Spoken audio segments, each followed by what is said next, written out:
You got slurp with me, okay? Slurp, ready? 1, 2, 3.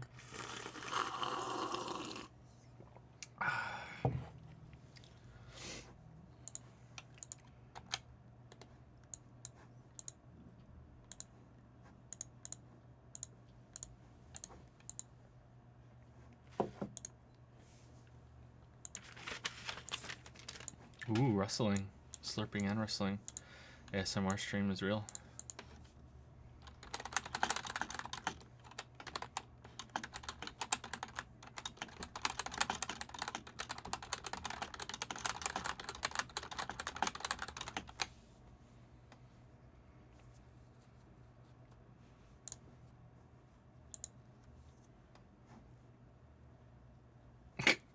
It still says butt munchers on Twitch.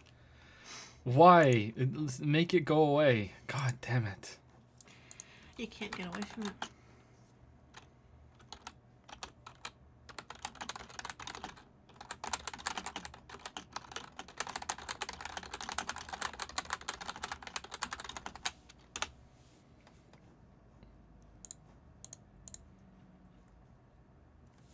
What's my word per minute in typing? I don't know. I don't know what it is. It's pretty high. If I go as fast as I possibly can, and I'm really in the zone and I'm not making mistakes, I can type pretty quickly. But I was never formally taught how to type, so I don't use all my fingers. I use more than I used to. I used to be one of those sniper, typers, which is just index finger only. I was really fast like that, even as probably as fast as someone could go with just those fingers. Now I use more, but I don't use all 8 fingers and 2 thumbs. I probably don't really use my ring fingers that much, but I still use them sometimes, and I don't really use my pinky fingers that much, but I do use them sometimes. So I guess I do use all my fingers occasionally, but mostly, yeah. Are you gonna leave it like that, or are you gonna move it over? Because that is hard to see. I'm gonna move it over. Yeah, sorry. Here you go. Sorry, I'm gonna move it all over the second monitor for you. Here you go. I need to make it bigger too. Yeah, it's been a while since I had to have it on set up like this, because this is what I set up when I'm playing on the computer. Mm-hmm. And it's been console for so long.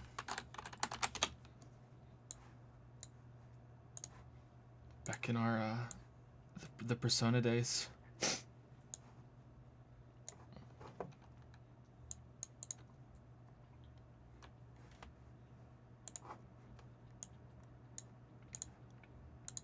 We're done with Persona.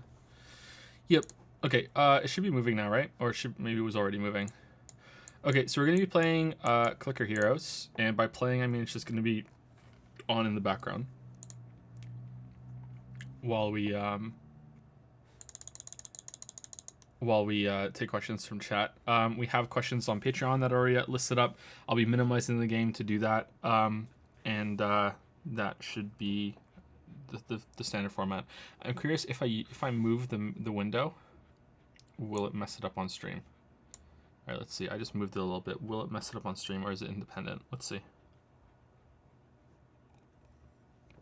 Oh wow, it did a little bit. It did kind of mess it up. Huh. Cool. All right, interesting.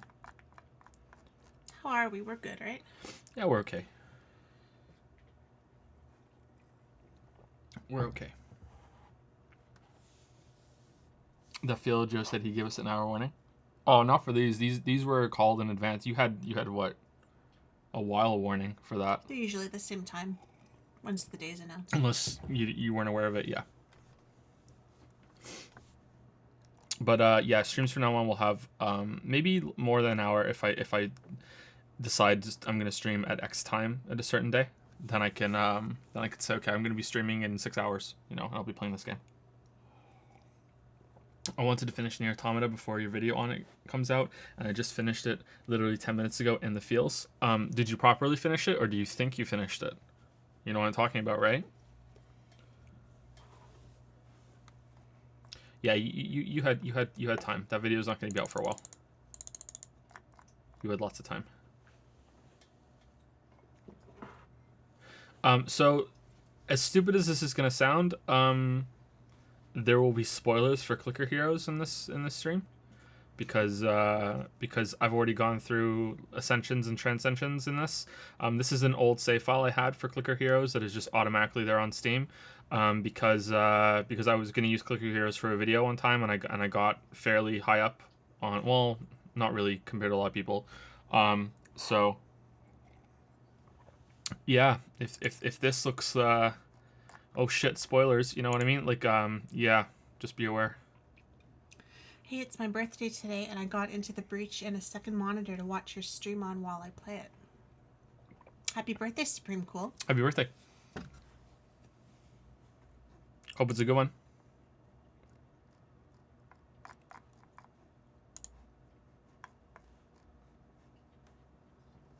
How old are you? 4:10 in the morning here at Worth It for Lily stream. Ooh. Everyone loves the Lily stream. That's nice, Monkey D. Dave. Thank you. Monkey D. Dave.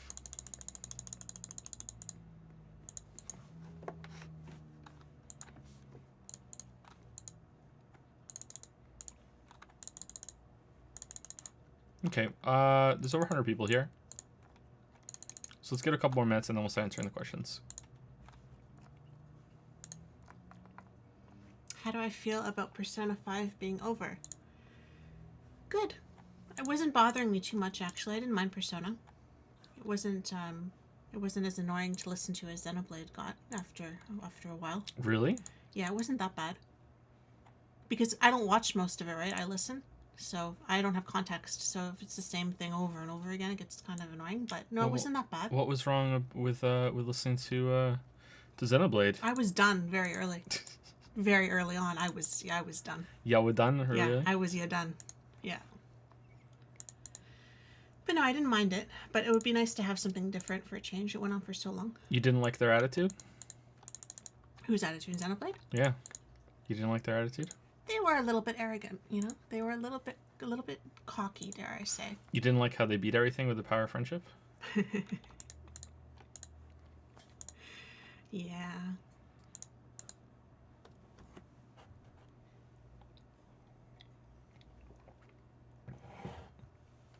I didn't follow much of Persona because I only listened, but I caught probably more of Persona the last day you played than any other day. The music was okay. It wasn't too bad. You like the River song? I sent it to you. It wasn't bad. The music. It was no Undertale, but you know what is. Oh man, you just made so many enemies. Oh no. I liked Undertale a lot. Oh no. Like I think out of any video game ever, I liked Undertale the most. Really? For music. Oh, for music. For music, I loved Undertale. Like, Yeah. I loved it. The music is really good in Undertale. Yeah, the game, but like the music. Well, you have to play the game to know for sure. Well, I don't play them, and I don't watch. Again, I listen, right? So I'm only hearing the music. Favorite waifu and favorite husbando. I can finally say husbando was what's his name with the Y. How do you say it? You don't even know your husbando's name. I don't know how to say it. Is it use something? Try. I'm not bailing you out. Try. That's it, Athena. Thank you. But how do you say it? Is the question. Yuzuke? Yuzuke? It's said as if a Canadian person came over and wanted to know if you were okay. Yusuke? Oh, Yusuke.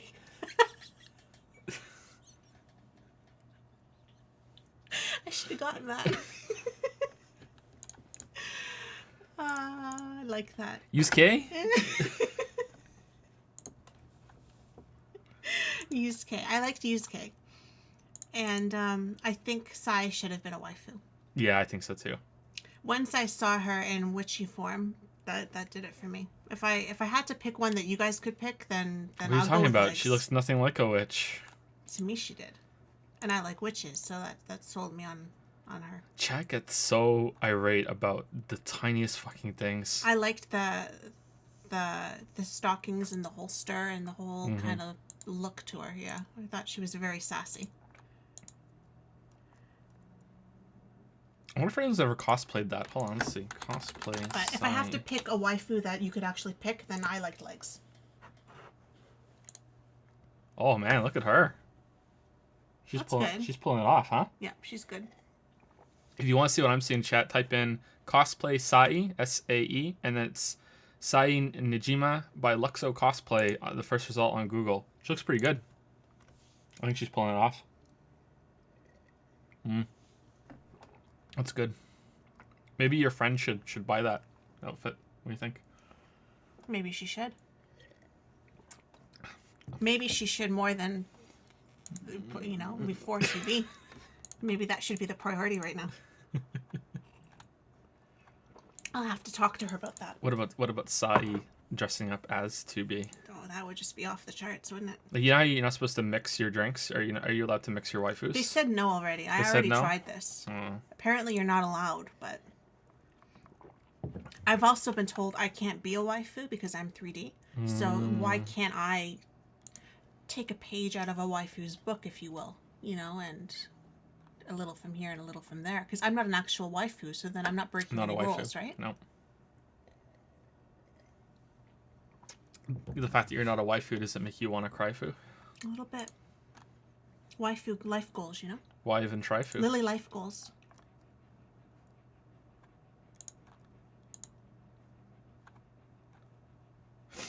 Okay. A bunch of people subscribed, and I can't see it from here. Is this really how I had it set up before? Maybe I tilted it really. It might really. have been tilted more before. Yeah. So let's see. I don't know where Shivers. Shivers is where it started. Thank you, Shivers, for the 5-month resub. Already 5 months. Time flies. It really does. Have a kid. It flies by even further. Maybe you already have a kid and you already know. But thank you very much, Shivers. Thank you, Chris Davis Games, for the 6-month resub. I don't know if you're here, Chris, but thank you very much. Sometimes I say this and sometimes you're not here, so maybe it's set up automatically somehow. But thank you very much. Enjoy the chat icon. Thank you, Jay Lattice, for the new sub with Prime. Welcome to Prime Time. Welcome to Prime Time. We can't say welcome to the Persona Pals. It's no, done. You can't. It's done. It's done. It's done. You're done. Welcome to the Clicker Kingdom. It's really bad. I love it. Thank you, Ozzy, for the 4-month resub with Hey Jerry, it's me. What? Hey Jerry, it's me. Last time I told you my wife and I were listening to cassette tapes in bed. However, my wife only made it 2 streams into Xenoblade. We ended up leaving each other. Regardless, I'll never be done. Thanks for the streams and memes. What? Is that a joke I missed?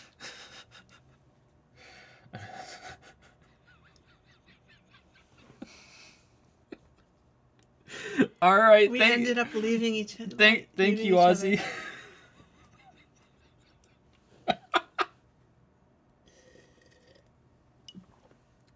Remember, right? I have no idea what's going on here.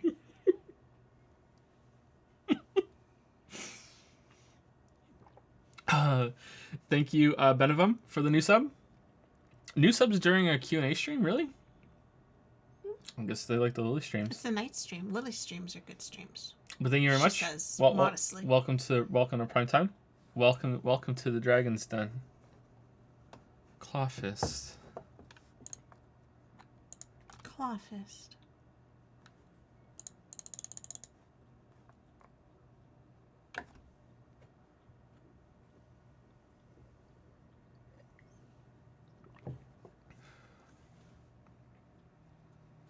Hey, do you remember when in a stream you asked what was the thought? Yeah, it was during Mario Odyssey. Yeah, I remember that.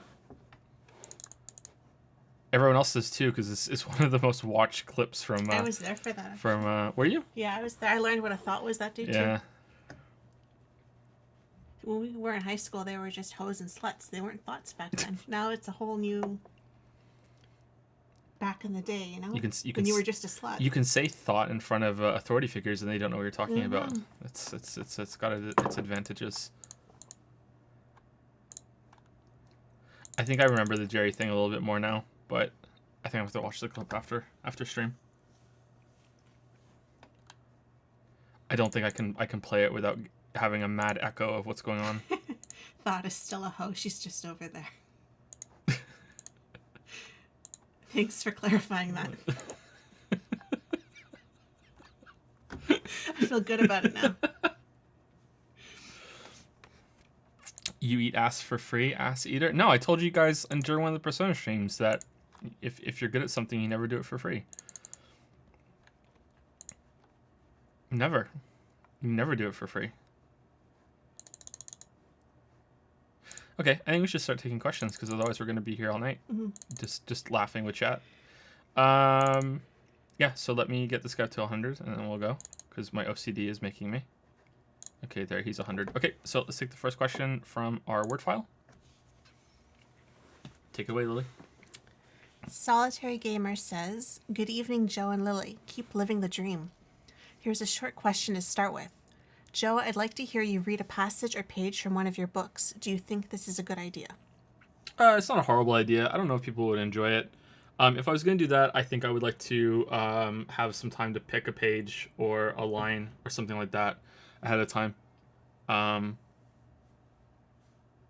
Something that isn't bad, because not every part of the books is firing all cylinders, obviously, especially they were more genre commercial fiction, so there's going to be some clunkers here and there, so I'd like to get something good, maybe an opening of one of them. Usually I do well with openings, especially as I went on. Some of the earlier books don't have very good openings, but later on some of them have openings. But yeah, that could be fun, I think. Maybe I'll think about that. I can't promise anything, but if I can think of a good passage to read, then I can do that sometime, sure.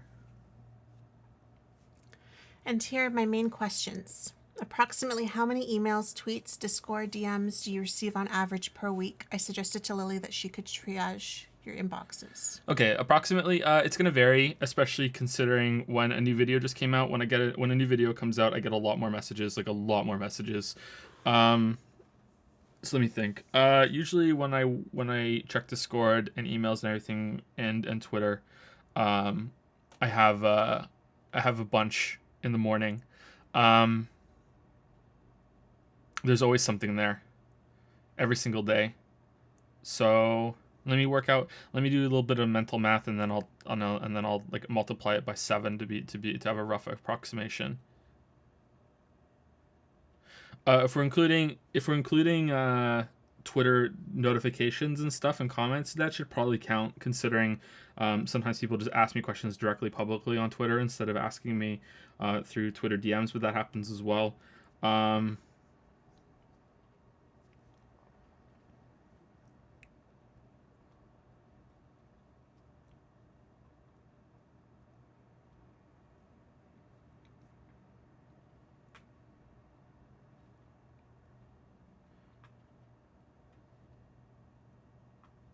Sorry, math is hard. At least 200. At least 200 a week. Yeah. Sometimes it might be barely 200 if it's been a while since the video came out. But yeah, at least 200. Sometimes it might even be more than that. If a video just came out, it's a lot. You have to show your work for full credit for your mom. In a week, yeah, in a week. Weekly, that's weekly, not daily. That's weekly. Sometimes days, I'll get way more. Like when Odyssey came out, we were probably over 200 a day for a little while there. If it's a big video like that. Same with Zelda, that sort of thing. But for some smaller videos that aren't as hyped, yeah, it'll spike it up a little bit, but not a lot. Yeah, I get a lot of emails and comments and everything. Sorry, emails and tweets and Discord PMs. I get a lot of requests for, hey, can you please watch my video? Can you please read my script? Can you please give me feedback? Can you please help me out? I'm starting a channel, and I hate to have to ignore those people, but if you ask me to do that, you're essentially asking me to do an hour of work, and as arrogant as that might sound, I can't afford the hour, and I can't give you anything worthwhile without committing at least an hour for that. Like to read something over, to actually give feedback. It might even become more than an hour if it turns into a discussion. And in my experience, it's best not to even respond to those comments, because it'll turn into this. Oh, please, can't you just check out the opening? Can't you check out this? Can't you check out that? And it's just not worth it. And that's a struggle with responding to a lot of people. Discord, even I can't keep up with them all, and it just takes too long. I know it may sound stupid, like, oh, why can't you just give a quick response? But even if it takes just a minute, just 1 minute to respond to somebody, that all adds up, to a significant amount of time. And the danger there, which has happened before, is that you respond and then they have follow-up questions, and then you respond again, and suddenly it's turned into this big huge thing.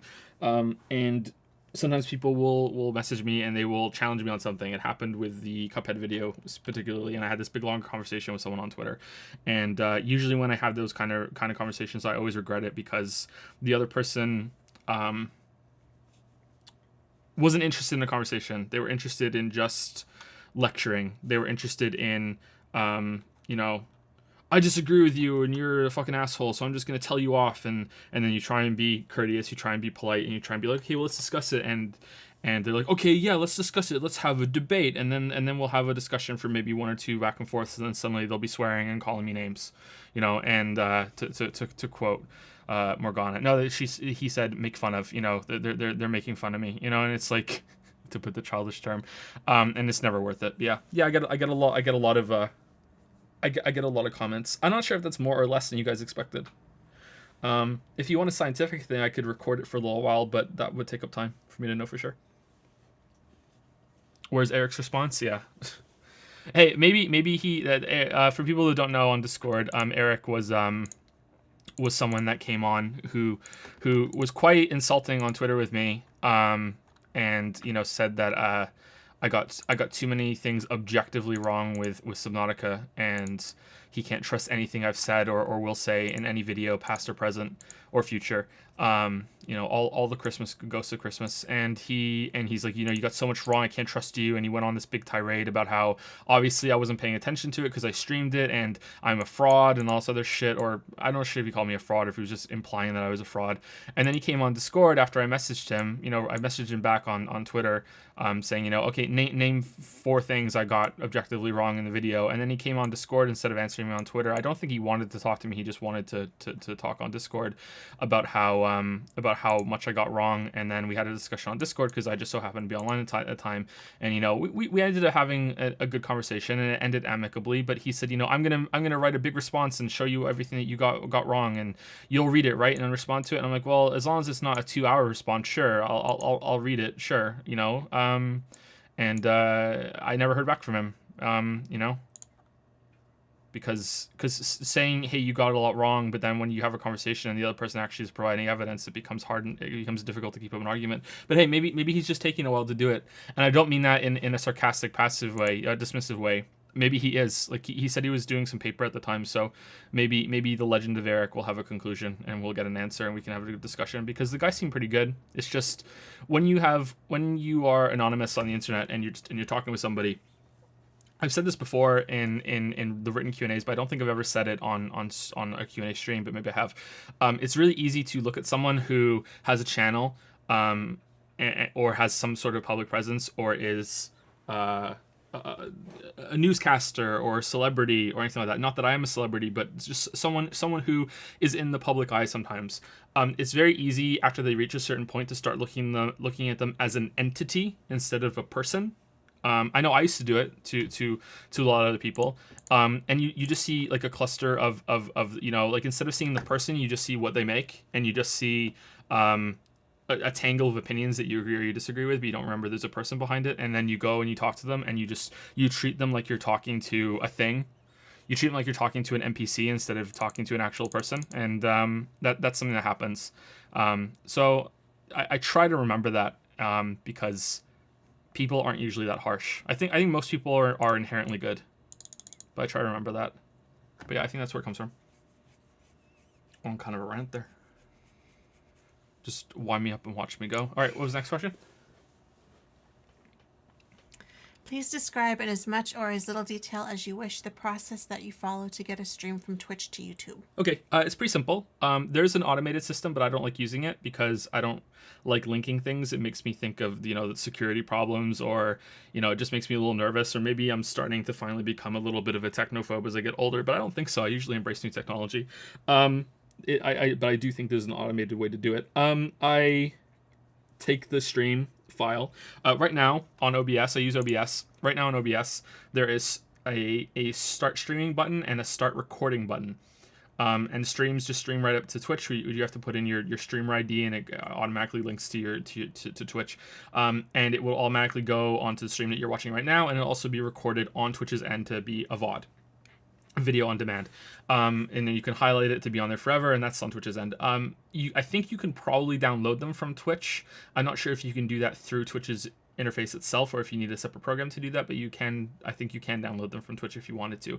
But I record them at the same time, so right now we're recording and streaming. So there's a copy of this being written onto one of my secondary hard drives right now, and that is going to be what I upload to YouTube. So it's quite a simple process of just pasting the video into the browser onto YouTube's UI, and it just uploads, and then it processes, and then I add up all the information. Sometimes it takes a little while for it to process, especially with large files. Sometimes it takes a little while to upload. Our internet is absolutely fantastic right now, so it used to be really, really, really, really bad, but we upgraded it shortly after the Patreon went up so much last year. We upgraded our internet. We also have a second internet too as a backup, because shortly after the Patreon went up, we lost internet for, I think it was a week, wasn't it? It was at least a week. And there was the What Remains of the Villain of Edith Finch video was done, and it was just sitting on my hard drive, and we couldn't upload it because we didn't have internet. So we got that internet line fixed, and we also got new internet. So we pay for a second line of internet every single month that we haven't used since then, ever, just as a backup. It's not too expensive though, but it's there just in case, so that never happens again. The chances of them both going down, I mean, like, it's possible, but it's not. Likely. It's not likely. Like, if both internet lines go down, then it's probably not the internet that's the problem. It's something else somewhere in the building, like, that's causing both lines to go down, or we don't have power. What we really need is a bunch of solar panels or our own generator, just to be absolutely sure. That's what we really need. And a time machine, just to be sure. The upload doesn't usually take that long, even with large files, but yeah, it uploads, then it processes. Large files take a long time to process. There's no speeding that up. That's all on YouTube's end. Sometimes it can take half an hour. Sometimes it can take multiple hours. It depends on the file size. And then I change the title, I add up all the information, I add up all the keywords. For long streams, I've started to place 1 or 2 ads in them. If they're 4 hours long, I think I put 2 ads in them.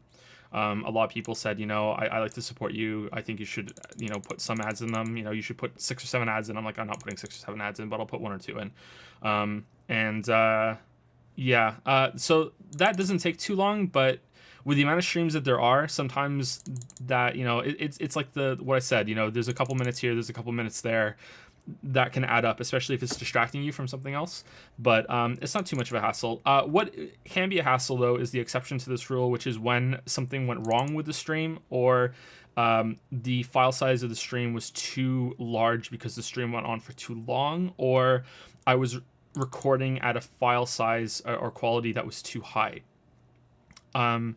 And that happened a few times in the past. A stream was broken because we lost internet, and I stopped the stream because I needed to restart for some reason, or there was a computer problem. I need to restart the stream. Then the stream is broken. It's in 2 files, and now I need to stitch them together.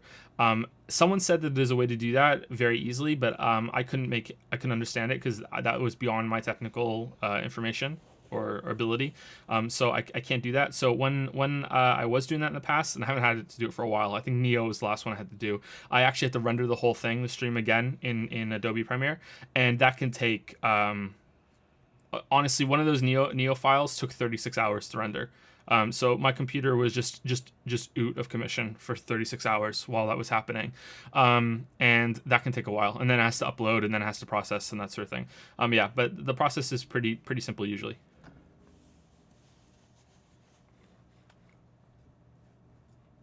Yeah, I think that's it.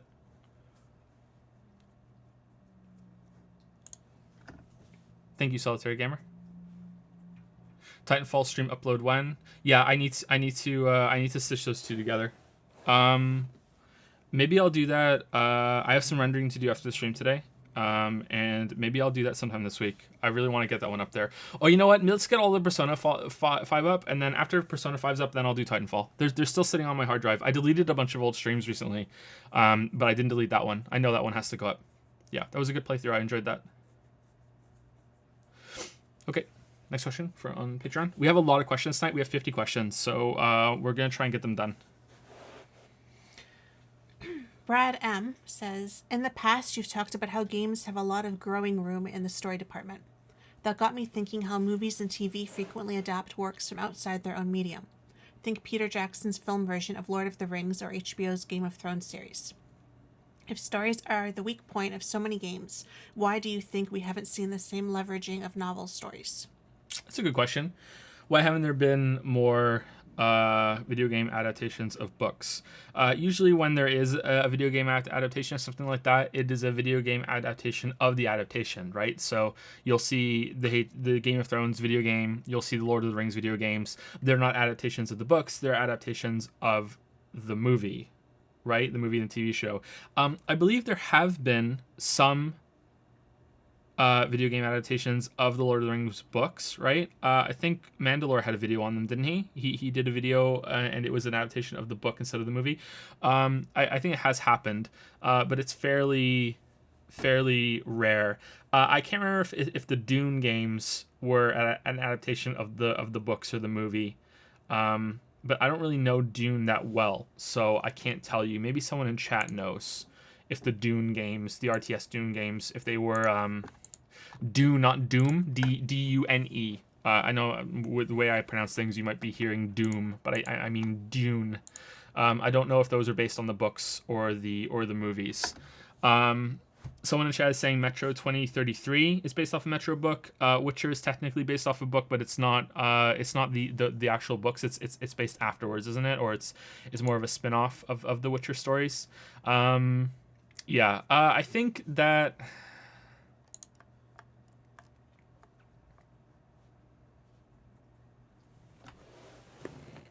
The problem comes from the need for gameplay, and I think your next question is related to that. Your next question is, what would it take to do an effective novelty game adaptation? So we probably want to roll these in together and answer and address them together, because I think there's going to be some bleeding between this answer to the next one, if that makes sense, right? Mm-hmm. Gameplay is difficult to put together for something like, imagine a video game based on The Great Gatsby. What's the gameplay gonna be? Where's the combat in that, right? And you can say, well, maybe it shouldn't be combat, maybe it should be something else. Actually, I think there is a Great Gatsby video game. Is there really? And I think it's like a Mario platformer. It's just completely stupid. You're just running around. You piqued my attention and then you ruined it right away. Or maybe it's some other book. It's just some ridiculous video game, and it just turned it into this stupid fucking platformer that makes no sense. But yeah, so most games have some sort of action gameplay component, and maybe that's where the flaw is coming from, that it shouldn't be an action game. So the problem is not really about video game to novel adaptations. The problem is that most video games try to have fighting, and they try to have mostly action based systems. So it's all about movement. It's all about combat, whether that's jumping on someone or that's using a weapon, and that's the focus in most games, and that's what most people want. But then you can also look at it. Okay, how would you make a puzzle game out of The Great Gatsby? How would you make a puzzle game out of Gone Girl? You know, like it would be like Tetris Attack, well, right? Maybe Gone Girl could work. No, but that's not a puzzle game. It would be, imagine Tetris Attack, but and you have the Tetris Attack box, and instead of Yoshi and his friends on the side, it's characters from Gone Girl. You know what I mean? Okay, I was thinking more of like a mystery game, right? Yeah. Like a detective game. That would work. So but not a Tetris game. Yeah. So that would work definitely.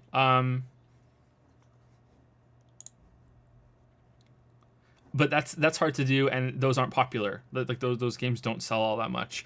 RTS is interesting because these games that have big sweeping conflicts are really suited to that, and it's a good match, and that's probably what the problem is that you have all these books that can be matched in easy ways that are already established, and then you want these other ways, and it's like, okay, well, who wants to play a social sim? Who wants to play a visual novel? And if you're gonna make a visual novel out of a book, you have to make it better than the novel itself, and that's very unlikely going to happen, right? Or it's going to be so close to a novel that's what's the point? People are just going to read the novel instead of reading the visual novel. Like the visuals, the interactivity has to add something to it.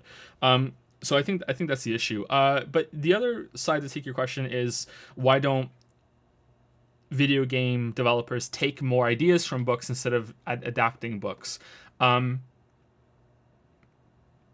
Well, I think the reason for that is that people who are in charge of the big story decisions in most games aren't readers, and they aren't writers. I know that may sound so flippant, but they're not. It's really clear that they have very little interest and very little knowledge about literature. Is my window open? No, it's not. It's that loud with the window closed. Yeah. Holy crap! Sorry if you could hear that. And even if they are readers, you can see even in video games that people who love video games are usually very poor at explaining why they like a video game or why they don't like a video game. And in general, people aren't good at understanding why they like or dislike something unless they really study it. I can't tell you why I like or dislike music at all. I can only tell you it's good. I like this song. Well, why do you like it? Oh, I like the drums, I guess. Like, I have no idea. I have no idea why I like it or not. I'm just telling you. I might be able to point you to a part where I say, okay, I really like this part in the song where it builds up and then it's, like here comes the drop. I like that part, but I can't tell you why I like it. I can't tell you how it was put together. I can't tell you, how it could be improved, how it could be done worse. I can't tell you any of that. And I think most people are like that about all the media that they consume without putting a lot of time in studying it and really thinking about it. And I think most people who are in charge of the big story decisions in games are at that level. They don't really understand how stories are put together. They're not really interested in learning that, but they just like stories because everyone likes stories. And I think everyone fancies themselves as someone who can tell a story. Would you agree with that, Lily? Everyone thinks they have a story inside them, or everyone always says they would write a novel or they would write something if they just had more time. Mm-hmm. Right? You always hear that. Oh, you write? Oh, I would write too if only I had the time. Everyone thinks that they do have a book in them. And it's not easy. It's not the most difficult thing in the world, but it's not easy. So then To Kill a Mockingbird in VR. I just glanced at chat and saw that. It's not easy. So you have this problem of people who are in charge of the story decisions who are usually doing it for marketing reasons, or to make their game appealing to as many people as possible, who are making these big decisions. And the actual writers don't usually do anything about the big sweeping stories. They're usually brought in to do write the dialogue that's happening, but they don't design the characters. Some of them they might do, but the major characters are already decided ahead of time by this committee or the person in charge who's trying to do this thing, and they're put in charge of writing the dialogue and the item descriptions and the journal entries that you might find. That's why the writers are brought in quite late to do all this stuff and bring it all together. I'm judging this by the way from what research I've done, which is actually not really that readily available. A lot of developers won't tell you a lot of this information. So a lot of this information is coming from looking into the development process of some games. The interview that Total Biscuit did with Rhianna Pratchett was very illuminating with that. So was reading the Blood, Sweat, and Pixels book, and quite a few articles online. So yeah, that's the strong impression that I'm getting, and it's made even worse because video games is arguably the hardest medium to write a proper story in, because you have to factor in player interactivity, player agency. You have to base it around these sections where there's probably next to no story, and you have this big long stretch of combat or whatever that you have to go through. Possible endings. Yeah. Too. If your story has multiple endings or needs to have multiple endings to not be considered a cop-out, like look at how many people got mad at Mass Effect 3, right? Because they expected more choice, and they were led to believe there was going to be more choice and more outcomes as well there too. So I think that's a big issue. I think that you're going to see more games from smaller teams and maybe someone who has writing experience or can at least make sure that their singular vision is pushing a project forward to be more enjoyable. I get the impression that Yoko Taro is one of those people that, or Yoko Taro, if I'm saying his name wrong, is one of those people that has found this ability to really provide, you know, a spearheaded vision to a game. And not to say that the game's flawless or anything, but Automata seems to really have something driving it forward. You can see the same thing with Kojima and his games. Again, they're not flawless, but you can see it. But with smaller teams, stuff like Lisa and Undertale, you really see what the this is one or just a few people's vision pushing something forward instead of it being one or a handful of people trying to herd a huge team of developers towards something that they're not even sure is going to work or not. You know, like there's a difference there. I think it can work with a big team, but I think it's exceedingly rare. Exceedingly rare. And it's and you need to have a lot of faith put into the person that is leading the team, and they need to have a lot of authority and a lot of experience. But then you see with even indie games where you have people that are making a game but they don't really care about the story, that they start making it, oh, let's just make it really vague, let's just really make it very, you know, very nebulous, it doesn't matter, you know, we're going to put some details in and people can enjoy speculating for themselves, but there's nothing really there. And that's what gets me frustrated, is when people say, you know, oh, this is great storytelling, you know, Inside is such a great storytelling, you know, it's such a great game, and it's all about this story of what's going on in this world, and I don't think it is. I don't think even the people who made this game, I don't think they wanted to tell a story. This is just put in there for your enjoyment, and you can enjoy it if you want, but they just wanted to make this visual spectacle and this atmosphere, but they didn't want to tell a story. And you're looking into the story that much is kind of selling a lot of stories in video games short. But hey, my opinion on Inside and Little Nightmares still might be a bit of an outlier, so I shouldn't talk about it too much. But yeah, Dark Souls as well, yeah. Sorry. Next question from Brad M. Are we on the second one or the third one? Third one. We answered the first two together. I thought you combined them, but I wasn't sure. For Joseph and Lily, what non-fictional characters, doesn't have to be from video games, could be from movies, books, television, do you identify most with? Thanks. P.S. People struggle with my last name, and we took it out, so we don't need to do it. Yeah. We just did Brad M. So, but we did read it, and we did say it as it should be said. Yeah, we take away last names because we don't want to reveal anyone's full name on stream, just in case, because there's no disclaimer or anything on Patreon. Hey, we might reveal your full name to somebody, so we just initialize the last names. Yeah, so I mean, I think he's okay with us saying it because he said it, but maybe not. Maybe not. It's better to not. Yeah. But we did read it, and we did say it to each other before we did this, so it was not for nothing that you explained it. What non-fictional characters, doesn't have to be from video games, could be from movies, books, and television, do anything else? Did you mean fictional? Because if you're saying, I read it as fictional, actually. Because if you're saying not, yeah, the question is what non-fictional characters? Because then you go on to say video games, movies, books, and television. Did you mean fictional? Are you here, Brad M? Sometimes the person is here. I think you meant to type fictional, because I don't know why you would go on to qualify. Hey, it doesn't need to be from video games, movies, books, or television when you're saying non-fictional. I think you mean fictional. Yusuke is real. It's funny you say this because I'm having a bit of an interesting moment reading. I'm almost done with it now. The latest Robin Hobb trilogy with the Farseer books. I'm having a bit of an interesting dilemma right now with these books that I didn't grow up with. I started reading them. I think I started reading the first ones when I was 17. So a while ago, but not you know, I didn't grow up with them or anything. And if you don't know those books, this is the third trilogy in a series based in a world that has many other books in them, but I haven't read the other books. I've only read the Farseer trilogy. And the main character, it's written from first person, is a guy named Fitz. Fitz. And when I was 17, and even when I read the next series the next three books a little while after that, I identified with this character very strongly. And I was like, oh yeah, I really see a lot of myself in this character. I like this character's voice. I see a lot.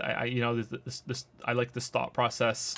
I can really understand a lot of his motivations. I can see where he's coming from a lot. I felt a stereotypical affinity to this character. And now I'm reading I reread the books recently when I found out that there was a third trilogy coming out, and I waited for all three books to come out before I started reading them. Before I got the new books, I read the first six books again in preparation, and I'm reading the next three, and I just do not connect with this character at all anymore. I find him really stupid. He just keeps making mistakes. He's really. Do you know the concept of the idiot ball? The idiot ball is a concept that I think it was coined from some writer on TV or something when there was a TV show that they were making. I can't remember what it was called, and it was to push each weekly episode forward. They had to decide who was going to make a really stupid mistake this week on the show, and they used to say, okay, so who's holding the idiot ball this week? And the idiot ball would be someone who, oh, I took the spark plug out of the car, but I didn't tell anybody. Oh no, what's going to happen? It just makes a really stupid goddamn decision, oh, I left the oven on while we left out, when we went out, whoops, oh no, to create conflict. And I feel like he like ate the idiot ball when he was a kid, and he's never got rid of it. He just never pooped it out. It's just in there for his whole life. He just makes so many stupid goddamn fucking decisions, and it just makes me so mad. I can still see his thought process, and I can see where he's coming from, but at the same time, he's just so stubborn and so stupid and just so fucking brain dead in so many scenes that I'm just fucking tearing my hair out, reading the books, going, oh my fucking god, please, and it's weird to realize that that you can change so much, or your perception can change so much. I don't know, but yeah, that's I'm still enjoying the books, but not as much as I used to enjoy the other ones. So that's what I can answer for books. I don't know if there is someone who I can say I really identified with in a book. I found that the sheer stubbornness of a lot of characters in Wheel of Time was something that I could appeal to. This real streak of, no, fuck you is something that I think I used to be a lot more when I was younger. So I don't think it would appeal to me quite as much. I haven't read those books in a while. But it surprised me how much I identified with Egwene no, not Egwene, Nynaeve. Wheel of Time. Who tugs on her fucking braid? Nynaeve.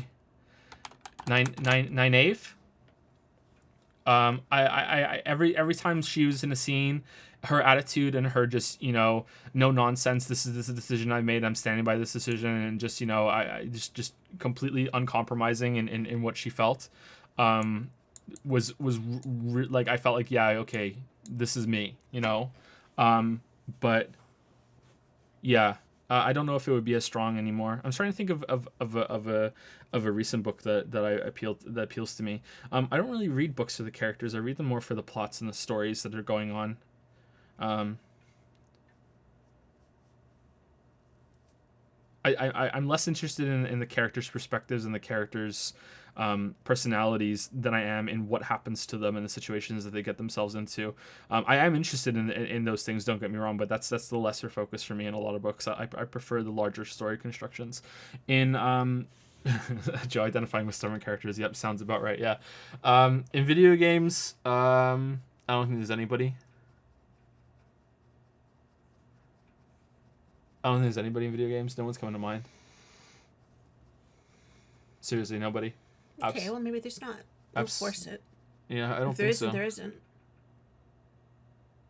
Maybe Mara from Persona 5. Because we share something in common. I think maybe just Mara. I don't know who that is. I missed that part. If you saw Mara, you'd understand.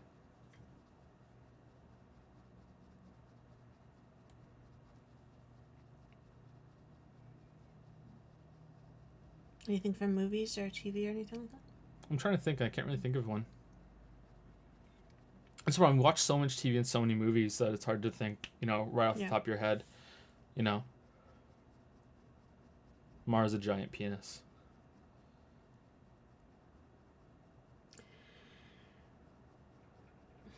There's got to be somebody.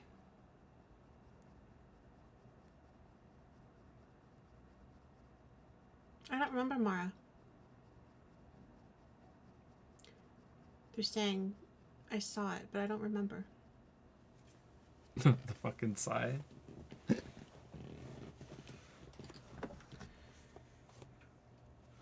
What about you? I'm kind of the opposite of you. I really I like to read and stuff for the characters, maybe more than the plot. I really, really get into the characters, but not in the way that they're asking. I get into them more for future aspirations almost. Like, how can I better myself? I like what she did here. I like how she did that. I like her personality. I like her confidence. I like how she dresses. I like her house. Like, I just take pieces of all the different characters, and I don't really like characters that are not like that. If I can't identify with, if I can't pick something about them that I like, that I want, I guess, then I'm not as interested in them. But if I had to pick that are like me, that I find a similarity with, I can't think of anybody that is like all of them, is like the whole character. Oh, you're not going to be able to, yeah. I can't think of, it's only pieces. But I really resonated with in Gone Girl when Amy Dunn talks about being a cool girl. That really stayed with me about how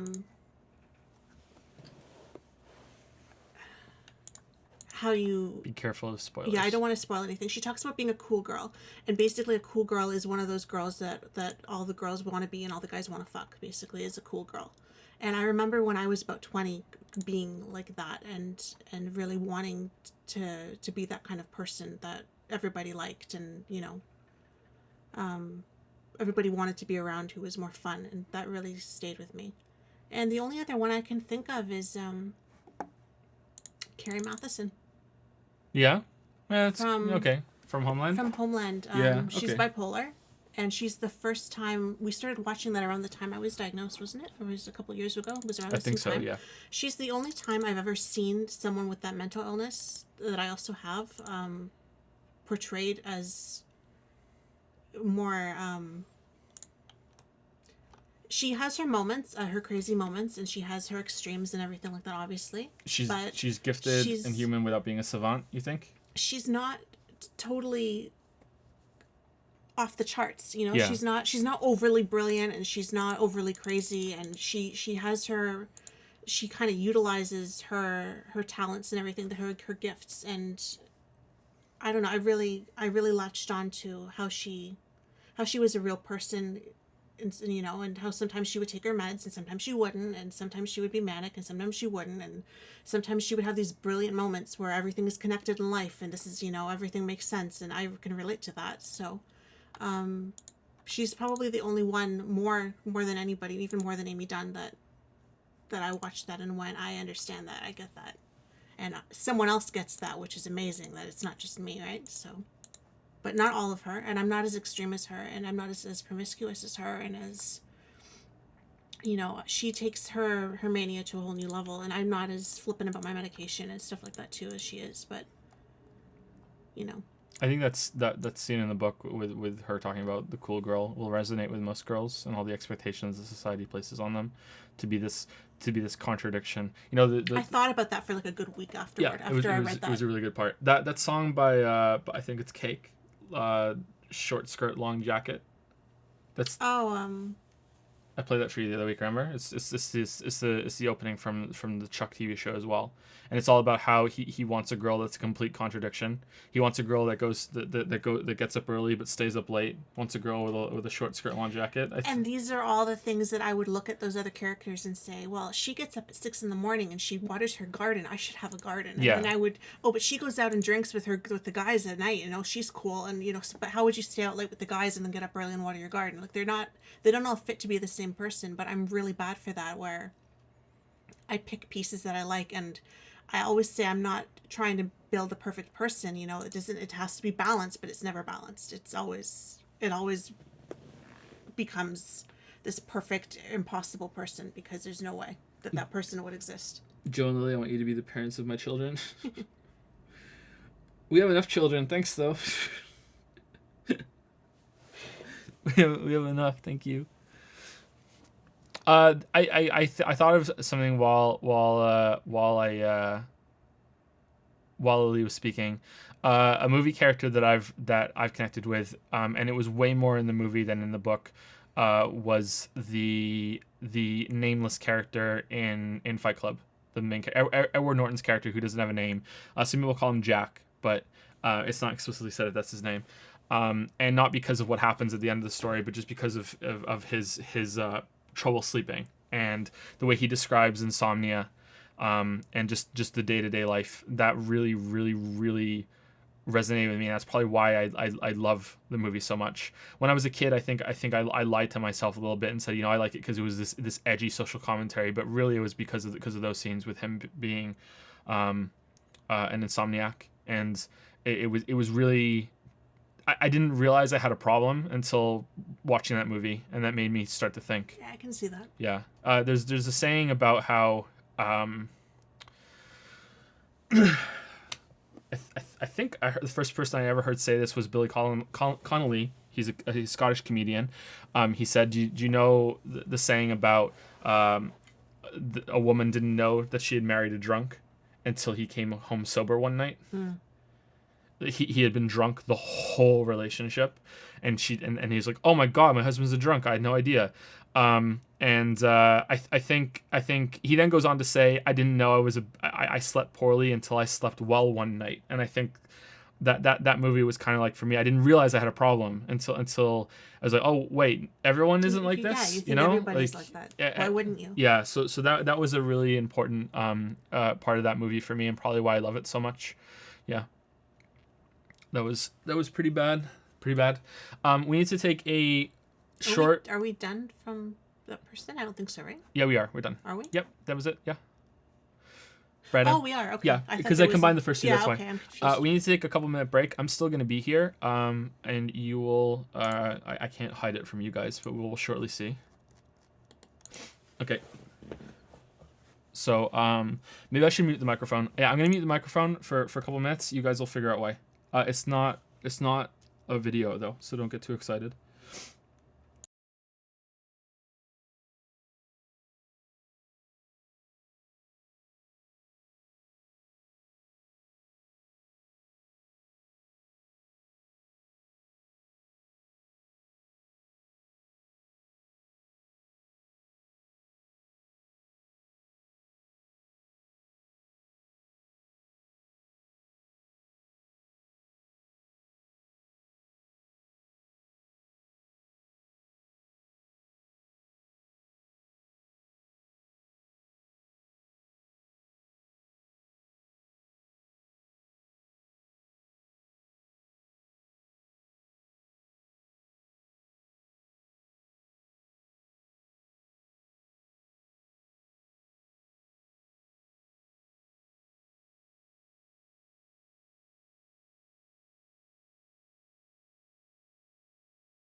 Okay, we should be back now. All right, sorry about that. Very, very, very important business.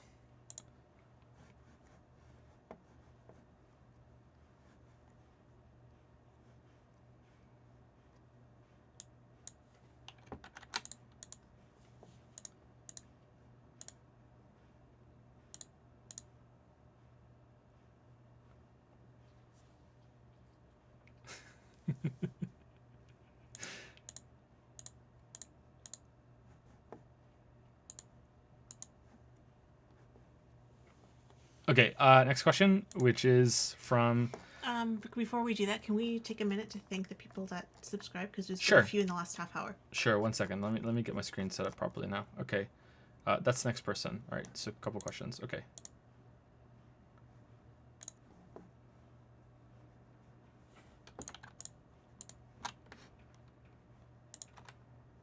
Okay. Sir Gaff Thank you, Sir Gaff. has subscribed with Prime. And Nomni Nom 123 has subscribed with Prime as well. Thank you very much. Nom Ninam 123. And Looks Better Than The Witcher has resubscribed with Prime for 6 months. Ooh, how are you even allowed to have that name? And Sour Patch Parent has resubscribed for 6 months as well and says 6 months. I think it's lad, but I don't know how you would have 2 6-month subs. Thank you very much to both of you. Hope you like the new chat icon. Thank you very much. Yeah, but thank you, Sir Gaff, Nami Nom 123, Looks Better Than The Witcher, and Sour Patch Parent. Thank you very much, guys. Thank you, thank you. What are you guys talking about in chat right now? What are you guys talking about?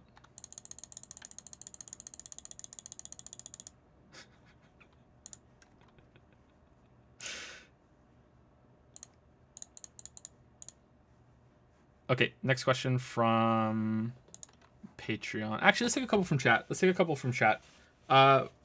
Next 2 or 3 questions we see in chat we'll answer, and then we'll go back to Patreon. We haven't taken any questions from chat for a little bit.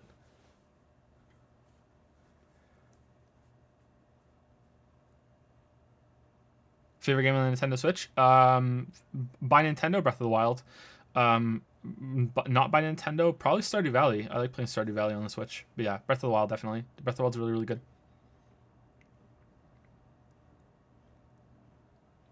What advice would you give to someone who's been thinking about starting streaming games?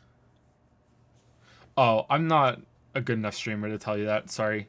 And I got to cheat my way through a lot of the early parts of streaming. I don't think I'm a very good streamer. So yeah, I because I had an audience already, I was able to get past a lot of the problems that a lot of new streamers have. So I don't think you want my advice, but in general, what I've heard, I can tell you some things, and you take it with a pinch of salt, grain of salt, pinch of salt. I think it's grain. Is it grain of salt? Is that you want to keep a schedule, you want it to be the same time every single day so people learn and that you're reliable at the certain time, that you're gonna show up and you're gonna be there, which is why I'm gonna stop doing soon because I have to. But yeah, you want to, that's how you're gonna build your audience. Don't be afraid that at the beginning you're only gonna get 1 or 2 people that are gonna be there, and you need to build these people up slowly and gain the audience that way.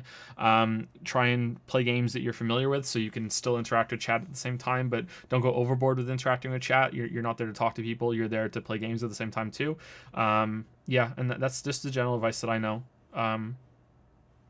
But yeah, like I said, you really shouldn't listen to me. I'm not a very good streamer. I got to cheat my way through a lot by having an audience already. Yeah, definitely don't listen to me.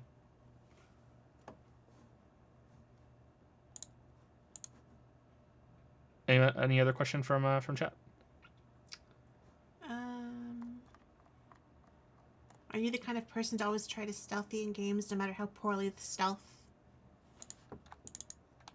something implemented? Or was it? Stealth mechanics are implemented. Oh, okay, good. It scrolled up while you're answering it. I lost it. I find stealth in games to be quite frustrating. Usually I try and then I get mad, and I just end up just blasting through it.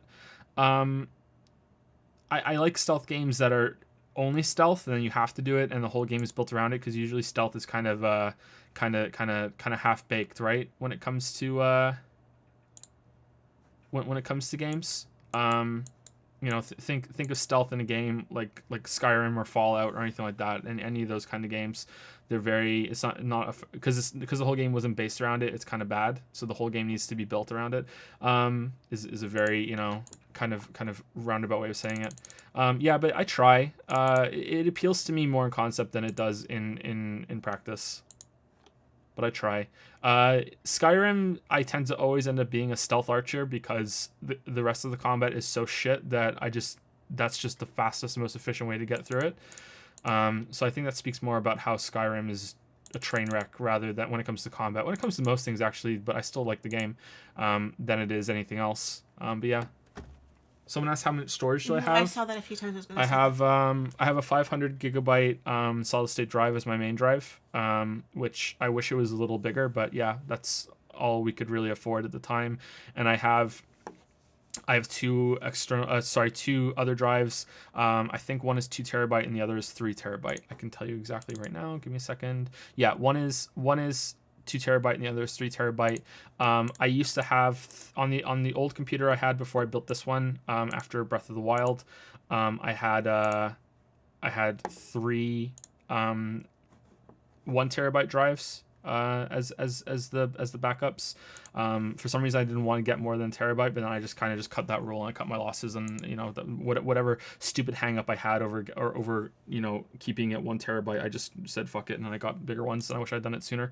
I need more storage than that. I wish I had more. I'm thinking of getting another 3 terabyte and putting it in there. I think I need it. Yeah, so I collect a lot of footage, and 1080p footage is ridiculously high file size, just stupidly big. So yeah, I think I need more still. And Railstone used 250 bits to say, "What's the best game you would have never have played, but chat your viewers made you?" I would like to think I would have eventually played Undertale, but I didn't. It wasn't until chat pushed me to play it that I sat down and played it. There's something about Undertale that really pushed me off. Put me off. Mostly the art style, and yeah, and I never would have played that, and that's one of my favorite games now. Metal Gear Rising: Revengeance, I probably would have played as well eventually, but maybe I wouldn't have. There was something about that was putting me off as well, and I ended up loving the hell out of that game. Getting Over It, I would never have played Getting Over It, and I ended up really enjoying Getting Over It, so that's another one. There's even quite a few. Recettear. Yeah, that's part of why streaming is so good, is I get to play these games that I otherwise wouldn't have. I don't think I would have played Xenoblade Chronicles 2 without, you know, chat being here as kind of like a support system. But yeah, that was that, and I ended up loving that game for the wrong reasons, but I ended up loving it. Yeah, quite a few. Last one, because there was a few times. Joe and Lily, how do you feel about South Park's offensive nature of comedy? I don't know. I don't know if I can talk much about that because I don't know enough about it. That's a big thing about, you know, is it okay for comedy to be offensive, and is it okay for comics to be able to push boundaries? And at the same time, of course, yes, that should be capable. That should be an option, but also I think that a lot of comics end up using that as a shield to say just be a fucking asshole, and that's just people in general, right? Like it's gonna happen. It's not even a question. It's not even a debate. Some people are gonna use that as just a blank check to say whatever the fuck they want. But then there are comics like Robin Williams, who could be surprisingly offensive and really push things too far. And he was, I think there was an interview he did with the Inside the Actor Studio guy, I don't know Lipton, his name. right? James Yeah, Lipton. that's it. Yeah. Yeah, he had an interview with James Lipton, and he goes on, you know, he does a bit there live that he just makes up because that guy was just a god of just manic energy, of just being just like an improvisational god with that could just channel all these things. And there was a moment during the bit that he took it too far, and he was a little racist. And then he even acknowledged he was commentating the bit as he was doing it, I think. So he was talking about where his thought process is going as he's talking and as he's channeling this just raw fucking godly talent that he had. And he was commentating it, I think, and he was like, okay, now I've gone too far, so now I need to pull it back, and I need to realize that I've gone over the line, and now I know where the line is, and now I know I can't go over that again, and I didn't realize where it was because I was just such in the heat in the moment. So you have that person who I look at that and I think, okay, well that was genuinely, he's not using it as an excuse to be an asshole. He just wants to be entertaining, and maybe he wants to make a point, maybe he doesn't. But then there are going to be other ones that are going to be really big assholes. Does South Park cross that line? I have no idea. I don't watch South Park anymore. I used to when I was a kid. I haven't seen it in so many years now. But I'll tell you the real reason why I watched South Park was when I was a kid is because it was the I watch South Park show. It was the aren't I such a mature little teenager that I watched the show with the poop jokes and the swears because this is an adult show and I'm watching it and I shouldn't be watching it, but I do. And I took the high road and I wasn't gonna watch a show like that. That's what it was for me and my friends. So yeah, I don't know. I think that if I don't think it should be banned or anything like that. I think I'm not talking about South Park. I'm talking about that kind of offensive humor. I think that people should be able to say whatever they want to say, and I think that there should be some sort of shield when it comes to comics and other entertainers as well, to be able to say things without without people being able to jump down their throats and completely crucify them. But at the same time, I think there are limits. I just don't know where those limits are. So that's kind of a shitty cop-out answer. I'm sorry, but as always, it's really, really complicated. And I really like this. This Streaming Moose has subscribed with Prime. Ooh, the Streaming Moose. Thank you very much, like the Streaming Moose. That's a good name. Okay, we should go back now to... That's right up there with Pig on the Moon, right? Mm-hmm. Well, I'm really partial to Pig on the Moon because I like pigs, but as a Canadian, I can appreciate the Streaming Moose.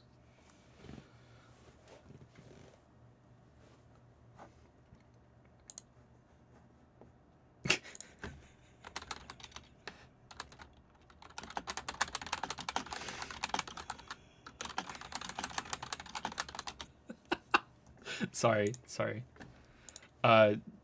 Joseph Anderson just sent me a funny message and I wanted to read it. Okay.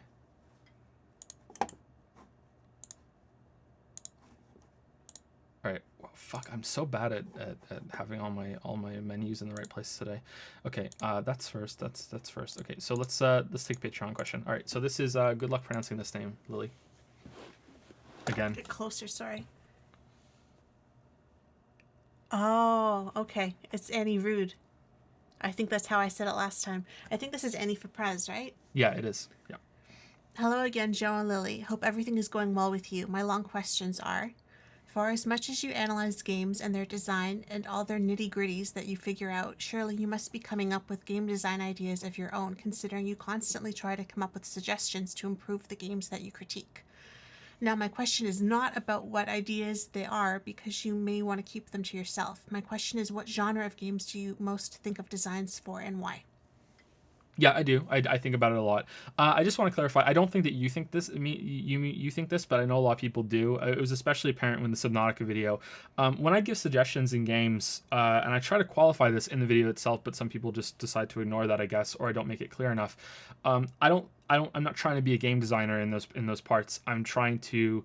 They're not there. Oh, wouldn't it be great if they'd done this? It was, here's an example that I'm just thinking up right here in the moment that demonstrates how this idea could have been explored.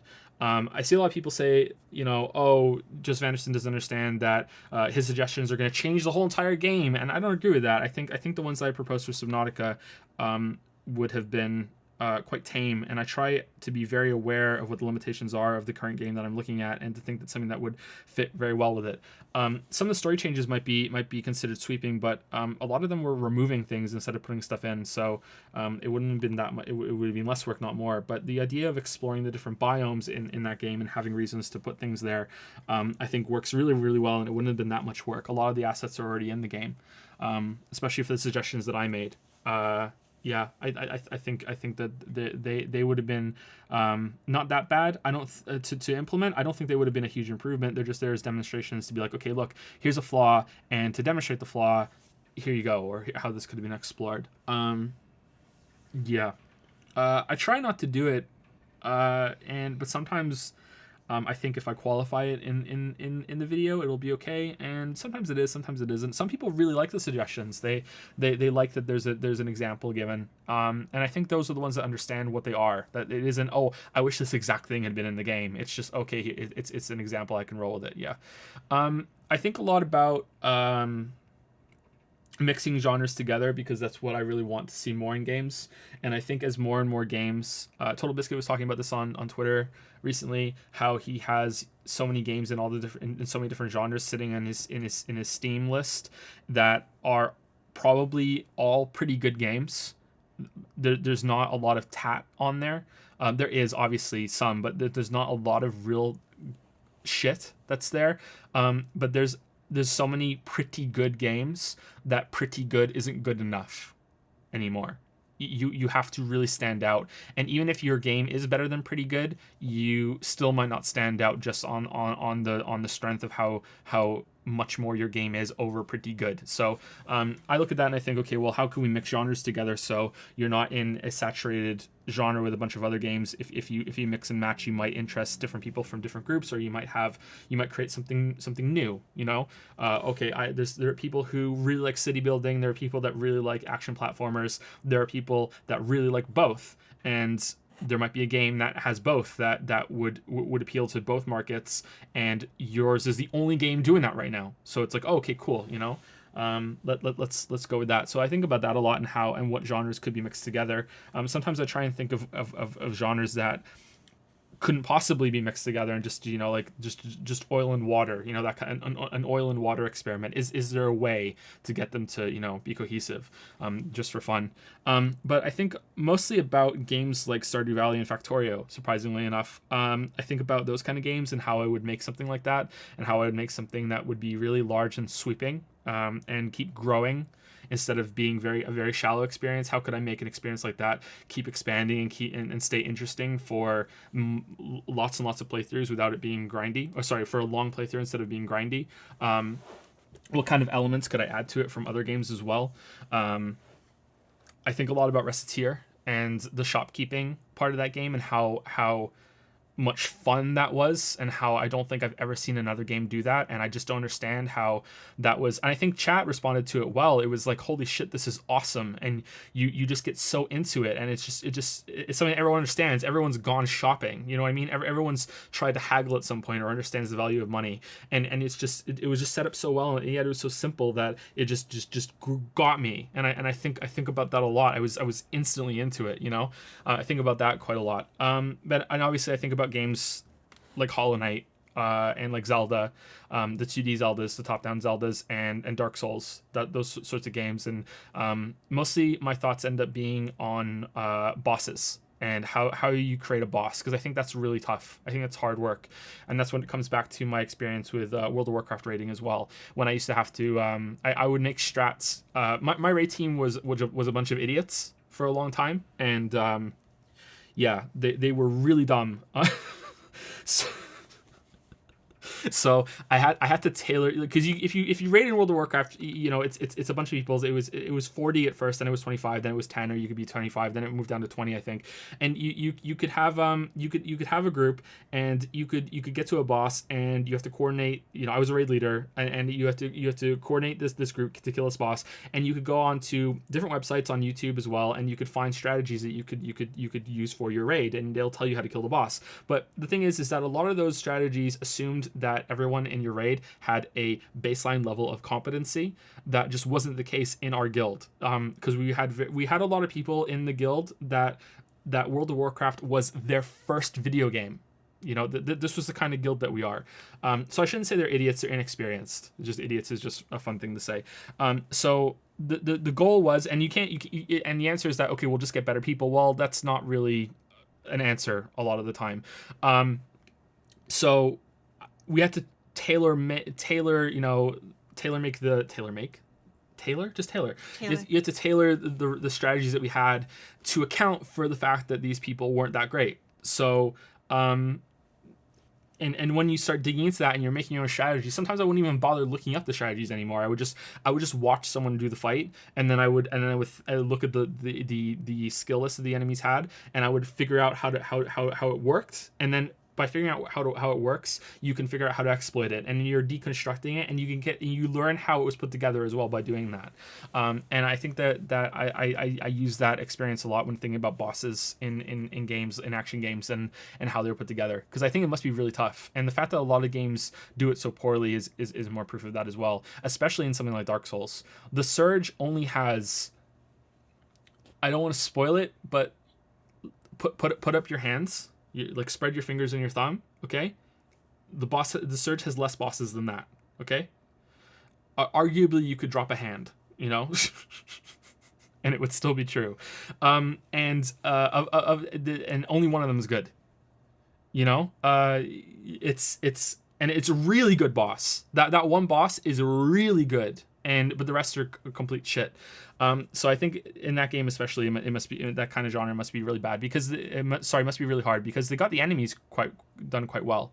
But yeah, that's what I think about. So I think about bosses a lot. I think about action games like Hollow Knight, Zelda, and Dark Souls, and I think a surprising amount about games like Stardew and Factorio.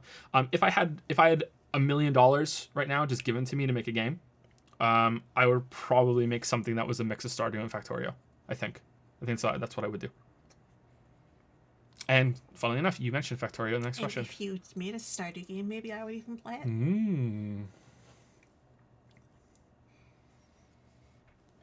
Factorio is now coming up with their next 0.17. Is that how you would say that? I think you say 0.17, but maybe the way you're saying it is correct, yeah? Patch, which is tentatively to be the other 1.0 release out of early access and raising the price. Thoughts on the game? Okay, so Factorio is coming up with a new patch that is going to be the release patch. Really, it's finally going to come out of early access. Okay, well, my thoughts on the game for how it was 2 years ago are in a video, which you probably know that. But current recent thoughts. Let me see what's coming in the 0.17 patch.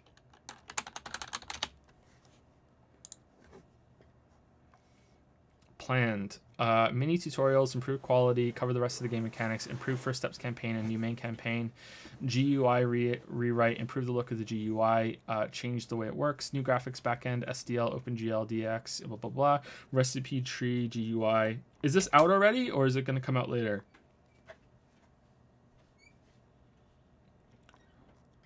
Okay, so the problem I have with Factorio is sort of like the Hollow Knight problem, is that Factorio is worth the money. It's absolutely worth the money already, and they could not do anything with it and it would still be worth the money. They could probably just release that out of early access right now and it would be fine and it would be acceptable. And no one, I don't think anyone would have any right to complain. I don't think anyone would complain. However, the amount of updates that the game has gotten since I found out about it, and the you know, the depth of the updates that it's gotten have been really disappointing. So if you were looking at that game and you got it when I made my video on it, you know, they've added multiplayer and they've added a little couple upgrades, but mostly it's been visual tweaks, and that's really disappointing to me, because I remember reading their ideas for the future, and I went over them in the video too, and they had stuff like a space station, an outer atmosphere layer, and a whole other tech tree for growing food for colonists that are going to arrive, and all this other shit. And it's like, oh cool, they're going to add new things to the game, and they just didn't.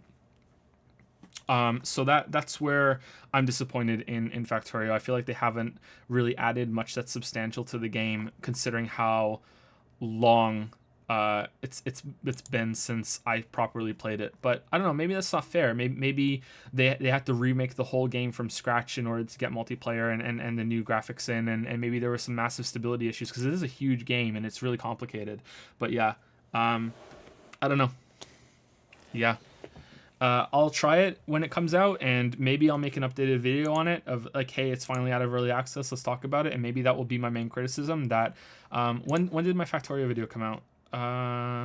Should you play Factorio? February 25th of 2016. So it's been 2 years, And when I played that game again recently for a Q&A and a little bit before that too, just to try it out, the only thing that felt different to me was the visuals. I know they added nuclear power and a couple other things like terraforming land with landfill for filling in water, but that felt like that was it. So unless you like multiplayer and you really want a multiplayer, I don't think you got much. I don't know. Does anyone want to challenge that in chat? Am I wrong? Because maybe there's a Factorio fan that's been loving it, and I'm wrong, because I could be wrong.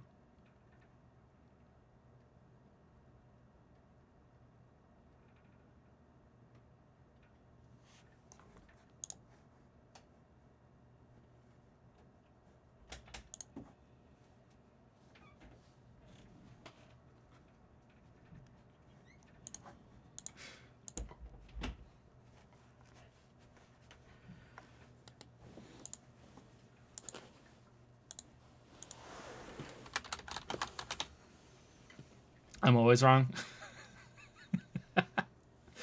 A lot of Factorio's old systems were really janky. Their updates for the past year so have included a lot of system overhauls, oil trains, etc. Okay, so they've been polishing it up. Okay, that makes sense. But does it also make sense that I'm a little disappointed that they haven't added anything big? But that does make sense. Like I said, there was enough in there that I was happy with my purchase. I was happy with it.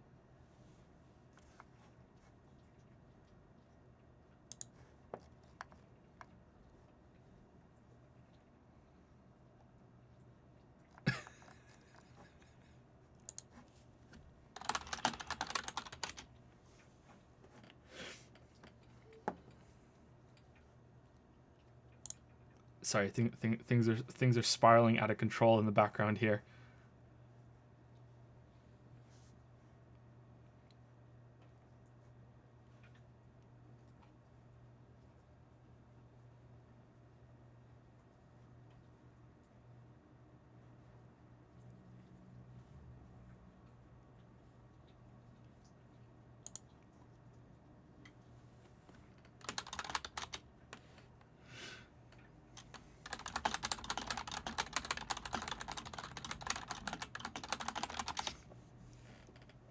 If you're watching this stream on YouTube later on, please understand that today is we started this on March 31st, and it is past midnight. So please, yeah. If just because context matters. If you're watching this later. There was one more question from Annie, right? Oh, there were small questions. Okay. And Lily's back now, too. I don't know if you guys knew Lily left, but Lily's back now. A few quick questions for Lily.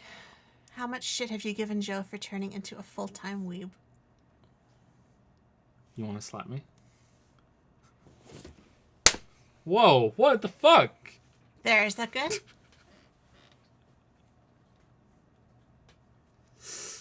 How could you? How is Joe singing? I think it's not bad. It's not... He's never done anything with it. It's not great, you know, but it's okay. It's better than mine. He does sing to himself. It's not just an on-stream thing. That was the next question. I'm a pretty poor singer, aren't I? I think you're okay. Well, I'm awful, so I think you're not bad. I wouldn't say you're great, but you're not bad. I don't mind when you sing. Does he sing much when he doesn't play games? Yeah, he does. What about you? Do you sing or hum when you work or do chores? No, I don't. Not even a little bit. The only times I will sing is if I'm in a really good mood and I'm listening to 90s music. I will sing to Leo sometimes. I like to see he laughs when I sing. So that is the only time you will hear me sing, is I have to be in an amazing mood for that to happen. P.S. Someone on Discord wanted me to ask the both of you what you think of fellow Canadian Jordan Peterson. Is it the university professor that's gotten into some hot water and into a lot of debates over some big political issues?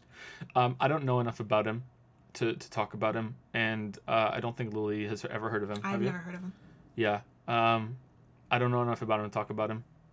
I find it very, very hard to judge anyone from that world on both sides of the war that's going on, and it will always be going on, I guess, because I try to follow multiple perspectives from people on Twitter when it comes to those things, because a lot of the people I follow do get political, and most of them are on the left side of things, of issues, and I've tried to find some people that have interests that I have that are on the right side of things in order to have a bit of a more balanced perspective.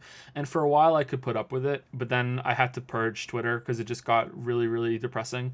But in my experience, people like that end up being slandered quite hard on both sides.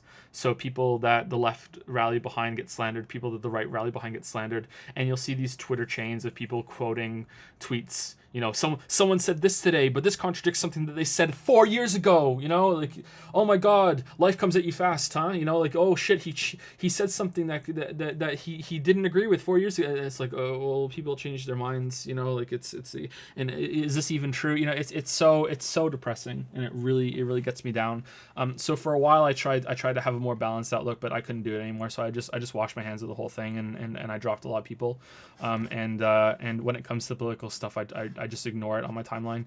There are a few people that keep doing it, and I might have to drop them from my list too, because it just really pisses me off. But I think my greatest solution to that lately has been I just don't check Twitter that much. And I'm not on Twitter, so I don't see. I just don't check my timeline that much anymore at all, really. Yeah, I just check my notifications. I check my direct messages, and then when I hit on the home button, I maybe I check at most once every 2 days. And you know, I used to check multiple times every single day, and I would just get mad. But yeah, I can't talk about him because I don't know him enough. Sorry. Let's take 1 or 2 questions from chat. And Railstone used 250 bits and said, "Wow, what the fuck? Why did you threaten Mandalore? Unsubbed, unliked." Comments have you gotten? Did I read it wrong? How many? No, I read it right? How many of those comments have you gotten? That wasn't just him saying that. I might have read it wrong. So many. It's so kind many. of bunched on the side here, so. Hey, you guys want to hear Mandalore's dog?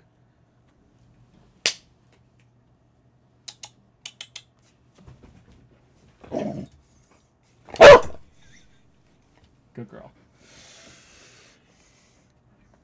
And King of Dunces has resubscribed for 4 months with Prime. Hey Joe, thanks for playing Persona 5. It must be nice to not be bugged about it anymore. What are some YouTubers you watch recommend? Okay, let me see. Let me pull up my sub list. I don't subscribe to everyone that I watch because I'm a really bad YouTuber, and I don't always sub to channels. Let's see. My sub list is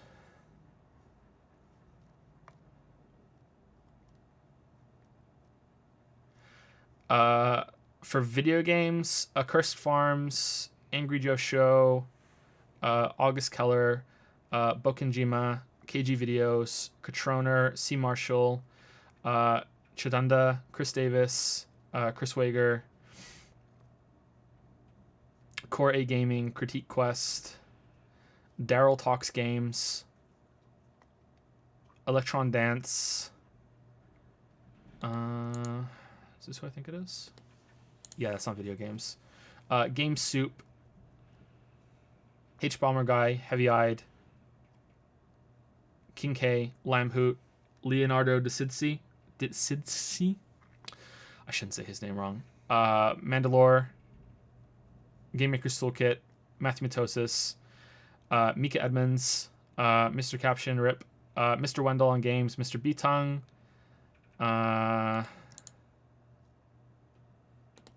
Nerd Slayer, Nova Canoe, Primitive Technologies in video games, but shout out to Primitive Technology.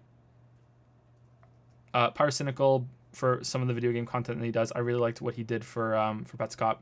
Rasputin, Red Angel, Shammy, Skill Up, Soul Porpoise, Stay Skeptic, Summoning Salt, Stomp, Super Bunny Hop. Is this person active? No. Okay, I won't say that name because they're not active. Thin Reaper, Total Biscuit, Turbo Button, Video Game Donkey, What's With Games, White Light, and Writing on Games. Those are my subs on YouTube. There's probably a few that I'm missing that I haven't subscribed to. But that's my list. Yeah, and it's also possible I might have missed someone as I was scrolling down. No, Shammy. I said Shammy. Didn't I? I said No, Shammy. you said Shammy. I heard you say Shammy. Is the person I tweeted out recently with their video? That was a really good video. Were they on my list? Maybe I forgot to subscribe. Oh, wow. How long ago was this?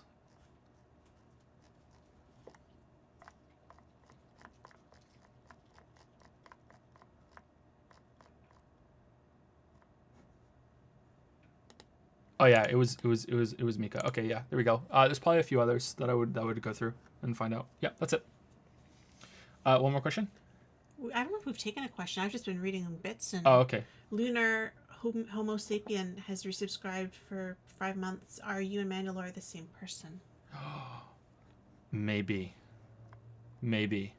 It's quiet. Maybe. So when are you gonna branch out like lore runner and do videos on movies? Probably never. I don't know if I could do videos on movies. I could do videos on stuff that involves movies. I've been thinking of doing one on stories for a while. But yeah, I could maybe do that. But yeah, there's no, I don't think I'll ever do something on a movie. No, Racevic, I'm not subscribed to Racevic apparently, but I watch a lot of Racevic's videos, so I don't know why I'm not subscribed to him. Maybe I missed him. Hold on, let me go check. Am I subscribed to Racevic? Yeah, I've watched a lot of his videos. Oh shit, you guys are gonna hear that. I'm not subscribed to Racevic. That's bad of me. Whoops. I'm also not subscribed to Nakey Jakey, and I love Nakey Jakey's videos too. He's right here in the list. These are 2 people I watch a lot of their videos, and I'm not subscribed to them. Like I said, I'm really bad. Maybe YouTube unsub me? Maybe. Yeah, I feel like I should have been subbed to them already, but yeah.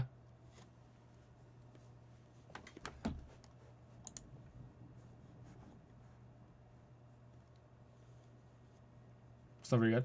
Thank you, Lunar Homo sapien, for the resub, by the way. I just kind of dismissed your question because I don't know how to answer it in a funny way. But yeah. Anyway, let's go back to Patreon questions. David S. Hey, I just saw the Subnautica critique and had one thing in mind while watching it. How come you chose to tackle its obvious flaws that anyone that actually played the game were aware of? I know a critique is kind of supposed to be that, but it felt like a game like Subnautica should be taken from a different perspective given its unique charm. Don't get me wrong, I still enjoyed the video a lot. Your criticism of the game is absolutely accurate, but I was constantly reminded of what you have said in your earlier videos, that experience matters. You didn't really emphasize that on this critique, as you did on the Darkest Dungeon one. It felt like the Darkest Dungeon critique had more content, even though it was shorter, and it definitely felt more thought out in comparison to this one. So what was your thought process while making this video? Did you not emphasize the greatness of the experience of the game on purpose? Or I haven't asked a question in a few months, so went out of my way to write you this long one now. Yeah, I think the or is meant to be or something else. Oh. Yeah, so there's a question mark there. I think that the Subnautica video might feel like it has more content than the Darkest Dungeon one because there's a lot of talk about at the end about the story in Subnautica that needed a lot of time and a lot of dumb examples, and same for some of the technical limitations in Subnautica that took up quite a big chunk of the video, whereas that wasn't the case in the Darkest Dungeon one. I don't think my Darkest Dungeon video is particularly all that great though, so I'm surprised that you're comparing those two together. The reason why I needed to go through through some of the obvious things was that they actually weren't that obvious. They might be obvious to me and you, but the response I've gotten has proven that a lot of people didn't realize that the game ran so poorly for the vast majority of people, you know, like or they were able to overlook it. I've had people, there were comments that were like, oh, the game didn't run that bad, or I didn't really notice the pop-up until you pointed it out, you know, I never moved too quickly in the game, I didn't realize it was this poorly made, or stuff like that. They were able to ignore it, and that's probably something that happened from early access as well, that these issues were acceptable, and then it transitioned over to a full release, and they just, oh well, it's just more of the same, who cares, you know, it's I was already tolerating it, so I'm just going to continue to tolerate it. there was a lot of talk about how, oh well, if you install it to an SSD, these problems don't happen. And then and then there were people responding, no, I actually have it installed to an SSD, and it was still happening to me, and that was the case for myself as well. It was installed on an SSD. It just wasn't put that well together. I think that it was important for someone to really lay down that it's this level of technical ineptitude isn't okay. That I didn't see many people talking about that or really being as firm as they should have been. That this was a huge problem, and it wasn't just oh, I would prefer it to be a higher frame rate, or oh, I would prefer it if it was a little more stable, you know? Because a lot of people like to dismiss those things as, oh, that doesn't really matter for the game design. Those are just minor quibbles. Who cares? But and sometimes they're right. But in the case of this game, it was really bad. It was almost constant in some areas, and it actively hampers your enjoyment of the game in multiple ways, and not just, oh, I wish it was a little more, it ran a little better, or ran at a higher frame rate. Things are going to stutter, things are going to disappear. People are going to lose their whole base or fall through the world, and they're going to die, or they're going to lose their vehicles. A friend of mine started playing the game after my video came out, and I was speaking to him about it, and he said that he liked to play it on hardcore mode because that's what he likes to do. And there were 2 times where he had to restart, and he almost quit the game completely because of bugs. The first one was he got to the Aurora crash site, and a Leviathan actually clipped through the whole ground and ship to come out of the wall to kill him, and he had no way of knowing it was there or any warning or anything like that, because it had clipped into the ship, and it just came out of the wall and killed him. And that was the end of that run. And he said he lost the second run because he was down in the middle of building his new base in a new biome. This one's really funny. He was down in the middle, down deep under the ocean, 200 meters down, building his new biome, his new base in a biome, and he hadn't set up power yet, and he needed to get oxygen soon. But he's like, okay, well, I can finish building this last one because my Seamoth is nearby, and I can just jump in and get more oxygen as soon as I'm building this next run of my base, because of course, why wouldn't you? You're gonna make each run more efficient. And he turned around, and his Seamoth had decided to just drive off into the sunset all by itself. So he died. So it was like I told him it was like a peeper fish must have jumped in and hijacked the Seamoth. So as he's drowning, swimming around, going, where the fuck is my Seamoth? And where's it gone? Where's it gone? He just sees it like burr, burr, burr, burr, like driving away from space in the distance. He just fucking died, so he had to restart. I don't think he's playing it on hardcore mode anymore. But yeah, so that's why, because the problems were being overlooked, in my opinion. As for not enough comments on the experience side, I don't know. I felt that I did that quite well. So I'm sorry to disagree, because I don't think that's good for a conversation, but I thought that I spoke about the experience quite a bit in the opening. I know that this happened with the Zelda video, that some people forget what I say in the opening of the video because after the opening is usually positive. I start positive on purpose. I always try to start positive. Here's what I liked. The Zelda video goes on for positives, I think, for about 30 minutes, doesn't it? Just like, here's all the stuff that I liked. Maybe it's not 30 minutes, maybe it's 20, but like, here's all the stuff I liked. And then I get into negatives, and by the end of the video, it's like, oh my god, like, usually there are pockets of positivity here and there in the videos. I try and do that, and I always try to end the videos with something tying it back to the beginning. But I don't do reviews, I do critiques, and critiques are usually focused on criticism. That's what the definition is. It's taking a critical eye to what is being made. I see that said a lot too. I don't think Joseph Anderson understands that a critique doesn't always mean negative, and it's like, well, the definition of it is something that's critical, and critical implies that you are looking at something and you're trying to figure out why parts of it might not work in the best way. It's not going to be relentlessly negative, but there's a focus on that of doing it. What's going on? Yeah, people go to ridiculous lengths to say Subnautica is good. Your computer just sucks. As someone's saying this in chat. One person in the Reddit thread said that the game runs fine if you run it on a RAM disk. People don't seem to realize that the player shouldn't have to do this. It's the same with Automata's PC port, people are fine with the port because FAR exists, which fixes some of the most game-breaking bugs. Yeah, and it was important for me to address that attitude, even if it was somewhat detrimental to some people watching who didn't have those problems or agree that the problems exist. But it was really important that those were pointed out. I don't think it took that much time. I think I harped on about it a little more in Hob than it was relative to the final video length of Hob compared to Subnautica.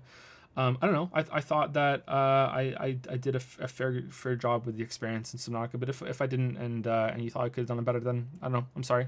I can still improve. But I thought I did okay.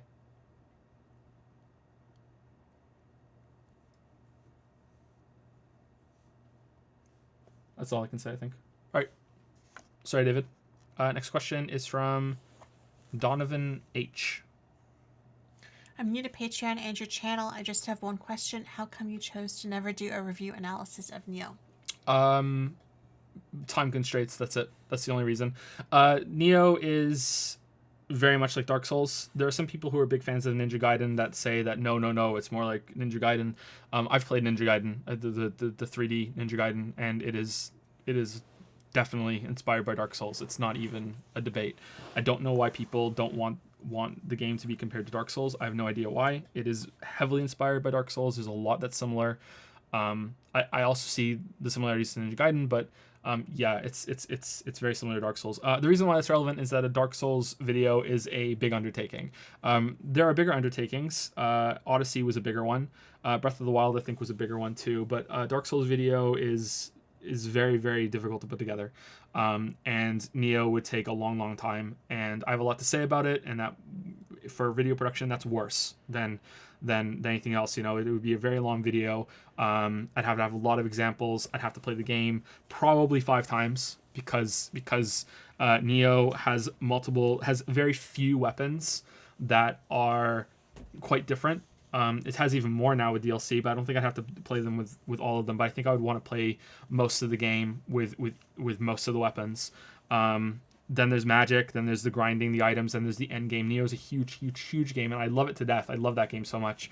But the reason why I didn't get a video was just because of time constraints. I just don't have the time. I'm behind on multiple projects right now. Odyssey really fucked us, big time. Yeah, Automata is gonna be a long while yet, and the Witcher videos have to happen this year, and we're gonna move soon.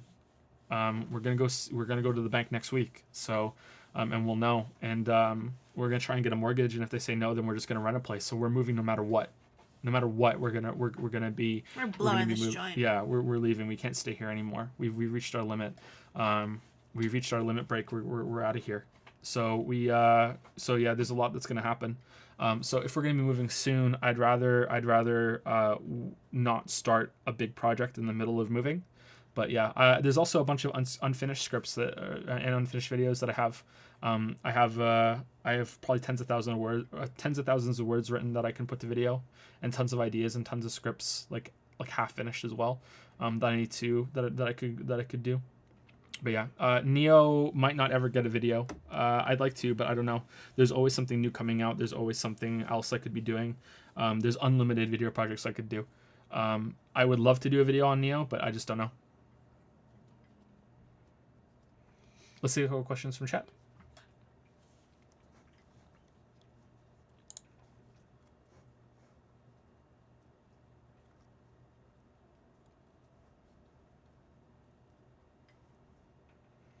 Fuck me, I have a lot of notifications on Discord. Yeah, it sounds like it's a shit show right now. Yeah, it sounds like it, doesn't it? Oh no. Someone says, what was wrong with the current place? What isn't wrong with this place? We've outgrown it in a big way, and it's falling apart. Our current apartment is tiny. There's 4 of us now, plus 2 dogs and a cat. It's literally falling apart. And I do mean literally for once. It's literally falling apart. We've been here for almost 10 years now, and it's been falling apart for a while now. And if it was ours, I would say let's renovate, but there's only so much you can do in a place like this. Mm-hmm. Have you heard of Clamps? He does analysis videos on... Hold on. He does analysis videos on Nier Drakengard. You should check him out for your video. I've heard of Clemps, yeah. I haven't watched anything he's done. I don't think. Maybe I started watching that video, but I turned it off. I don't like to. To watch videos on games that I'm gonna do videos on. I feel that can change my perspective on things. I do research. I do some searches on things if I'm not 100% on a point, or I will talk to people. But when it comes to other videos, especially videos that are taking games on a broad sense instead of very specific. So if I was to need to look something up for Automata, for instance, and there's something I don't understand about a specific part, and there's a YouTube video that's just about that specific part, then okay, I'm gonna watch it. But if it's on a broad sense, then I kind of feel that can sometimes sway me, and you're not getting my opinion anymore, and it's kind of I've kind of been poisoned by the opinion of somebody else. You know what I mean? Research is a real fancy word for just looking things up. I know, but hey, it's the cleanest word for it. Yeah, you are right to put it in air quotes. Researching to be, yeah. But I have tried to get over that lately, and not worry too much about that happening. But I am usually still aware of it, and maybe it's something I need to get over. But yeah. There was a question, I think it's been asked a few times now, for Pedro. Pedro. What has been your favorite game to stream so far? I'm going to take this in two ways. What do I think was my favorite game to stream? For the game that I enjoyed the most was Undertale. What was my favorite game to stream that I think made for the best stream that I enjoyed? Like, I enjoyed Undertale. Chat was down, and I was basically just playing it myself, right? I spoke aloud for quite a bit of it, but I was mostly playing it for myself with no interaction, with nothing like that. I could effectively not have been streaming and had the same experience. So Undertale. For a game that I played that I enjoyed the stream experience at the same time was Recettear. I had a lot of fun with Recettear and interacting with chat as a streamed experience. Getting over it was up there too. And Papers, Please was good too, I think. Those were good games for streaming. What's the latest movie you've seen? I think the last movie I saw was I watched a movie. I think I watched a movie last week. The Finn kept waking up, and I kept having to go back and forth, so I watched it in chunks. But I couldn't concentrate on anything else because he kept waking up and I wasn't sure, so I didn't want to start anything. Starting work and then get interrupted is just poison. I watched the Hitman's Bodyguard on Netflix. That was the last movie I saw. The most recent movie I saw that came out, I don't know. I don't know. I don't know release dates of things. Maybe It Follows.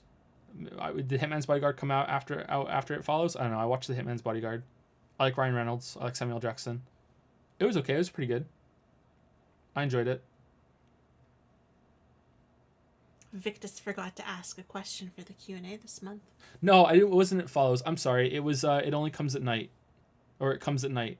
It wasn't It Follows. I'm getting mixed up. I haven't seen It Follows. It was It Comes at Night. They both start with it. So that's where I got confused. I haven't seen It Follows.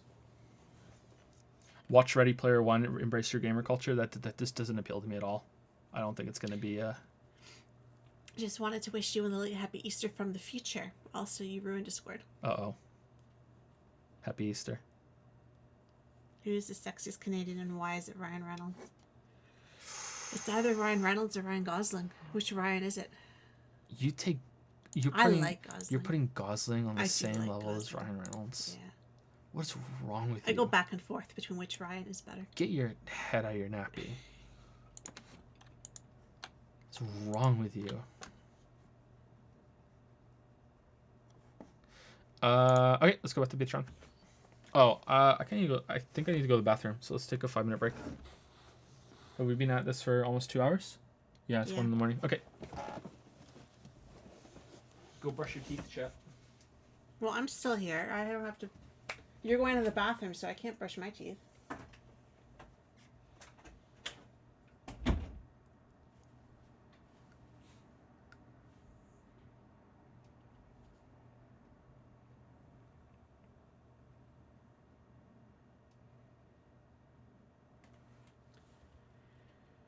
So, how's everybody doing?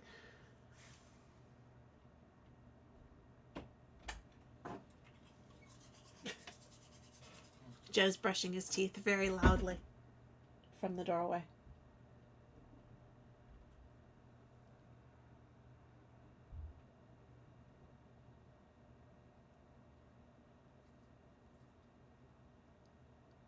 Lily's stream, the true stream started, yeah. Nice to see you guys. It's been a while. It's only like once a month now it's been happening. Yeah, I should go lock him out, right? And then it's just a Lily stream for the rest of the night because I don't know how to turn it off, so it'll just be an infinite Lily stream forever. We hydrated, we had teas. That's why he has to use the bathroom, probably.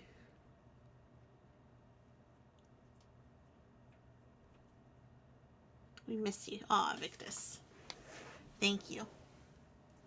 Hey, Lily, do you know why Mr. Caption deleted his videos? He was talking about it for a little while. He wasn't happy with them. He wasn't satisfied with them. He felt they were, I guess, maybe not his best work, and he was saying he was going to delete them. He was going through a bit of a rough time, and I think he's taking some time to kind of get himself together. Hopefully he's doing better now. He left Discord around the same time, so yeah. Hopefully he's doing better.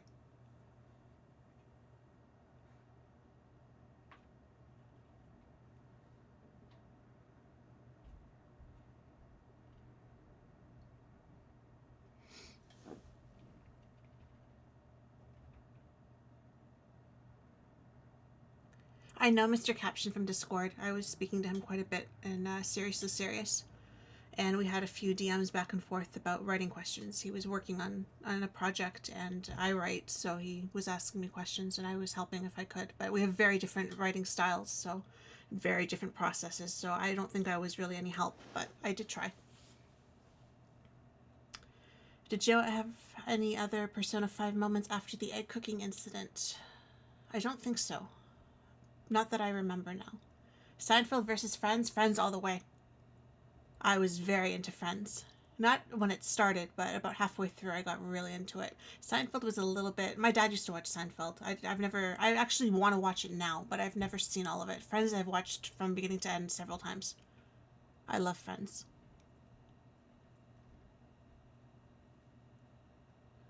Aren't you jealous of his waifus? No. I'm secure in my relationship. I don't need to be jealous. Lily, right now, Joe isn't a formed individual because he didn't watch enough anime. Consider it a fix. Well, you guys are making up for lost time with all of these games, right? So, yeah, I write too. I write novels. Murder mysteries. I'm surprised you're still with Joe after that egg incident. I know. The egg incident? There's nothing wrong with Seinfeld. I actually want to watch the whole thing. But if you're asking me Seinfeld versus Friends, well, you know, that's just no contest for me. I know, Seinfeld, right? I've never seen all of Seinfeld, but you know how much I love Friends. They're both pretty good. Wait, what egg incident? We called Haru in Persona 5 the egg, and she was our waifu that wasn't allowed. Rejected waifu. I haven't read any Kay Hooper novels. Lily, who do you think would win in a fight between you and Dr. Legs? I think she would kick my ass. Get it? Yeah. Get it? Get it? Because they're strong. She would strong kick legs. my ass with her beautiful legs. Would you enjoy it? Let's hope she wasn't wearing heels when she kicked my ass. You guys have any idea when you'll be moving? Hopefully this summer, possibly this fall. Depends how long it takes to find out from the bank if we qualify for a mortgage. Depends if we are buying a house, how long that will take versus a rental. Depends if we decide to stay in the city. or if we are going to a different city, in which case it'll be back and forth, viewing properties and stuff. So it's really hard to say. This summer. Her legs are too long. You'd never get close enough to hit her. I know. I really think she would win.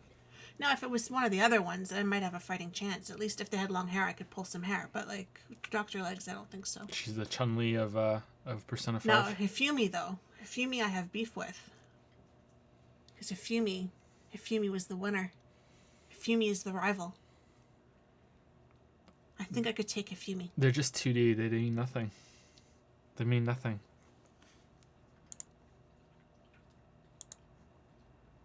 Where's Hydrate Bot tonight? Where's our Haifu? Someone asked if you're hydrated or not. Yeah, where's I said we had tea.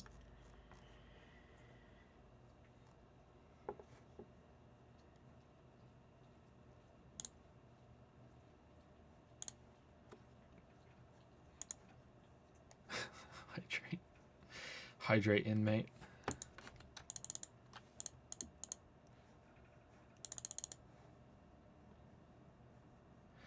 No more Persona 5.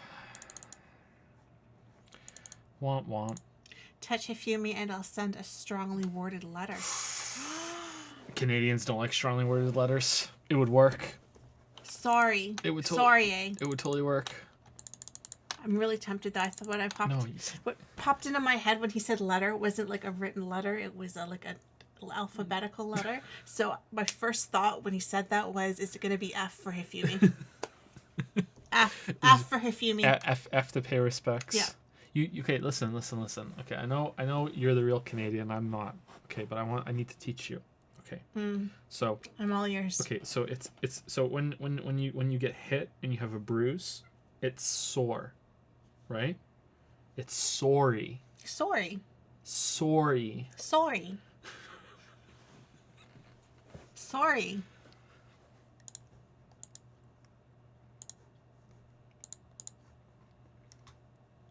All right, next question.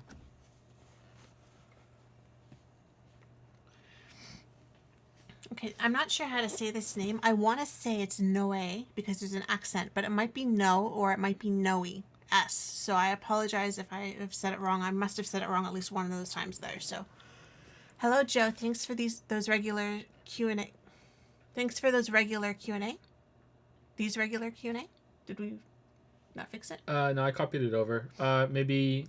Thanks for the regular Q&As. Yeah, How's that? Some people make typos. Some people English isn't their first language, so sometimes they're a little hard to read. But we don't. Sometimes we fix some things up, but other times we don't.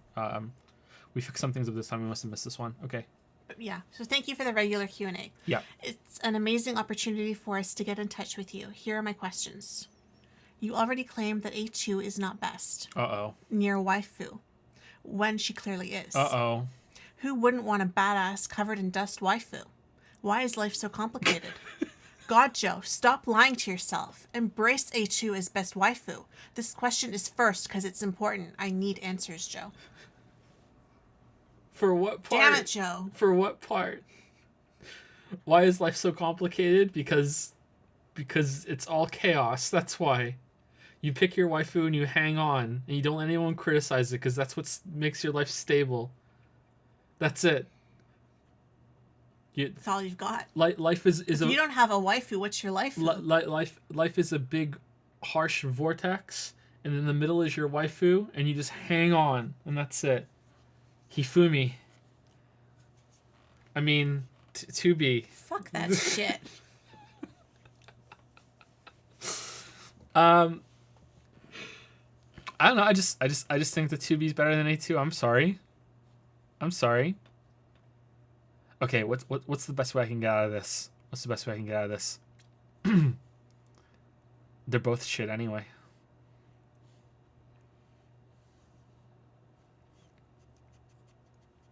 You've angered them.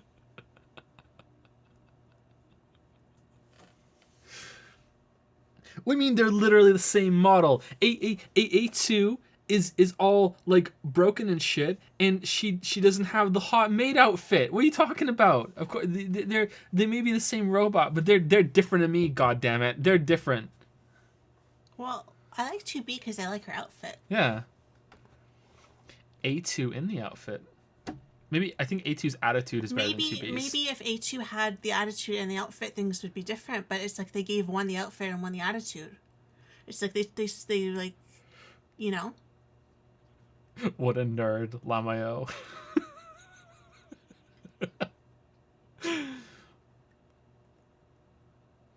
Oh, I don't know if it's Pedro or Pedrox. I think I called him Pedro before. Maybe it was Short hair is better than long hair. Yeah, that's what he's saying. He said that before. If A2 had kept her hair, I think maybe I would be on the A2. The A2. You like long hair. You don't like long hair. I don't like short hair. Yeah.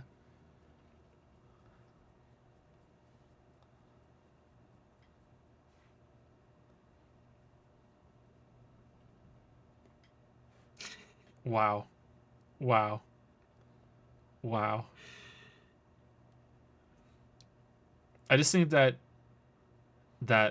2B is a cassette and A2 is a skull, and you just have to decide which one you would rather have, a skull or a cassette.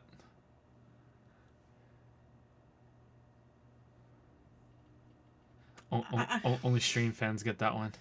Anyway, what's the next question? I was following your stream every day near the release of the Odyssey video. You were regularly telling us how much of a struggle it was to do this video.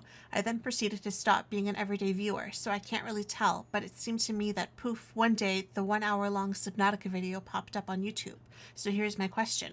Was this video way easier for you to do, or was it a struggle as well, but I couldn't know because of my stream presence? In any way, cheers to you. Great job. Oh yeah, way easier to do. Yeah. Far easier. Not the easiest video to make, but yeah, way easier. There are tiers of videos, and of course it's not an exact science, but I can tell you that if I only need to play one game, it's going to be an easier than having to play multiple games like I had to do for Odyssey. I had to go back and play a bunch of Mario games. It's going to be even easier than playing one game if that one game is short and is very very linear. And is the more narrative heavy it is, the easier it is to construct the video. The writing part usually doesn't take me that long. Sometimes it does, but rarely is that the bottleneck. The bottleneck is recording the audio, fixing the audio, putting the video together, and playing a lot of these games and getting all the footage that I need for them if it's a big project like that. The bottleneck is rarely the writing process. It has been a couple times, but it's rare. Like I said, I'm repeating myself too much. So it was much easier. I played it twice. I played it more than twice because I played it before streaming it. But I played it again off stream, and I just kind of decided to do the video, and I wanted to get it out as quickly as I possibly could. I didn't really mention it that much on stream until it was close to being done. There was a delay on it though. Like you may have felt it was more like Odyssey if that was the case, but it was a delay that was caused by a lot of technical issues and some things to do with the kids rather than just the project being a gigantic pain. But so yeah, if you had been there for the week leading up to it, you might have heard more about it, and it might have felt a little bit more like Odyssey. But I don't know. Maybe not. It did take It did take longer than I thought it would, but yeah, it was nothing compared to Odyssey. Absolutely nothing. I would like to find more games like that I could do to make regular content. I'm trying to do that right now. And we'll see how it goes now that Persona 5 is done. I'm hoping to dedicate some of that time back into YouTube. But streaming isn't going away, but it is going to be there's going to be less of it going forward.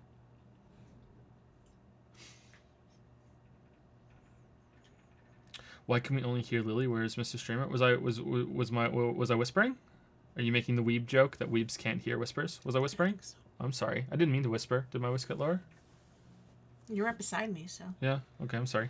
I'm not a weeb, right? So I can hear you just fine. That's the joke, isn't it? That's the joke. Yeah.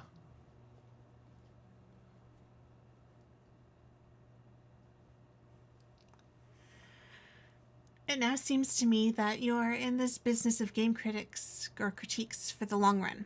How do you see the future from now on? Do you see yourself streaming in 5+ years? Are you happy with what you have now, or would you like to do something more? Like being employed by a big company or something.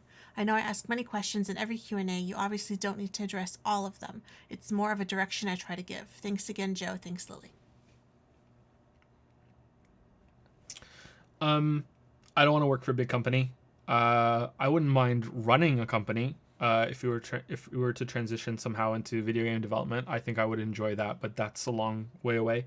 I would like to try making a game at some point. Yeah, I think that it's important for me to try that and probably fail, but I would like to give it a shot. I think I would learn a lot. I can't really lose there. Either the game is a success and I find out that I can do this, take a lot of hard work, or the game's a failure, but I still learn a hell of a lot. Yeah, but I would be very interested in doing that. Working for a big company, no, I don't think I could do that. The sleep disorder I have makes it very difficult to keep a schedule. That's partly why streams are becoming unscheduled, because it's just become too much of a strain with what little sleep I was getting being even further interrupted constantly by the boys. It's been worse than when they were newborns lately. Last night was really, really bad. I was really, really happy and grateful that there was no stream this morning, because I think I would have had to cancel it. It was really, really bad. But yeah, I do see myself continuing streaming for the foreseeable future. Definitely, I enjoy it too much, and it's really good for many, many reasons. It's not the streaming that's the problem. It's the scheduling that's the problem. So yeah, I do see myself continuing it in 5+ years. Do I see myself continuing doing the YouTube thing that far? Over 5 years, yeah, I think so. Yeah, I think I'll still be doing this in 5 years. 10 years, 15 years, I would hope to be trying to do something else. At least in addition to this. So maybe videos would be less frequent, more of an event when they came out while I was doing other things. I would like to return to writing at some point, but that's not a priority at the moment. Video game development, definitely. I'd like to look into that. I also would, if I was going to stick with the YouTube thing for even longer than that, like if I'm pushing like over 40 and I'm heading into my 50s and it's still around, or if it's a different format on a different website and it's still video creation, I would really be interested in really pushing up the quality into some sort of professional level, sort of similar to what NoClip does, that kind of level, and branching out in different ways. Probably having a team that's helping me, and I can really make things a lot sleeker. And I don't really do much of the video production anymore, and I still have a hand in it, but it's my presentation style, and it's my the information I want to present, but I have a whole team. I would really like at some point to have animations at least. There have been a lot of times where I've been saying something in a video and I think, oh shit, I wish that I knew how to animate something. I wish I knew how to draw, because I can't draw. I wish I knew how to draw and animate this, because it would be really good to have this as an example for this. There is no way I can represent this visually from footage I can get. So I really wish that there was a way that I could create it myself. So having a team doing that would be really, really good.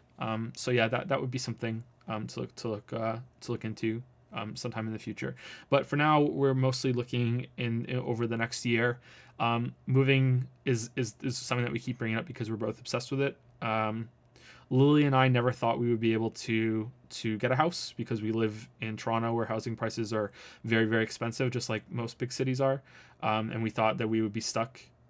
But now we can, because we can leave Toronto. We don't need to stay in Toronto. The only thing that we need is fairly good internet to be able to do this job.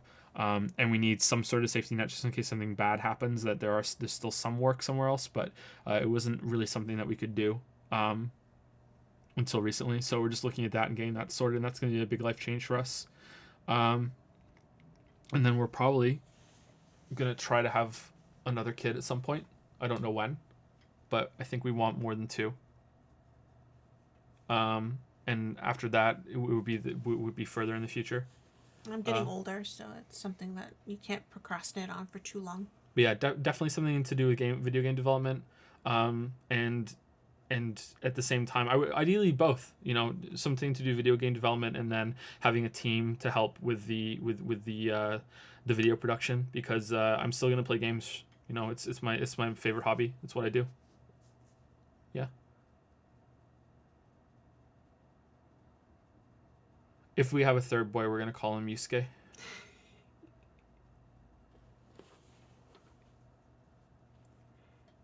Especially now that I know the Canadian reference.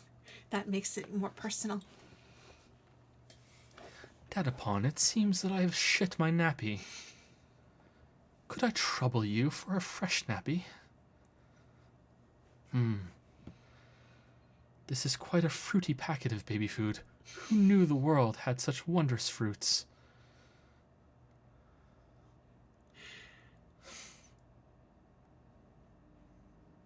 Apple crisp? That was the favorite. Yeah.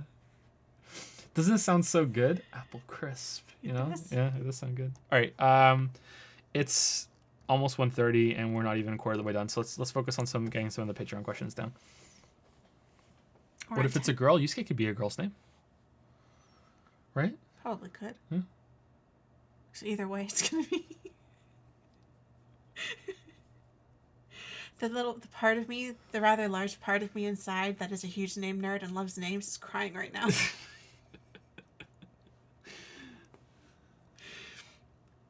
Titus F says, you were up so late last time, so just one question this week. Ooh. Thank you, Titus F. Much love to Titus F. If you were starting your digital journey today, writing books, YouTube, Twitch, Patreon, etc., what would you do the same and what would you do different?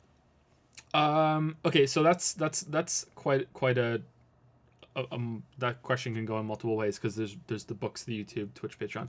Okay, so probably let's do some of the easier ones first. Patreon would probably would have launched with rewards earlier on. I didn't really have rewards for a long time because I didn't think people really wanted them. Turns out that people do kind of like having rewards, and there's some benefit to it. I don't like making things exclusive or anything like that, but I think that it was worthwhile. I think the rewards I have right now aren't even particularly that good, and there could be better ones.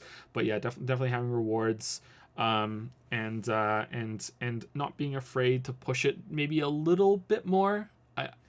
I know how that sounds because usually I bring it up at the end of every video, but when I made the video saying, hey, I have a Patreon, that was after so many videos with it being said only at the very end of the video. And there were so many comments, and the response to that going up from 1,500 to what it is today shows that a lot of people weren't even aware that there was, that there was one. So I think maybe mentioning it once or twice at the beginning of a video might have been a good idea, but then that seems kind of tacky. But I don't know. I think the way it turned out, it turned out fine for us, but I don't know if that's luck or not. So yeah, there's that. As for Twitch, this is gonna come back to what someone asked in chat earlier. You shouldn't listen to me. I'm not a good Twitch streamer. This is not my main thing. I got to cheat because I had the YouTube audience. My Twitch followers numbers is almost the exact same as I have on Twitter. So you can definitely see that there's this cross-pollination between what I already had over to Twitch. There have been people that have subbed on Twitch and have found me on Twitch and didn't know I had a YouTube channel. So there's a building here, but I got to cheat my way here. So that's it. That's you shouldn't really listen to me. I don't think I would have changed anything different because I just don't know enough about it. I think that maybe I could probably do more regular new emails would be a good thing, but that's, there's just juggling too many projects. That's part of the problem that's going on right now. As for books, books are the writing the books only kind of went badly because Amazon changed how they present their books. I've spoken about this on a lot of these Q&A streams because it's usually some people are interested in the whole book thing and how writing goes and what the process is.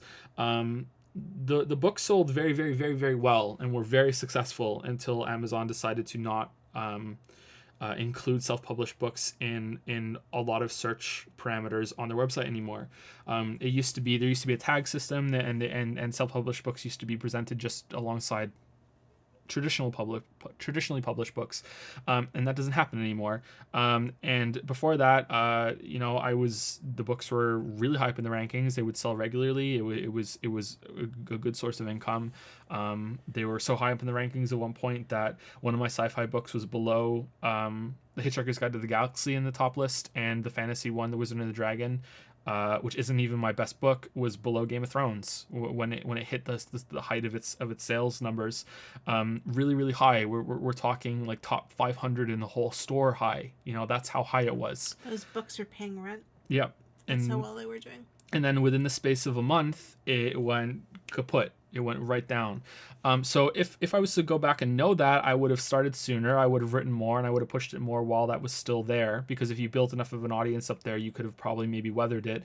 And I would have written more to use books that I wouldn't have published on Amazon to present to agents as a here's something that I haven't self-published, and here's my audience. I proved that I have this audience. Here you go. Are you interested? That sort of thing. That's what I would do. That's how I would change it. But the reason why I'm so paranoid, and probably why I put an insane amount of effort into both YouTube, Twitch, social media, and everything else around that, is because of that fear that's going to happen again. I don't think that all of my hours that I put in every week are efficient hours. I don't think that I'm the most efficient worker out there, but I do put too many hours into all of this, and that's probably why. It's because I'm afraid it's gonna be taken away, like what happened with the books. So that's probably what I would change. But that's like going back in time and cheating. You know what I mean? Like, yeah, that's what I would do differently. As for YouTube, I got very very lucky. I know that I'm lucky. I will never argue with anyone that I got lucky. That I didn't get lucky. I went from 15,000 subscribers to 45 to 50,000 pretty much overnight.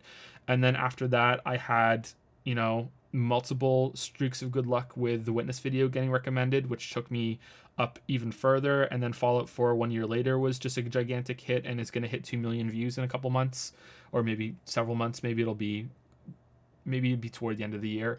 So I got very, very lucky. I'm here in part because of hard work, but I also know that there was a string of fortunate events that got me to where I am, and that makes me really nervous, and it used to keep me up at night a lot, but I've tried not to think about it much anymore. So if I was going to go back, I would realize that I can't rely on that luck, and I would have a different approach instead.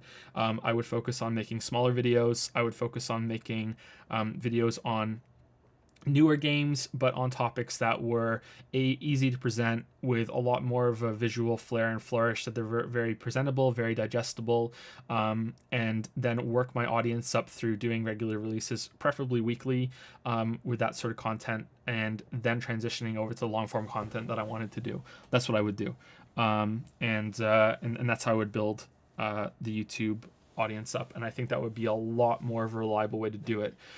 However, if I was starting now, if I had to start over again and I have to start in 2018, I don't know how I would feel about that, because YouTube has changed so much, and honestly, I don't really understand all of the changes that they made. I don't know if it's possible for someone to start out so small and new like they are without getting a big bump from somebody else. But there's a lot of responsibility with giving someone a spot like that.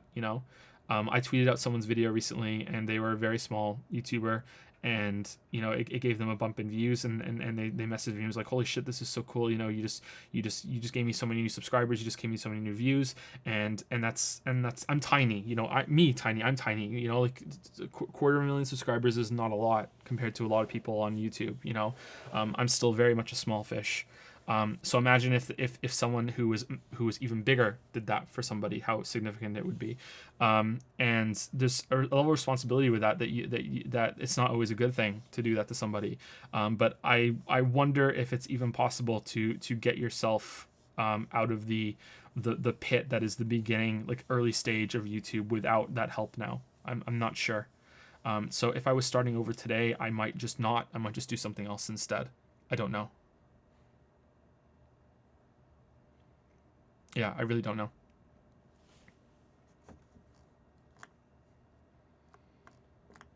So to close, I'm really glad that I don't have to live that. Right? Yeah. I don't have to go through that. Yeah. Let's open some Clicker Heroes boxes.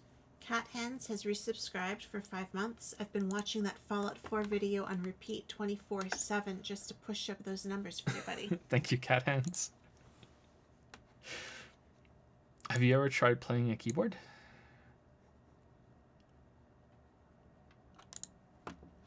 Do do do I do remember. do do do do. I remember him. He was awesome. Do do do do do do do.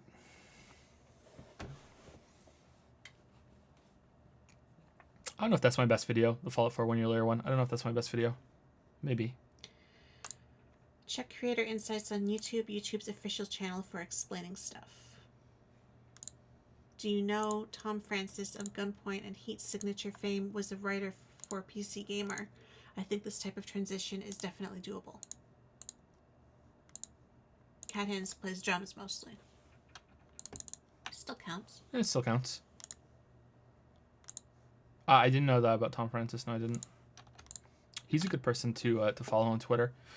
He doesn't tweet out much bullshit, and even his bullshit is usually pretty good. Maybe he doesn't even tweet out any bullshit now that I come to think about it. And he tweets out cool webms or whatever they are of games that he's playing. Yeah, he's a good person to follow on Twitter if you haven't. Some pretty good insights from him too, but he's usually a fun follow. Whenever I see him on my timeline, which is not that common, I'm happy that he's there. Okay, next round of questions from the Q&A. Cabin M says, last Q&A you mentioned that you don't think anybody has ever argued over waifus. Hilariously, 2 of my friends aren't talking anymore for that exact reason. Uh-oh, really? For anybody curious, it's from the anime ReZero. You know exactly who if you watched it. I just thought it would be funny to point that out, but anyways, on to the questions. Resident Evil 0 or is ReZero is that something what it else? Maybe it is. No, it's ReZero. It's not Resident Evil 0. What's this?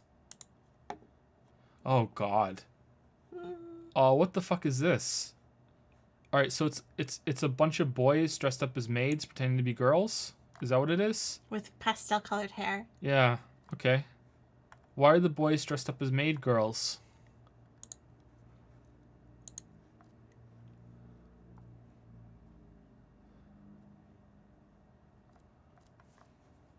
This looks awful.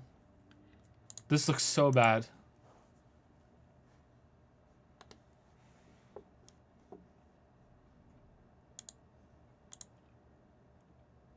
Just accept it. It's a story, who cares? Well, I'm sorry you have to deal with that because that must be awful. Kevin M, get new friends, bro. All right. Wow. How would you feel about doing a podcast? I guess these Q&As are kind of like little monthly podcasts, but I meant something more traditional where you talk about games with somebody who does the same thing as you. It'd allow you to talk about games you stream, which is something I'd be interested in hearing. Yeah, totally want to do it. Yeah, definitely. But again, like many things after we move, we can barely get the time for streaming. And even then, you hear how often the kids are crying in the background. And plus, we've just been really lucky that nothing, they haven't been that loud. Usually they can be louder. We're lucky that they're not crying right now. Yeah. So, and I went in to cover them and I was terrified the whole time they were going to wake up. Finn might wake up at any moment, so that sort of thing. So after we move and have a quiet separate area, and more time that I can commit to reliably being able to do something like that, probably once a week, then yeah, I would definitely be down for that. I'd also like to play some games with some other YouTubers. I played PUBG with Shammy and Mandalore one night, and we had fun, and I enjoyed that, and I wish I could do that more.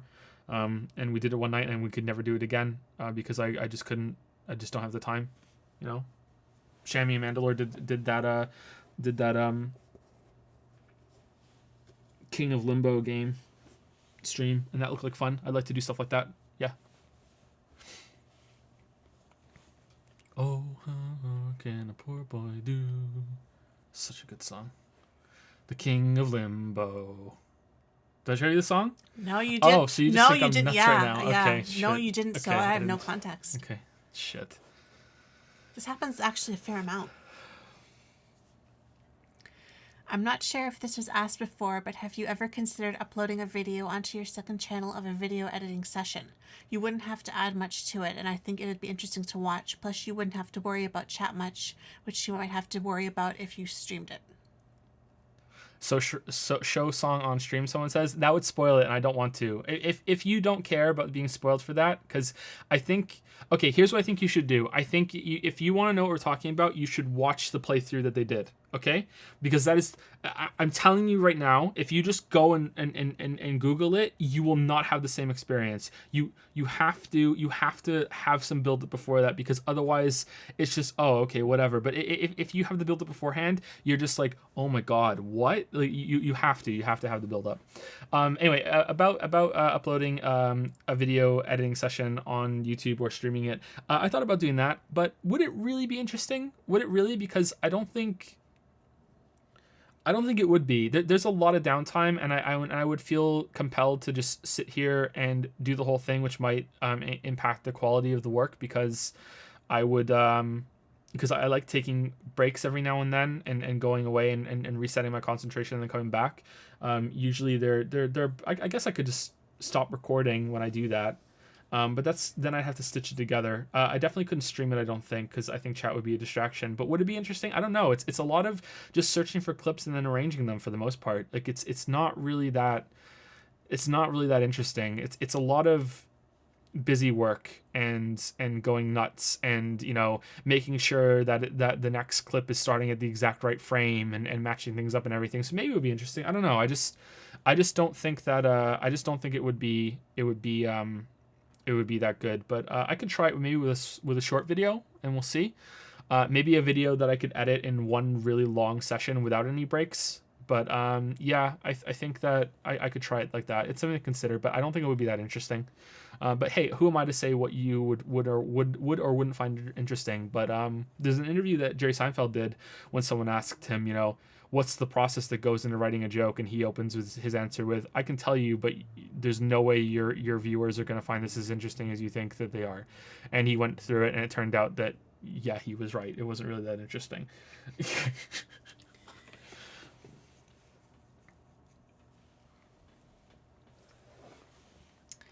Have you considered turning your book into an audiobook narrated by yourself? I don't really have the time to read anymore, but I listen to audiobooks at work and would be interested in listening to your book. Thank you for everything you do. Love the vids. Thanks so much. So I would have to do two versions, right? One with my normal voice and the other with Yusuke voice. Of course. Yeah. The Yusuke edition that's DLC. Ooh, DLC. We can put DLC for audiobooks. Mm-hmm. Is that something that's ever been done? Honestly, if you're doing the Yusuke version, you might have to go back and rewrite parts of it. Because I don't know if the standard is there. Improv some lines. Yeah. If I was to turn the books into audiobooks, it wouldn't be done by me.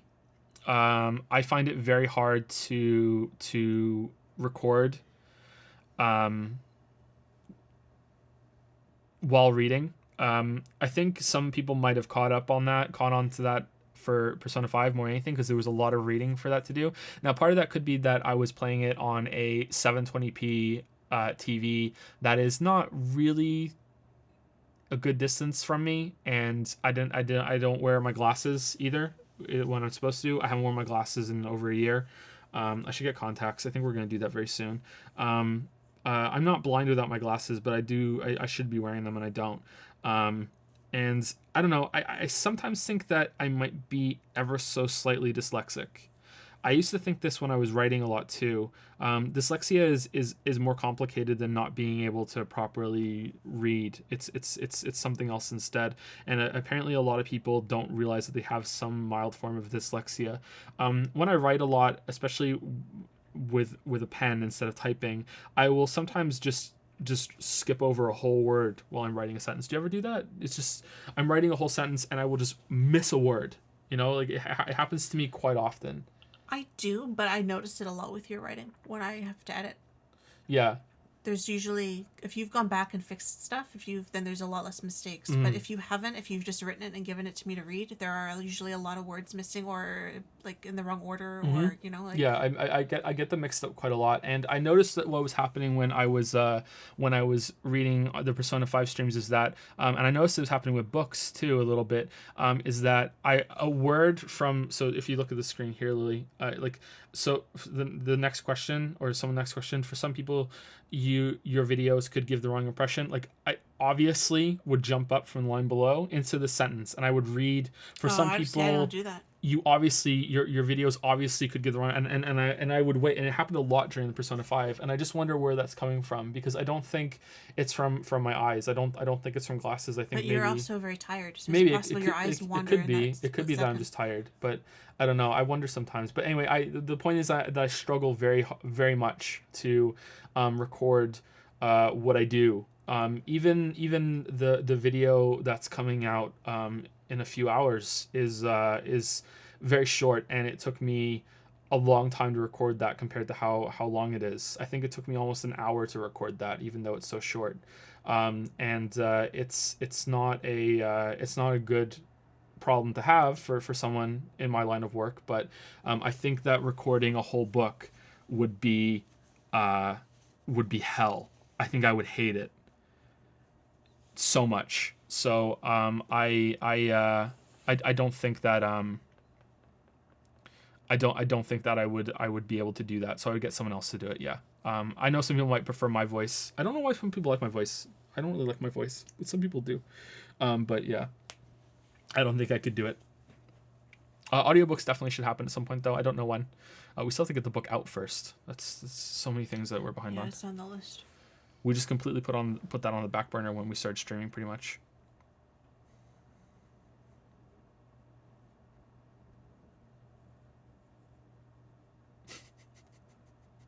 This has been said a few times from Z Stardust here.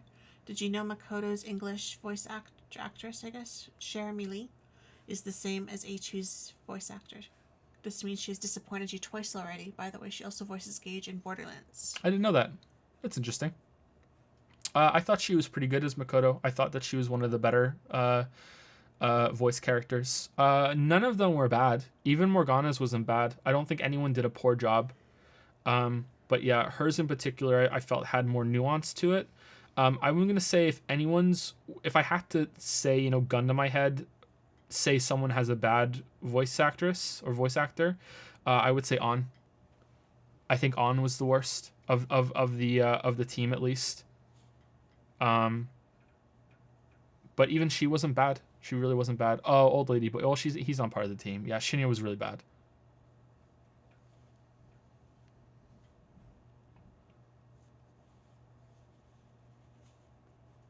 Okay, let's keep going on Patreon. Aaron T says, when did you want to give up on the channel books, if you ever did? Well, we've pretty much already given up on the books. At least the way that we were selling them before. I just went into that in the last answer. A few answers ago. So I don't want to go back into it again. But yeah, after Amazon changed the way that its search algorithm worked, we pretty much gave up on that, on presenting the books in that way. But we'll be doing something else with them again, sometime in the future. Maybe now that you're not going to be streaming so much, you can read my book. Oh, that's true. It's been sitting there for months, and no one's read it. Wait, you wrote a book? I wrote a book. Can I have a flashback? Useless. I wrote a book. It took me years to write it, and you haven't read it. Yeah. So yeah, that's pretty much done at the moment. I'm not writing at all anymore because the channel just takes up all my time, and I miss it, but not as much as I used to. I like what I currently do. If I had to pick one and I can only do one for the rest of my life, I think maybe I might pick the channel now. I don't know. I'm really used to it now, and I really feel very, very, very lucky to have the job that I do. Sometimes it can be very stressful, but I try to keep into perspective, and yeah, if I lost this, I would be very upset. So I think I would choose the channel now, which is kind of strange to realize. As for, was there ever a point when I wanted to give up on the channel? There was only one time ever that it made me that I had to stop and think, okay, maybe this isn't something that could work. Was after the Rise of the Tomb Raider video went up. Rise of the Tomb Raider took a long time to make that video. I played the game twice. It was not a short game. It's not a long game, but it's not a short game. A lot of work went into that video. It was tough to record. It was tough to make. I thought it was a good video. I thought that, I still think it's a pretty good video. It's not my best, but it's still a good video. And it was on a new game that just came out. It's a big game. It sold a lot of copies. It's a popular game. Lara Croft is pretty much an icon. And that video did nothing. It did nothing. It went up to nothing. It didn't get posted anywhere. It didn't grow the channel. That was almost a whole month's work that did jack fucking shit. And it's a good video to watch now, and it's gotten some viewership and some eyes on it now. But yeah, that did nothing. And that was a really bad blow to take so early on.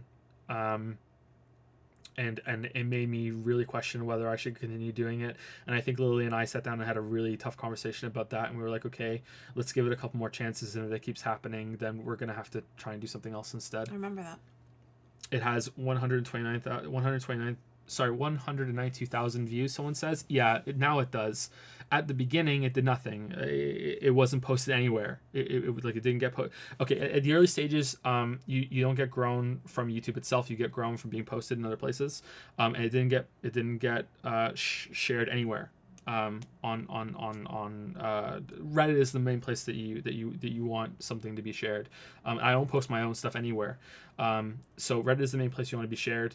From looking at the analytics in the back end, that's always been where you get the most views from. If views are all you care about, if you care about discussions, then Reddit is probably not the best place to get posted. But in terms of views, yeah, that did nothing when it went up. And it was such a tough video to make.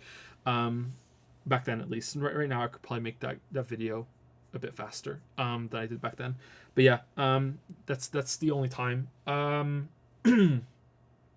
couple other times there've been videos that went up and kind of been like, oh, it didn't do as well as I thought it would. Bloodborne didn't do as well as I thought it would when it first went up. So did Uncharted 4. I thought those would be bigger, and that kind of put me off a little bit, and I was worried a little bit, but it was never as bad as it was with Rise of the Tomb Raider video. So yeah, that's the only time. And how did you get through it if you did want to? That was the next question. We didn't get through the book one. We had to change things, so that was a complete switch up. So yeah, that's the end of that one. Sorry, I can't tell you any more. There's nothing you can do. Some people have lost their YouTube channel because YouTube changes their algorithm as well. If you've ever seen someone with millions and millions of subscribers, and their latest videos are only getting like 50,000 views each, even though they have 10 million subscribers, that is someone that has probably lost their whole audience due to YouTube changing their algorithm and changing who gets notified when someone they're sub to gets a new video out. Yeah. So that's a thing that can happen on YouTube as well, which is why I'm so scared about it. But so far so good. And that's partly why streaming had to happen too. There's a lot that goes into it. It seems like it should just be simple, right? Just make your videos and you'll find your audience. Well, unfortunately, that's not the case, because that's not good enough for YouTube. And YouTube takes too many things into account. And part of it is automated too, which is really scary. But yeah, that's it. As for getting through it with Rise of the Tomb Raider slump, it was just buckle down. Try and work as hard as you can, make something else, see if it's just a fluke, see if this is standard. Maybe everything else that came before was a fluke, maybe you just got lucky before now, and this is the standard, and you just had an exceptional experience with the previous videos, or something's changed now, and just keep going. And luckily enough, it turned out that Rise of the Tomb Raider was the exception, not the other way around. So it was just get over it, pretty much. Just try harder, right? I don't think there's anything else I can say. Sorry. This is a question for Lily. After seeing all the confidence stories, who is your best girl in Persona 5? Well, I don't think you did see them all. No, I didn't. I didn't watch a lot of it. I listened to some of it. But Finn is obsessed with Elmo's World, so we have just been watching Elmo's World over and over and over again. There's an episode with a cat, and this little boy goes... With a what? A cat. Cat. Cat. Cat. And this boy goes to the animal shelter, and there's all these cats around, and there's like 20 cats, and he has to pick a cat, and Finn loves it, and it's just, we have to watch this like 3-minute section of Elmo's World over and over, and as soon as it stops, he wants to watch it again, and all he does is sit there and point at all the cats and go cat, cat, cat, over and over and over again. Like, I don't know what they are. And then as soon as we finish and Elmo's back again, he goes cat, cat, and he gets mad if you don't take it back to the beginning again. So this is all we've been doing, really, is we missed a lot of Persona because we had to watch the cats. So sorry about that. So who did you see? Saw Makoto, I saw Hifumi, I saw An, I saw at the end I saw Haru, but I only saw her like the last day. Okay. I saw Legs, of course, and I saw Sai, but she wasn't a waifu option. Mm-hmm. But like I said before, if I could pick anyone, then I would have picked Sai after seeing her witchy persona. That spoke to me. And but if I can't pick her for obvious reasons because it doesn't go with the story, Legs was my pick. Legs was Dr. Legs. mature. She was sophisticated. Was she sexy? She was sexy. She was successful to some point with being a doctor, which appealed to me. She educated, obviously, and she had awesome legs. So like, what more could you ask for? She had the huskiest voice of all the waifus. She was a woman. Hifumi was a girl. Ooh. Ooh. Okay. And I think Dr. Legs was here in chat Who do you somewhere think? earlier Who do you too. think was So the worst one? if you're still here, Legs, you're gorgeous. Who was the worst one?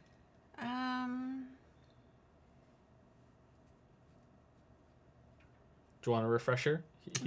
Hifumi won Okay, I with don't a really know shogi. Haru. I don't really know Haru because I didn't really see her, but she didn't strike me as good or bad. She was just kind of neutral to me because I didn't see her. Okay. And I didn't have any strong feelings about Makoto. I liked her confidence, so she was okay. And I liked her outfit, especially the cat outfit, so she stayed in the running for me because I thought she had nice hair and a nice cat outfit. She looked really good in red, so she stayed in for me. She had zippers over her nipples too. I didn't notice that. I did. But she didn't really do much. Why are they there? I don't get it. Who And are they then for? Futaba, I never considered to be waifu. I don't know if she was supposed to be a waifu or not. Yeah, so she's probably worst girl for It was between her. I didn't care for Hifumi. Hifumi seemed very innocent and very she just didn't do much. I didn't. Not only are you mad at my choice, you think it's worse one? It was between her and An, but she didn't have the cat suit going for her. She was very. It's like you pick someone who played chess. It's like you just wanted someone who. I didn't play chess. I picked shogi. Shogi is different than chess. I didn't see any shogi playing, so she was very into this game, and she wanted, you bonded over it, but she picked the game over you at the end. She didn't even come to see you off. She did. I regret it. I'm telling you. My mother won't let me date. I regretted my waifu choice. She seemed very young and very, very much girlish to me.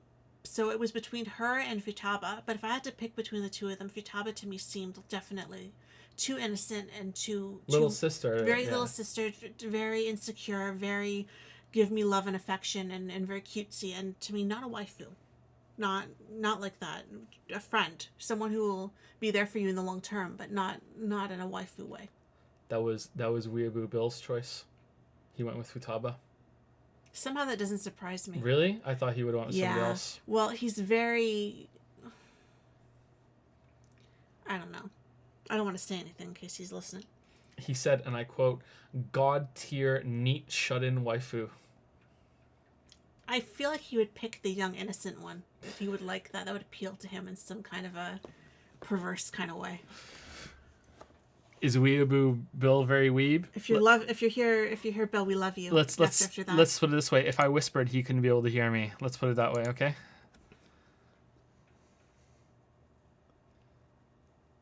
I love Bill. He's part of the reason why we played Persona 5, because he recommended it so strongly. Okay, let's go. Our boy Nazajil's back. One long question. For some people, your videos could give a wrong impression of being too negative. For example, you obviously think Breath of the Wild is a great game overall, but the majority of your Breath of the Wild video focuses on its problems. Same could be said for Subnautica's video. Edith Finch is one of the few videos with the tones that actually match your overall opinion. Probably that's why it's favorite for many. Is it because you think it's pointless to repeat what other people said, since most other reviews usually like to be positive unless the game really sucks? Or do you just consider being critical is mostly what your videos are about? Definitely being critical is what my videos are mostly about. I said this in Discord the other day, that I don't think any game is anywhere near close to perfection, and that your favorite game, look at it, don't you see how it could be so much better? We should always be striving to push the medium forward. Even your favorite series, you always want it to be better. You never want it to wallow in just spinning its wheels, just doing the same thing over and over and over again. You always want more from it. You can still enjoy more of the same, and you can say that, but more of the same, I'm enjoying it, but I'm not, McLovin it, then you should say that is a more middle of the line experience around a 7 out of 10, for example, rather than a 10 out of 10. Hey, it's more of the great stuff that I love 10 out of 10. That's there. I think there should be an air of really pushing boundaries and doing something new, or really digging deep with a concept, or just making something much better if you are going to be putting something in the upper echelons of the scale. 9 or 10 should have that to it. Breath of the Wild is probably a 9 out of 10 for me. Looking back, I think 8 out of 10 is too low, but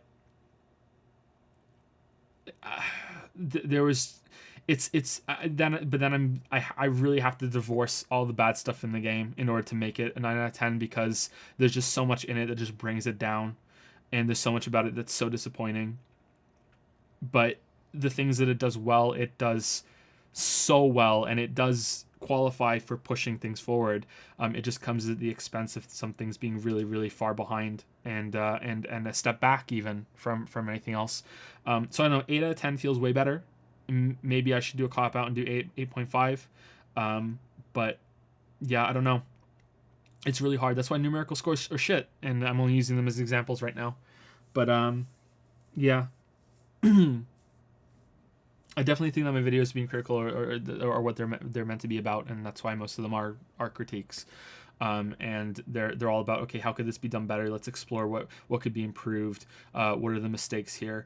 I think that I've been very kind of tainted by what I started off the channel to be. So it was all about Dark Souls, and my main goal with the channel was to just make a video that was pointing out that Dark Souls 1 it does some things wrong and isn't a perfect game, and that Dark Souls 2, comparatively speaking, isn't really that much worse than it, especially if you count the DLCs together as part of the experience. Dark Souls 1 is a better game than Dark Souls 2 for the base game, of course, but it's not perfect, and it has some major flaws a lot of people are overlooking. And I think after that was kind of set the tone for where I was going forward. I think there have been times where I've broken out of that, and I think that most of the videos have been successful, but at the same time, I get some criticism when I'm too positive. Some people thought the Fury video was too positive.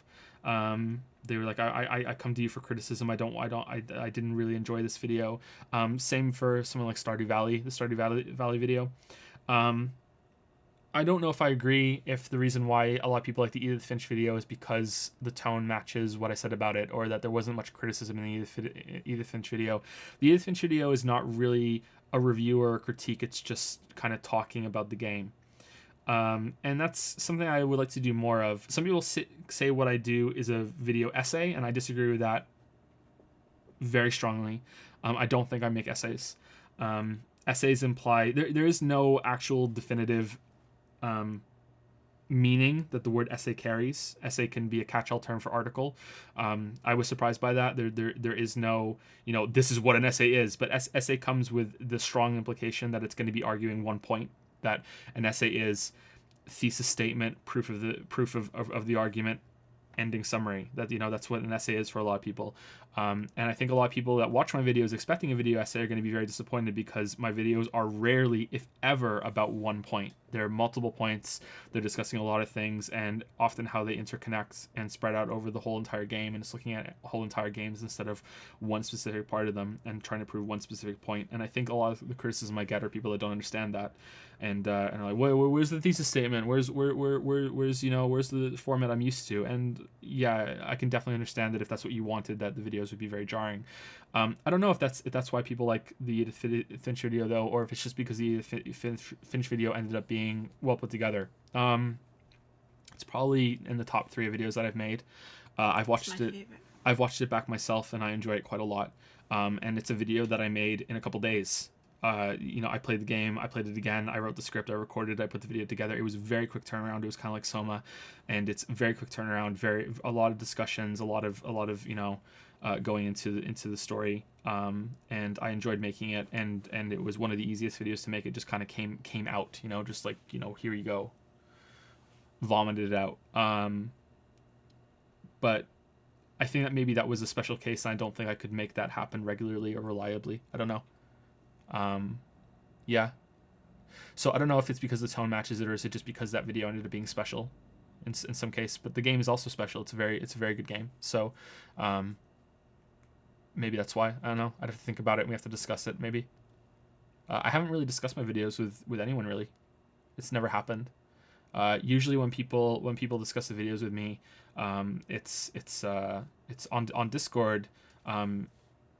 It's either nitpicky criticism, which is usually there was a little bit of sound problems here, this transition wasn't very good, usually on the technical side. I'm like, okay, thank you. And I take those things to heart, and I try and do better. Someone told me they didn't really like much of the slide and push transitions, and I looked really hard at those, and I ended up agreeing. I'm like, yeah, okay, I could do less of those. Someone else told me that they didn't really like how memey a particular video was getting. They're like, oh, you have a couple too many jokes. I think you should maybe move away from that. They're not unrelated. And I thought about that. I'm like, yeah, okay, yeah, that's fine. But there's no big discussion, and those people that are positive are usually so positive that it makes me uncomfortable. I don't take praise very well.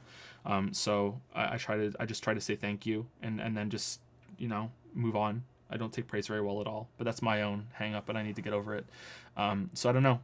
I think that discussing the videos in a serious conversation with people, like we are right now, but with a back and forth with actually someone on a microphone, would make me supremely uncomfortable. I don't think I would handle that very well at all. I think I would rather just sit and listen, and then just take it back and then process it all. Yeah, I don't know.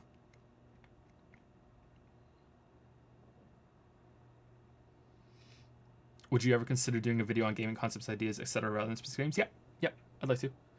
I have some ideas. I already have I have a whole script on it, already written. That's one of a few scripts that I have. Well, that one's complete, but I have other ones that are almost finished. Yeah, I don't know. But to answer your question about Breath of the Wild, I opened the Breath of the Wild video with Breath of the Wild is one of the best games I've ever played. And then I talk about how I just gush for so long about how good the exploration is and how good the opening is, how good the visuals are, all the things that it does really, really well. And I think I come back to things it does well as the story, as the video goes on. There are these little switches back and forth that I talk about. I think Hollow Knight does that well. The Hollow Knight video does that well. Also, I think the Prey video has a good balance as well. So I don't know. I felt kind of contrived during the Hollow Knight video, or was it a different video where I had to constantly say, "Hey, the game's really great. Remember that." It seemed kind of forced, and I don't know if I should have to do that for every single video that I make. Maybe I do have to constantly remind people. The other thing that can be frustrating is when people think, and I get these comments almost every day, you're presenting your opinion as objective fact.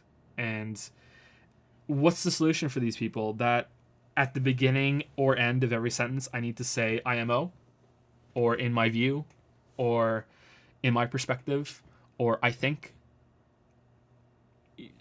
I think that I just started there. I think that it's implied that everything I say in the video is my perspective, my opinion, and I don't know. I feel like I've gone out of my way a lot of times to say, there's different perspectives, and and they're valued, and everything. And maybe I just have drifted too far away from those qualifiers, and people are missing them. I don't know. But even on the older videos, I don't know how many times I've said I had to say something like that in some of the older videos, and I still get comments saying, you're presenting your opinion as objective fact. What the fuck's wrong with you? Or the weird one for the Odyssey video was a lot of people that said, well, this is just your opinion, so who cares? As if an opinion has no merit or no strength, or if objective facts are the only thing that matter, even though there's very little that can be objectively measured when it comes to discussing art, which Odyssey is. That hurt. No, of course it didn't hurt. Of course it's art. I don't know. It's one of many things that can be frustrating about making the videos, that you're having a lot of people coming from different perspectives, and they're going to be taking things in different ways. I got that feedback on the very first video I made. I remember discussing it on Reddit, and because I answered a comment, and you need to say things are your opinion more, and I still don't agree with it. I think that it's strongly implied, and it carries over already, right? I don't know. But yeah, to end, definitely my videos are mostly about being critical. That's what they're about. And Azadil had 2 short questions. What would you say is the ratio between genuine reaction and showmanship in your reactions while streaming?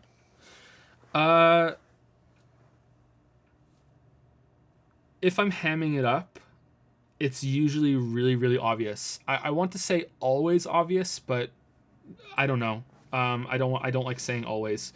Yeah, it's usually obvious when I'm hamming something up. You're going to be able to know. When I'm laughing, I've never faked a laugh, unless it's I'm making fun of something. Like, that's a fake laugh. But in terms of me laughing at something, finding something funny, no, I've never faked a laugh or faked being startled or anything like that. I don't know if I've ever been startled on stream. I think that being on stream and discussing things with people as it's going on, and especially games like Xenoblade Chronicles 2, where I got to the point where I was expecting to laugh as it went on, made me laugh a bit harder at things that I probably wouldn't have if that wasn't the case. So maybe that's why it may appear sometimes that some of it is showmanship. As for some of the other bits, like someone was annoyed on the VOD of the Papers, Please playthrough, that I said to some guy after he got out of the booth, yeah, you better walk away, and he linked it and said, please stop faking things like this, no one speaks like that. And I'm reading it and I'm going, no, that's genuine, I do that. I say that to the fucking dog sometimes, like the dog comes over and wants to eat some food, and I like, get away from the plate, and they walk away, like, yeah, you better walk away, dog. Like, then, like, no, that's just some dumbass thing that I do sometimes. I don't think that's, oh wow, so entertaining, 10 out of 10, but that's just how I am.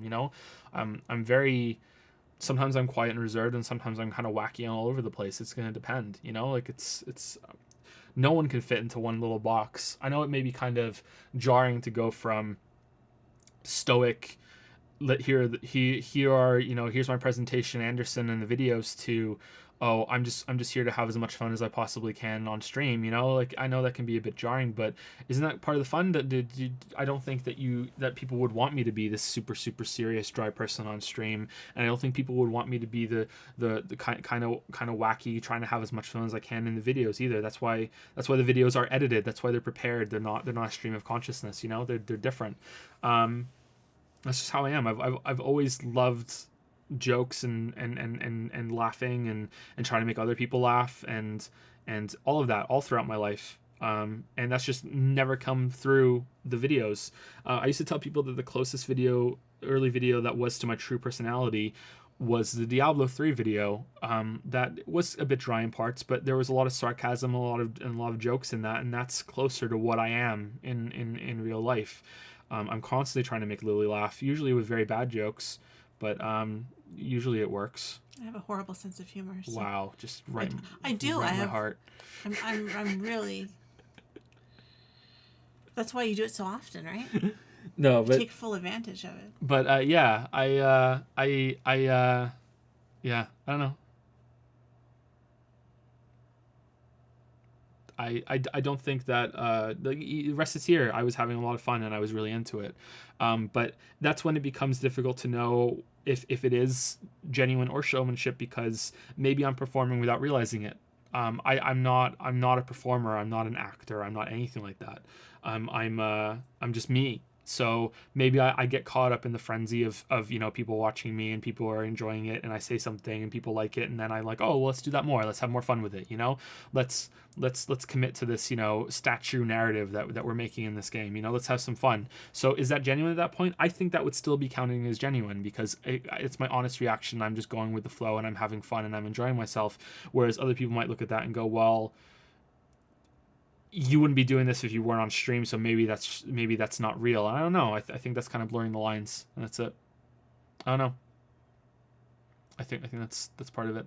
Someone is saying that I need to learn how to brand myself. I don't think so. I think that I'm fine with how I am right now. I don't think I need to be more successful. I think I'm okay with where I am. I know that's death in some cases, and you do need to keep pushing, and you don't want to flounder. But in terms of putting so much effort into branding and so much effort into a lot of thought into that, I'd rather accept a bit slower growth and just stick with what I am and being true to myself in that. I don't know.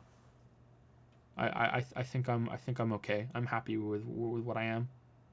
I'll be even happier when we get into this Hoos. I think that's gonna be a big goal met. I don't know. Will the 2017 recap video come out in time for 2018? Yeah, it's gonna be. I've done Persona 5 now, so I can start properly making it. I don't know if I'm gonna bother playing Horizon, but that's the last game that I would have played in 2017 that would be on the list. I don't know. Has enough time passed that it's not worth doing it now? Is it going to be weird releasing a video on 2017 in April? Maybe it's done. I don't know. But I don't think so. I think it would still be interesting to have it there. Some people release their videos like that sometimes, and I think it would be a good video to do. And it's not just the video games I want to talk about too. I wanted to give some shout outs to some other channels and talk about what my favorite video was that other people made, other YouTubers made. So I think that maybe it'll be good to still do it. Yeah, I think that I could still do it, and it would be all right. But I should probably just commit to playing Horizon, and then that's it. There was no other big game that I wanted to play in 2017 that I can think of. Maybe I should look at a list, but I don't think there is.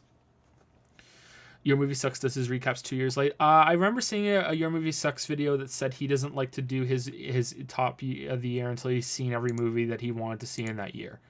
Kind of like what I'm saying about games right now, but he takes it a lot more seriously, and maybe he sees almost every movie that he would want to see, or maybe even something that he wouldn't want to see that still did well in box office or in reviews or something. So maybe that's part of what he does. But yeah, I'm not that crazy, because the games are too long to do that. But yeah.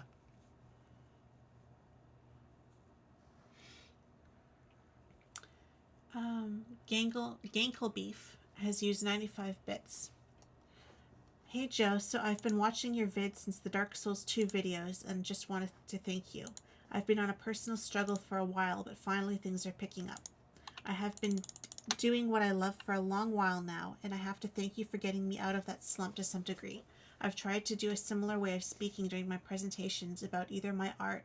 I don't know how to say it short, but thank you for being an amazing creator with a nice voice. You're very welcome, Gankle Beef. I'm glad that things are going better for you. I'm glad that I could help you like that. It's always a really nice comment to receive. Thank you very much. More people than I ever thought have said stuff like that to me, that they find the videos help with their anxiety even, and that means a lot to me.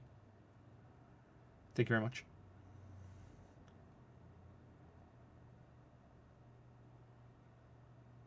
I think my biggest critique of the Subnautica vid would be to use your normal talking cadence. Cadence, sorry.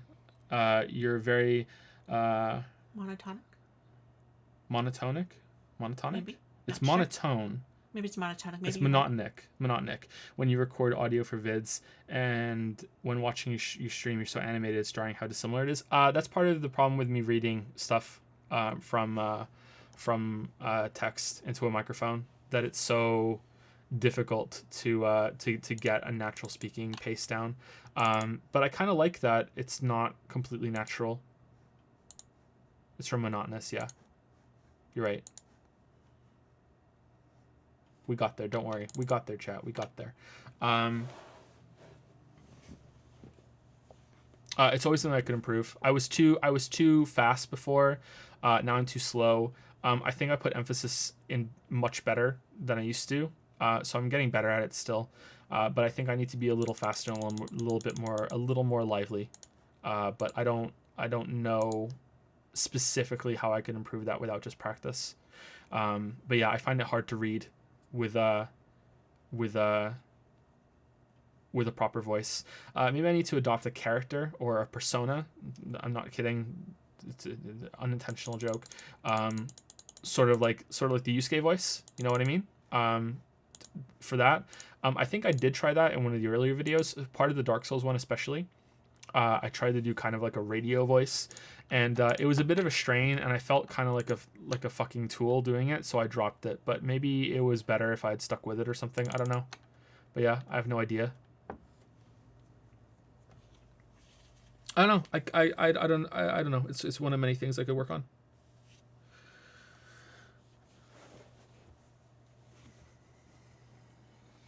Let's keep going with Patreon.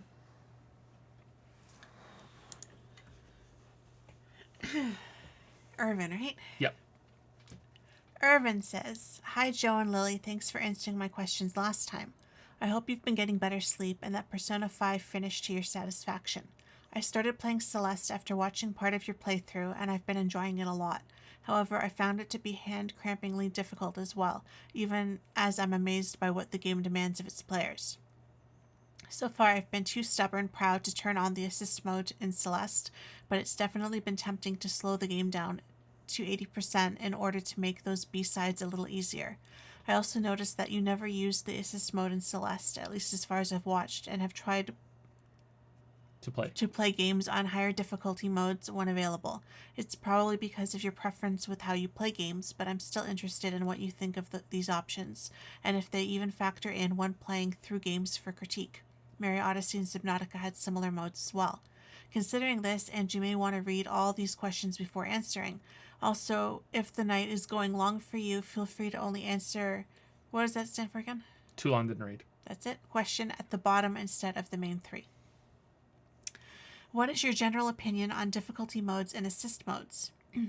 These usually show up as options for an easy and or hard mode, but dynamic difficulty, example Left 4 Dead, and assist modes, example modern Nintendo games, are also becoming more common. Do you think these systems options are good for helping players acclimate to a game, or do you think it cheapens the developer's intended experience? Okay, read the other two as well, just so, because that's what he suggested. So, from your experience, what have been good and bad examples of flexible difficulty? Bonus points if the developer was able to address the shame of dropping down a difficulty level, a problem I often have. And for both Joe and Lily, how do you plan on introducing games to your kids from a game mechanics standpoint? When playing with young kids, I've sometimes seen them struggle to grasp mechanics that seem intuitive to me. Example, being able to run and jump at the same time. Have you thought of how you would try to teach the language of video games?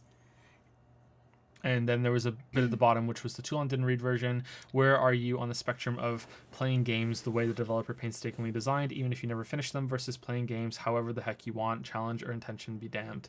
P.S. Futaba is the best little sister. Okay, so this is a really tough question, and there's a lot to it. I'm going to separate the stuff about kids until the end, and we'll discuss difficulty and options and systems and developer intentions first.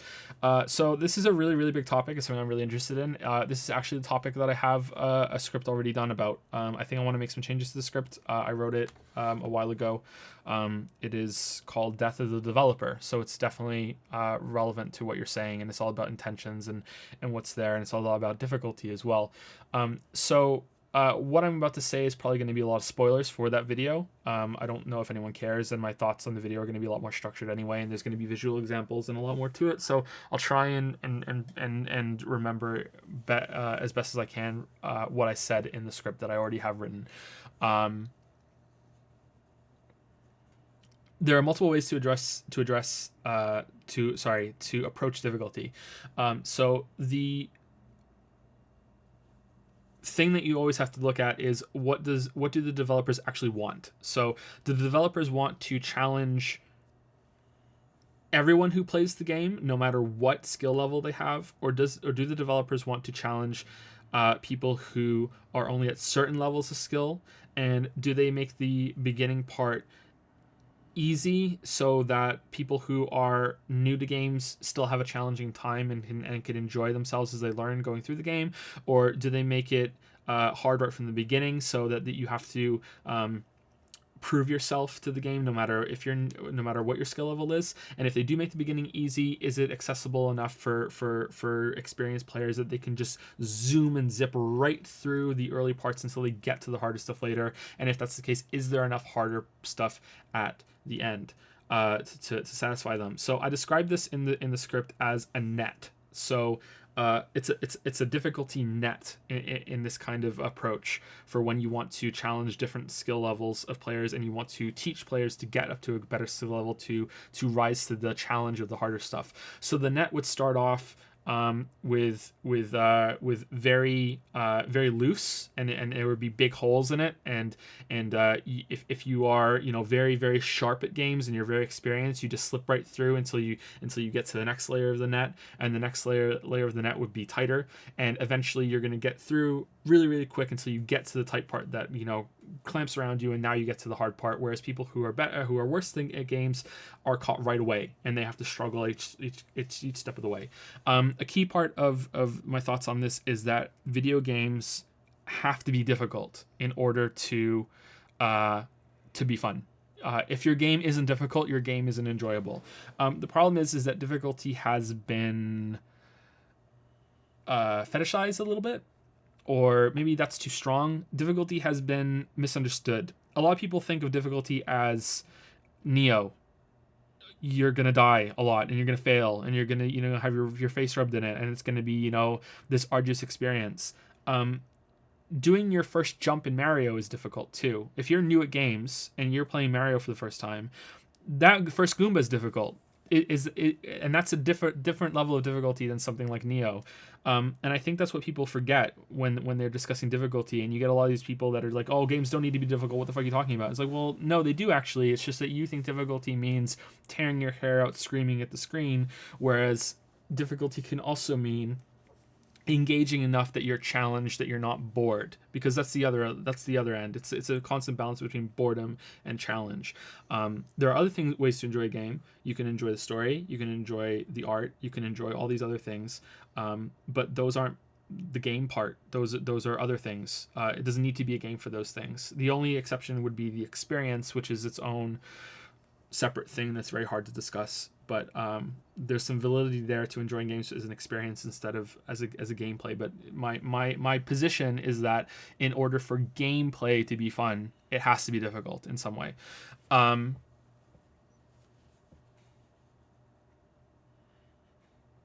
think that assist modes and difficulty modes, whether they're flexible or not, are always going to be good, no matter what.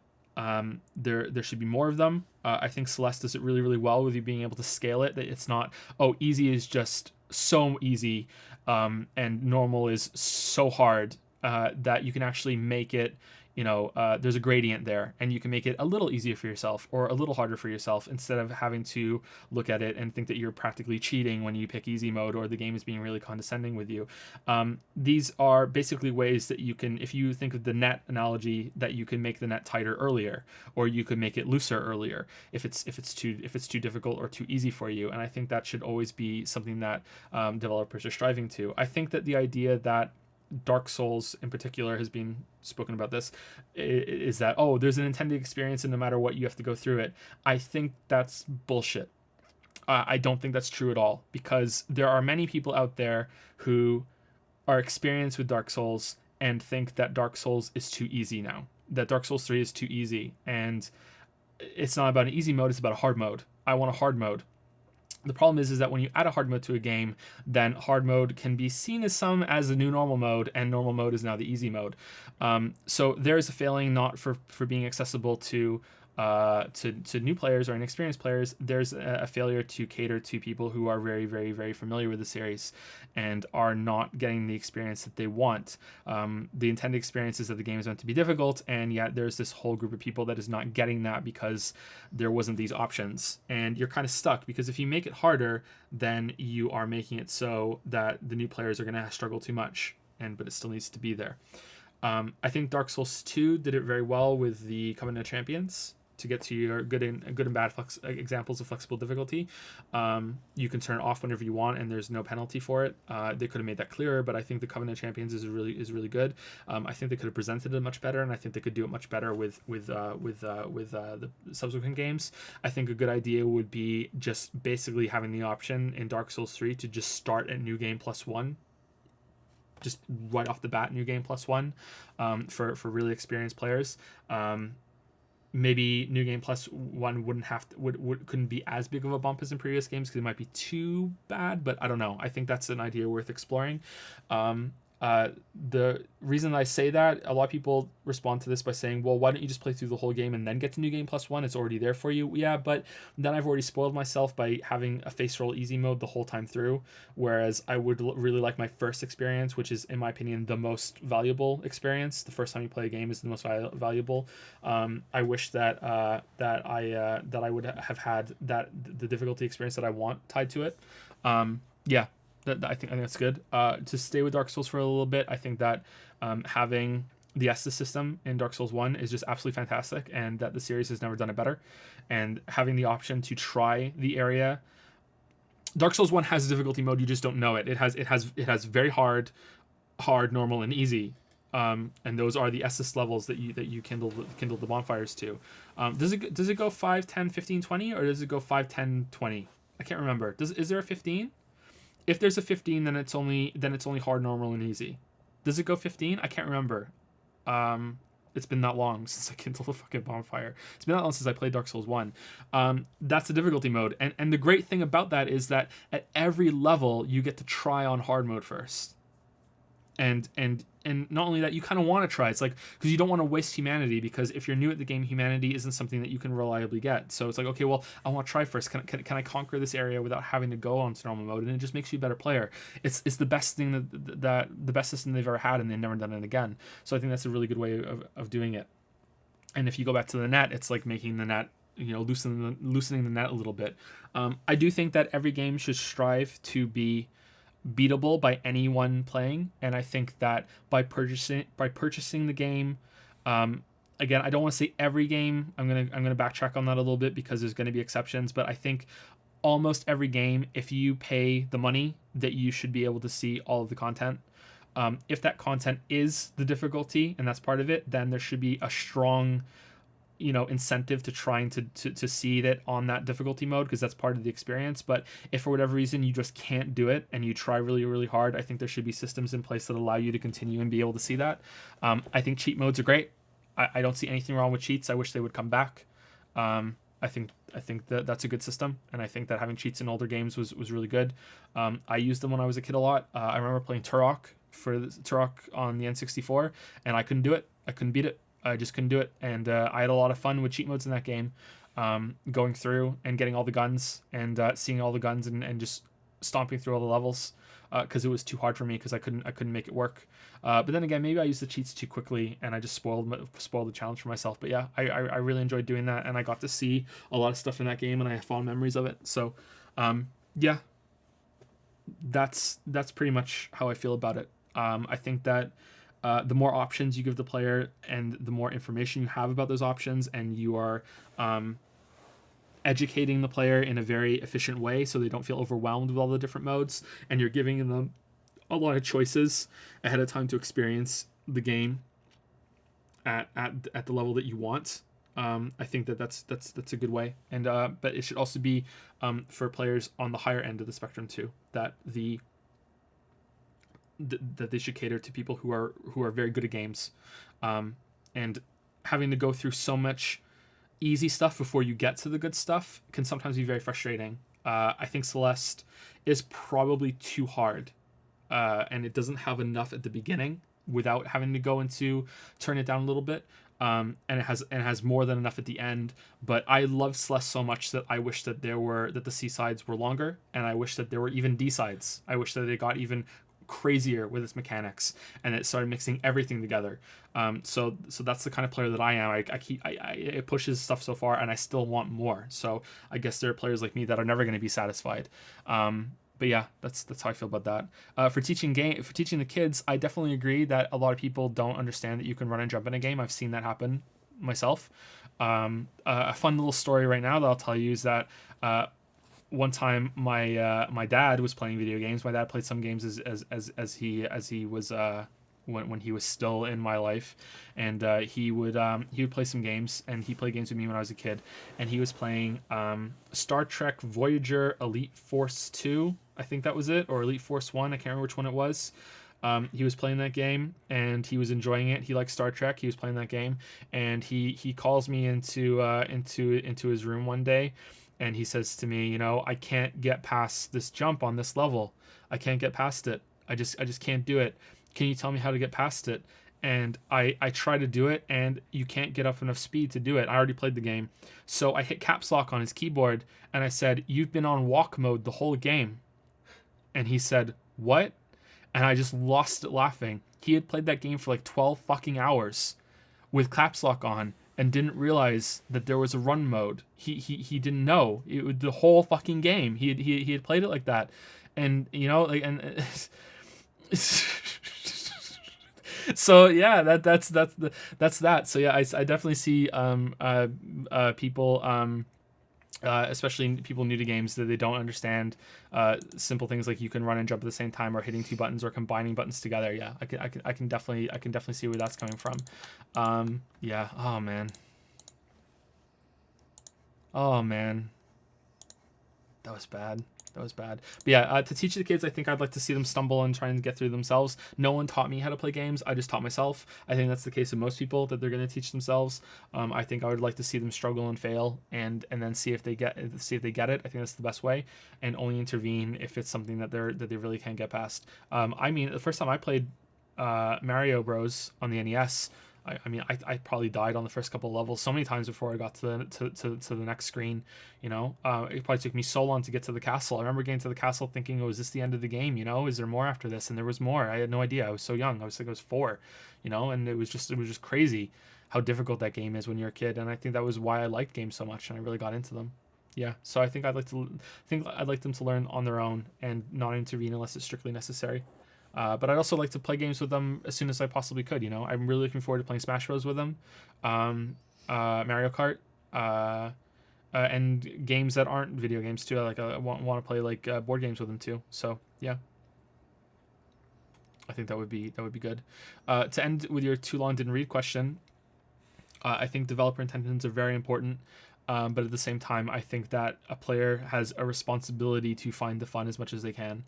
Recently, I read a comment criticizing the way I played Neo, saying that I play games in too narrow of a way, and that the way I play Neo was boring, and that I don't play games properly, and it's just completely ignoring the point that I was having a fucking blast playing Neo the way I was playing it, and that's how I wanted to play it, and that's the way I got the most enjoyment out of it. I'm sorry that I didn't use range weapons. I'm sorry that I didn't use magic. I didn't want to. If I'm playing a game in a very narrow way and I end up hating it, then okay, that's a problem, because I played it in a shitty way. But if I'm playing a game with my own narrow rules and I'm enjoying it more than I would have otherwise, then that's me being smart. That's me enjoying my own fucking game time. Thank you very much. Yeah. Weird criticism. Don't get it. Lily DM and Dungeons and Dragons. Oh, you don't play Dungeons and Dragons with the kid? I've never played it. I don't know. Okay, so that was a long thing. Let's take some questions from chat, and also we need to say thank you to Coffee Jake, who resubscribed with Prime for 4 months. Love you, man. I'm an aspiring writer and have learned a lot from you guys. Keep up the superb work. Thank you very much. Hope it goes well. First book will be the hardest one. Good luck with it.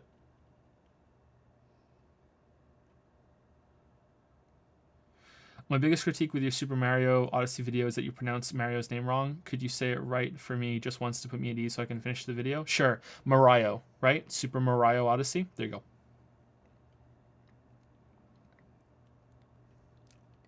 When is the next poll going up? Sometime soon. I have a couple of things to get through for the next few days. I have some video work to do after this stream, but yeah. Have I ever played Morrowind? Not for enough time to be interesting enough. It came free with a computer I had when I was younger, and I didn't get into it. It was too much for me. But I've never played Morrowind properly. No. Mario. Super Mario Odyssey. It sounds so wrong saying it like that. To me, I'm not saying it wrong. Like it's right to me, and everyone that I grew up with. Names have different pronunciations in different places. You can have Maria and Maria, right? Maria. Depending on what your nationality is.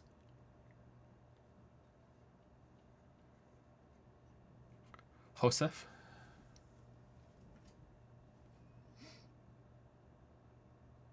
If Haru came into the story first, would you have romanced her instead of Hifumi? Yes. Yeah. Haru was my favorite by the end. I thought, but I'm not head over heels about anyone in that game. But yeah, she was my favorite. I thought she had an interesting story.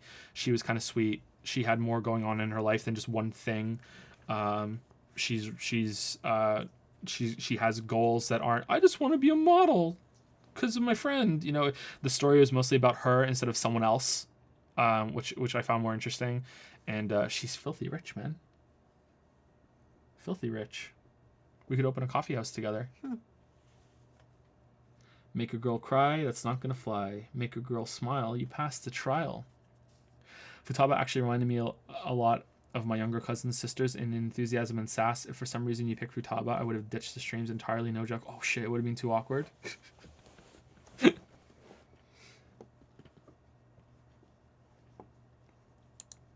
Okay, we have 1, 2, 3, 4, 5, 6 pages left to go. So quite a few questions still, but let's go through it because it's 2:30. We're gonna be here until like 4. Not good. Nick Zed says, "Hi Joe and Lily, loving the P5 streams, Persona 5 streams. Just another example of how I enjoy watching you play a game I would never think of playing and loving every minute of it. I just have a couple quick questions for you. Hopefully they're a nice break from the other in-depth questions. I apologize if these are repeat questions, but I couldn't find anyone who had asked these in the past, or I just didn't look hard enough." It's okay. You don't have to worry about repeating questions. I have the rule about repeating questions. You know, you should go check so you don't waste your questions. You know what I mean? If you don't mind that I might have answered something in the past and it's going to be a repeat, then yeah, like don't worry about that. Or you can ask a question in a different way. Yeah, that's fine. I just binged a few of your old videos again and came across a comment about how you played Star Wars Knights of the Old Republic 2 a while back.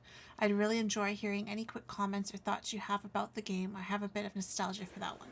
So that's probably my favorite Star Wars game. I liked it a lot, but I also know that I was very lucky when I played that game. It was at release and it was buggy as hell, and I saw a lot of comments on forums and everything saying, you know, the way that they played the game made it crash, or they couldn't continue, or they hit roadblocks and they couldn't progress.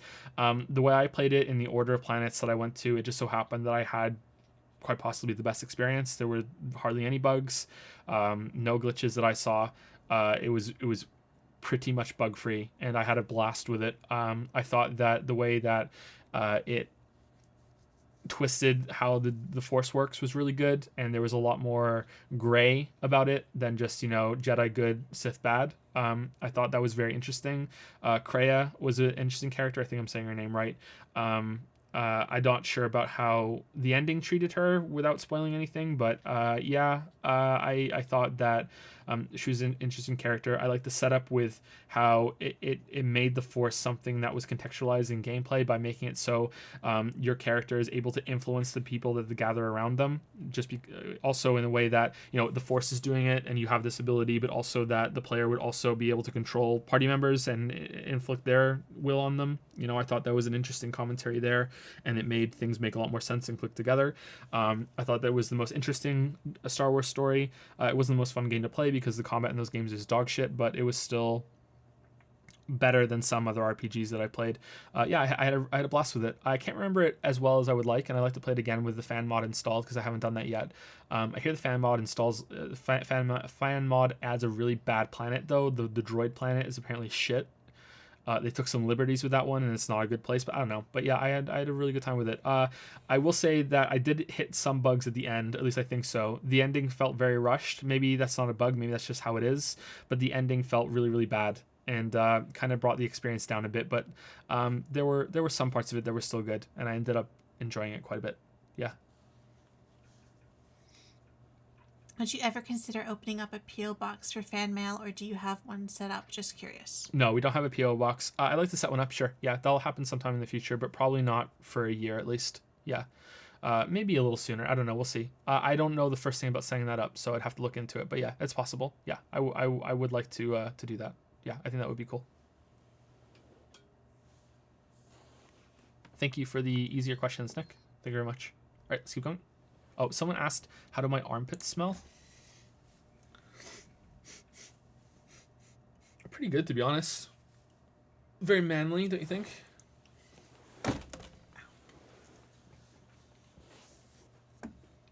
Like wet dog. Cloud symbol? Yep.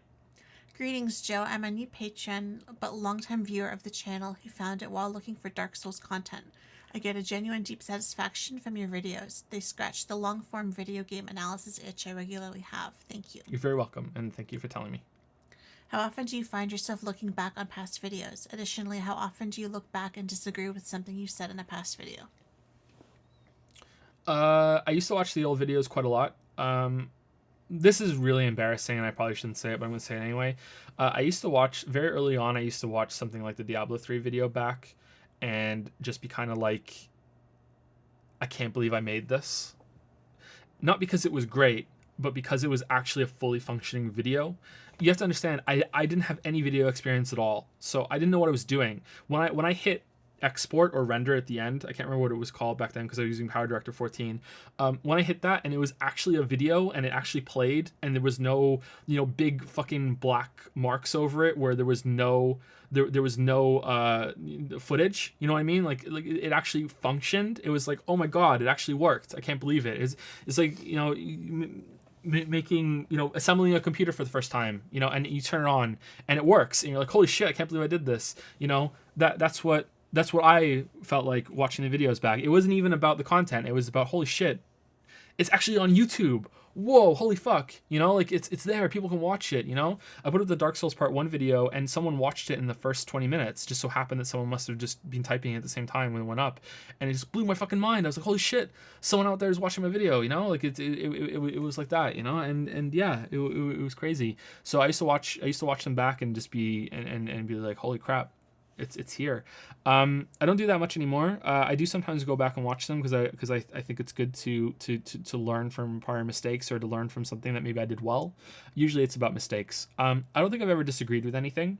There have been some comments about difficulty or maybe sometimes that I've been a little too harsh, and I wish I could go back and maybe loosen something up there or maybe expand on a point. Definitely things that I think I wish I could have demonstrated better or I wish I could have gone into more detail on. And there have been a few times where I watch something and I think, okay, I think I lingered too far here, too long on this here. I could have cut this down. Yeah, so that, but not, I don't think disagree. I don't think that strongly, oh, wow, you're wrong here. But maybe I would have said that differently, or I would have, I would have taken that from a different angle, I think, yeah. But I haven't watched all the videos back in a while. There's anything before Rise of the Tomb Raider I haven't watched in a long time because the audio quality on them is so poor. There's clipping in the audio after I got the new microphone and didn't realize what that was. And I just can't listen to it anymore without cringing myself into oblivion. So maybe there's something I said in some of those older videos that I can't that I wouldn't agree with anymore. But yeah. I think that's it. To what degree do you plan your stories when writing them? How about your video scripts? Additionally, has your writing scripts improved your normal writing in any way, vice versa? Let's answer the last ones first. I don't know. I don't know if anything is transferable. Probably, I think so. I think that just basic sentence and paragraph construction would have improved. Um, I think that that would do well. But I haven't done any fiction writing in a long time, so it's hard to know for sure. I'm probably pretty rusty, and I wouldn't see improvement right away. I would have to get back into it. But I think that overall, after I got back into the swing of things, I think there would be quite a lot of improvement, because writing experience is writing experience, and it's going to help. It's not going to be a one-to-one thing, but I think it'll definitely be there. For planning, for stories, I plan almost everything. Or rather, I plan everything, and when an opportunity comes along for uh, to be flexible or to do something off script, I take it if I think it fits, and then I just kind of roll that into the plan, or I will go back and change the plan a little bit as I go. But I do not write until I know the ending. I have to know the ending.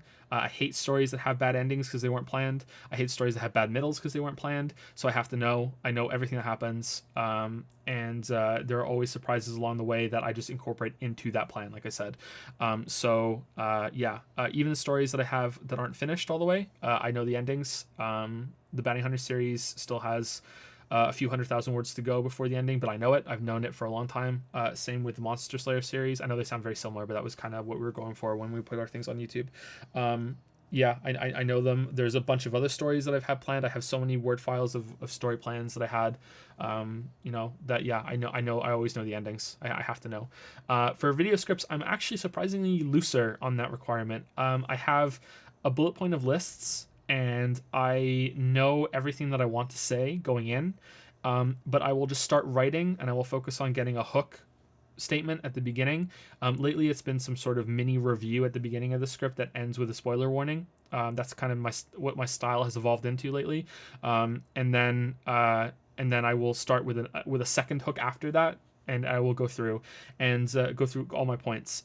It's very important that the script flows very well from subject to subject. So what you'll see is that I will move from one topic to another whenever it feels comfortable and I have the opportunity. So as I'm writing, in the next paragraph, I might switch to another point, but I won't know that until I get to the end of the current paragraph, because I'll get to the end of the current paragraph and I'll be like, oh, that's a really good way of getting to this other point now. So here, I'm going to switch over to it. And then I talk about that for a while. And then at the next exit ramp, I see that I can go back to the first point. Okay, now I'm going back to the first point, and I'm going to link it together. And then I can like mentally cross off the points that in my head and on my planning file that I wanted to make, that I wrote while I was playing the game. I plan a decent amount for what I want to say in the videos, and then I usually don't really look at the plan all that much. I usually keep it all in my head. Which is harder to do for longer videos, so those are times I do look at the plan more than others. And then I try to just move from point to point in a very organic way. There have been times where I tried to segregate things a lot more firmly, and I think it's worked for the most part. But usually I try not to do that unless it's a very big project or very complicated points that need the separation. Normally, the part that I struggle with the most is probably ending the video. Is finding a good way to summarize everything I said. You'll find that some past videos don't have endings; they just stop. And the reason why they just stop is because I ran out of my points and flowing in between them, and I don't have a good way of summarizing them all. Or I think, hey, I'm done, so I'm checking out. But sometimes I try to go for a kind of punchy statement at the end, and sometimes I get wood for the punchy statement and I forget to do the summary beforehand, and that's a big flaw, and I think I could do that better. So that's part of the writing process. How do you not get angry at video games? I watched you play through the entirety of Getting Over It, for example, seemingly without any anger or real discontent. I know that game would personally make me, sorry, I added a word there. I know that game would personally make me and a lot of other people angry. Do you just not invest emotionally in the game? How? Thanks, Joe. You've inspired many. I think I did get mad during Getting Over It, didn't I? I got mad a couple times. Probably not as mad as everyone was expecting. To come back to the question someone else asked earlier, I think maybe Getting Over It was an example of maybe when I wasn't being maybe that was a bit the most I've ever gotten to like showmanship. Maybe not though. At the beginning of the let's play or the streams of getting over it, I'm very mad at chat because of what they've done to me. And embracing that made me ignore the game for a bit, and I was just expecting it to be more QOP, and I wasn't taking it seriously, and I was getting pretty pissed, that they were making me play this on Christmas because that's when I was playing it. And after that, I think that I stopped getting mad once I realized that the game was legit and there was actually a game here and it wasn't QOP, and that chat hadn't done something horrible to me and I was just me overreacting. So I don't know if I think that still was a genuine reaction because I thought that they had made me play QOP, but I think that it was a wrong reaction. So I don't know, maybe there's something else there. But yeah, there was a talk during one of the streams and everyone was like, how are you not getting mad right now? And I would pretend to get mad, obviously faking it, like, oh, I'm mad, fuck you, ooh, I'm mad, I fell. But I don't know, it's just, when something's your fault but it's reversible, it's kind of hard to get genuinely mad, yeah, I don't know. It felt fair for the most part. I think I was getting a bit mad at the end, toward the end, with some part that is actually unfair, and I think even the Bennett himself even said that it was unfair on purpose. And I think true unfairness with a bunch of setbacks would eventually get me mad. But I think I can keep myself separated from it, and I don't know how. Maybe I just play a lot of games, or maybe I can be patient sometimes. I don't think I'm a very patient person, but maybe that's not the case. Maybe I don't know myself very well in that regard, but yeah, I don't know. I can stay calm. What gets me really mad is usually noise. Like constant. If I was playing a game and there was constant like flickering lights and like a visual noise, and but also like a hiss and very like very obtrusive sounds and everything like that, and it was constantly just fucking with you in that way. Yeah, I think I would start getting mad. So stuff like the insanity in feature in Don't Starve has you seeing things in the distance. Sometimes it's so subtle that you may not even realize that the game is actually doing it first. You may think that that your eyes aren't catching something or the game is glitching out. And if that was amped up and there was also like a noise, I think I would start getting mad at that because I think that would just annoy me. But that's not frustration. That's just mad, right? So I think that's different than if a game is getting under your skin in terms of being difficult. I don't know. I don't think I ever got mad at Celeste, did I? Apart from when it didn't communicate very well. But that's not difficulty. That's just a communication breakdown. Okay, how many do we have left? We have 1, 2, 3, 4, 5 people left, but some of these questions are quite long. So let's answer the Madbake's questions, and then we'll go to chat for a little bit, and then we'll finish the Patreon questions. Madbake says, hello, Joe and Lily. Recently, it's hard to join the Twitch chat because of my new workplace schedule. I couldn't wake up at dawn time just like before, but I can watch the recorded videos, and they are hilarious. Just as always, I like your work. Thanks, Madbake. Thank you. I'm trying to make a subtitle for the Subnautica video these days so that I can share your videos with my coworkers. Hopefully they will love it. I should really set aside some time every week to go through all the subtitles. I really need to do that. That's something I want all the videos to have subtitles, but it's a long project to add them all. And it's work I don't like doing either. I completely forgot to do it for Odyssey. I was almost I think I went to the last part too. And yeah, I should do it, but yeah, it's a lot of work. But yeah, I should definitely do it at some point. It's a bit surprising that you have been enjoying Persona 5, considering that the game committed so many questionable decisions as a game. There's a ... there, so I did it. Yeah. For example, in that game, puzzles are introduced in the dungeon, and yet the solutions are mostly following the path told by some person. Mainly they work like that because the main focus of the game was on the character building and not the actual playing field surrounding you. You don't solve the problems at your hand, they solve them for you instead. Aside from that puzzle things, there are so many interruptions from the other characters during your investigations, bosses' gimmicks that were introduced in the later phases which could have been introduced from the start of the boss fights and be solved by the players, That's a good idea. and almost meaningless dialogue choices for the sake of character building. I'm asking this question because usually you said you had mixed feelings about the games when they got the similar problems. Your opinion about Fallout 4 comes right in my mind. Why do you think the game is good? Is it because of the combat mechanic or the daily life simulator part? Okay, so that's a big question to unpack and a lot of points. So let's just talk about Persona 5 and see if we can get there and my opinion on it and my conclusions about the game. I It's definitely not because of the combat, because the combat isn't very good. It's not terrible, but it's not very good. Um, I think a lot of it comes down to how unique it is, and that I've never played a game quite like Persona 5 that did a mix of social sim, Pokemon catching, turn-based combat, and a story that, for the most part, is worth the moon. So there's a lot going for it, and a lot of that genre mixing that I spoke about earlier, and I speak about a lot that I really, really enjoyed. But if you're looking at it kind of how you've lined up, then yeah, you're absolutely right. It makes a lot of mistakes, a lot of flaws that in particular I hate, and I don't say hate lightly. I hate the interruptions. I hate the constant, repetition of the character saying the same thing, just phrased differently. I hate the puzzles that are just completely a waste of time. It's not until I think the last part of the game that the puzzles can actually be considered puzzles, and there's some stuff that you can solve there. And even then they're not that, like the only one that I found difficult was because I just forgot that there was an invisible bridge that you could walk on. Like it's well, it wasn't even visible. That sort of thing. So yeah, it's just a waste of time. Yeah, lots of big mistakes. I could see someone playing that game and saying this game is one of the worst games I've ever played. I don't understand why people like it, and that being a legitimate response and something that you can really argue with. That they hated it and they were right to hate it because it was so bad.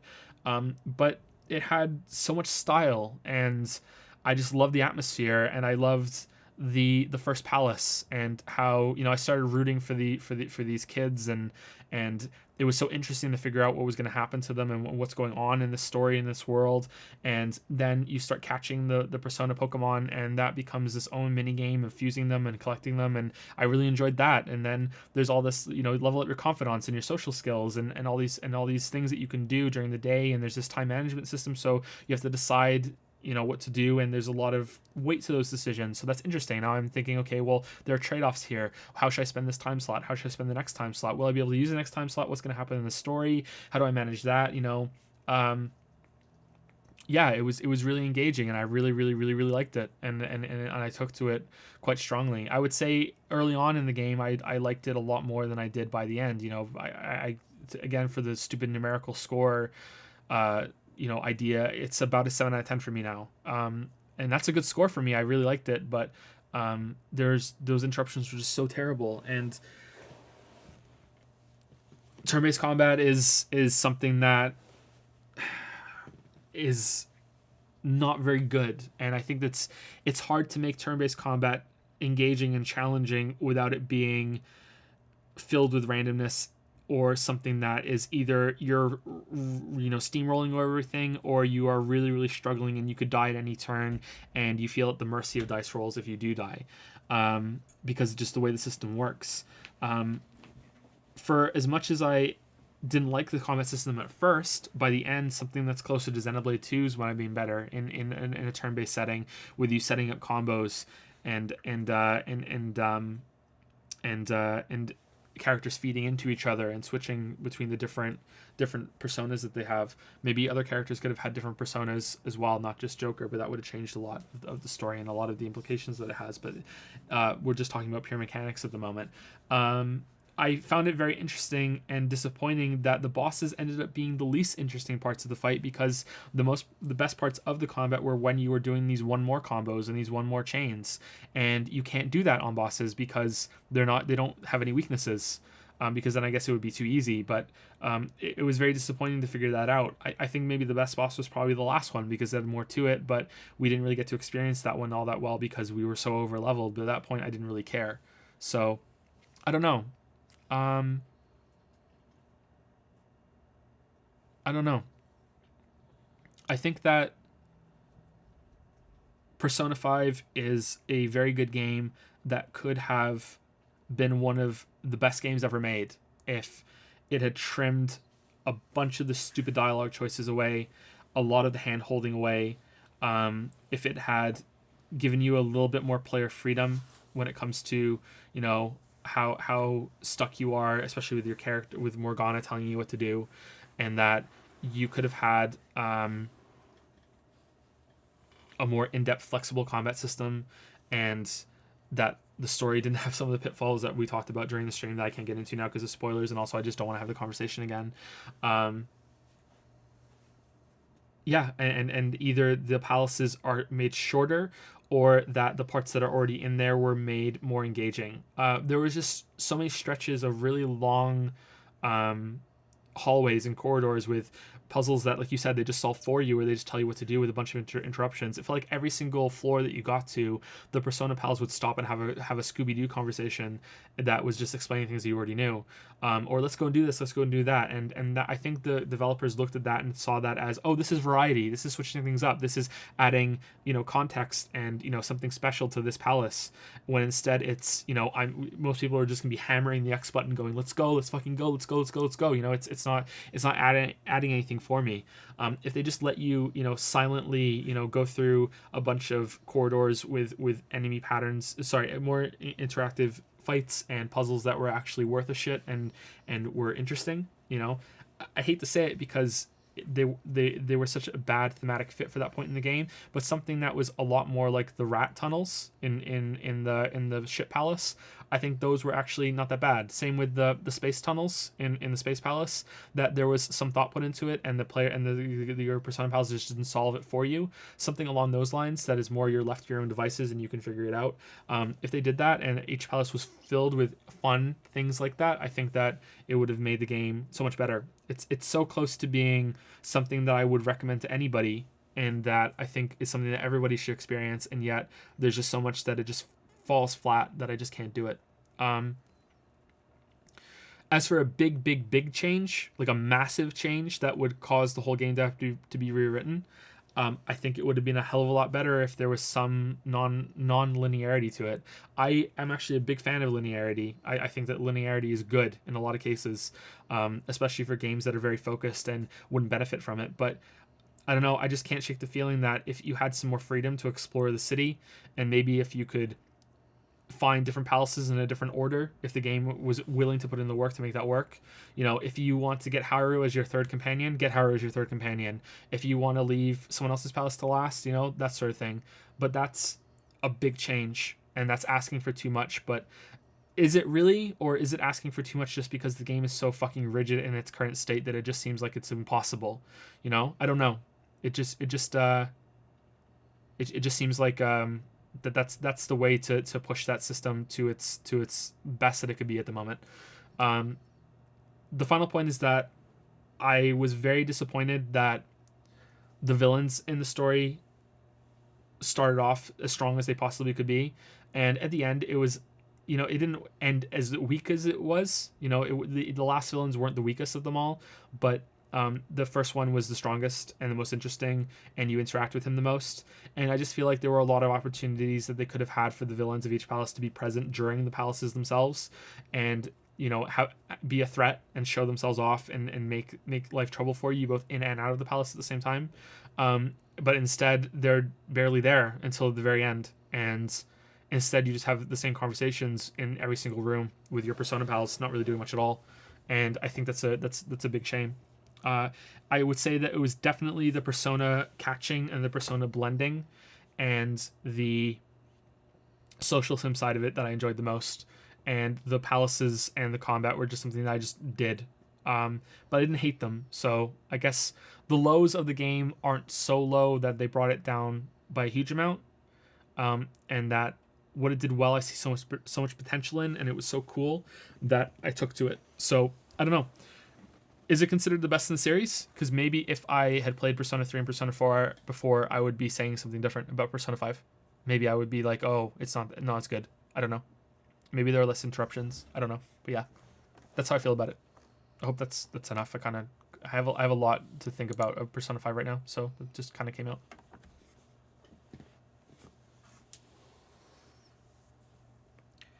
Do you think mystical beings explained by science or fictional science are ultimately harmful for making a good fantasy story? Some people say that magical elements should be remain magical, and that's why the explanation of the Star Wars Force system got backlash when it was revealed.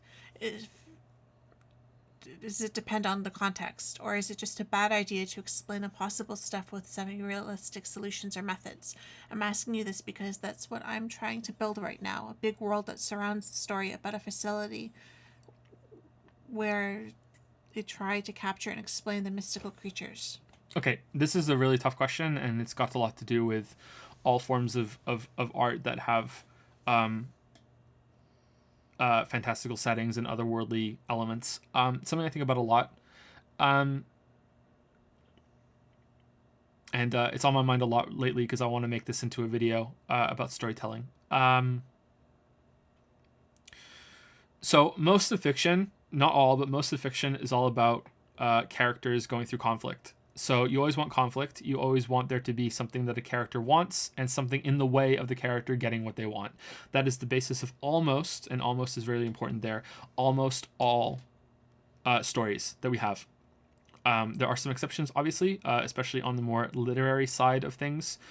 Books that some would argue are kind of pointless and just go nowhere because it's just the writer being literary, but they have their own method. Their own goals, so that they have their own merit, not method. For most fiction, though, there's conflict. There's conflict, and there's a protagonist, and there's what they want, and there's the villain and the antagonist keeping them from getting what they want. That's it. That's the simplest way to put it. So when you have magic and you have science fiction and you have anything fantastical like that, basically you have to ask yourself why. And if the answer is that it's just the setting, then you do not need to provide context and you do not need to provide an explanation for it. It's just the setting. It doesn't matter. The conflict is happening between the characters, and the characters are not part of the science fiction or fantastical element. They don't have special powers. They don't have anything else like that. It's just the setting that is fantastical, and it's just there as a backdrop. It's just there for flavor, pretty much, for a story that could be told pretty much anywhere. Maybe you just want to have, there be flying cars. Maybe you just want there to be, a futuristic setting just because it looks cool. There are reasons why this story is set in the future, but at its core form, you might find that with a bunch of little tweaks, you could probably tell the story in any setting. The setting is not that important. It's just there as decoration. When you get into the part, when you cross over that and the story starts incorporating those fantastical elements into its conflict and to its story involving the protagonist and the antagonist, in my opinion, at that point, you have to start explaining it. And the reason for that is, imagine you have a story that is a bunch of wizards and they're all fighting and they have spells, okay? And your main wizard is the protagonist and there's a bad wizard that's there. And if you don't explain how the magic works, there can be no stakes, and stakes need to be there and they need to be understood. You need to have the viewer or the reader or whatever, or the player, they're looking and going, oh my god, how is the character going to get out of this? And you want them to be wondering. You want them to be thinking ahead. You want them to be thinking, okay, what's going to happen next? Because at the heart of all stories is basically, every story is a mystery, and the mystery is what happens on the next page. It might not be a mystery book, and it might not be a murder mystery, but even Harry Potter is a mystery. It's what happens on the next page. I'd argue Harry Potter is actually kind of more of a mystery even than that they could be considered mystery books. But yeah, it's what happens next. And you want your reader to be speculating. You want your reader to be there with you. You don't want your reader to have the answers, because then it's not going to be a surprise. But you want your reader to be able to understand what's going on and be able to sympathize and follow along, to even start thinking, okay, well, if they get into a fight, maybe he can use that spell that he learned earlier, or maybe the antagonist has already shown that he has this spell, so what if that spell is going to be really, really bad? How is he going to counter that? And if you have them fight at the end of the book, and that's the big conflict, and the protagonist just whips out his wand and just casts a spell that you've never heard before, and just basically a now we're LARPing, we're kids on the school ground going, oh, but my wand, I didn't tell you before, it's made out of unicorn semen, and it's a bone of a dragon, and when I shoot it out, a phoenix feather comes out, and I didn't tell you that, and so I win. That's how your story comes across when you don't explain the system. You're pulling it out of your ass.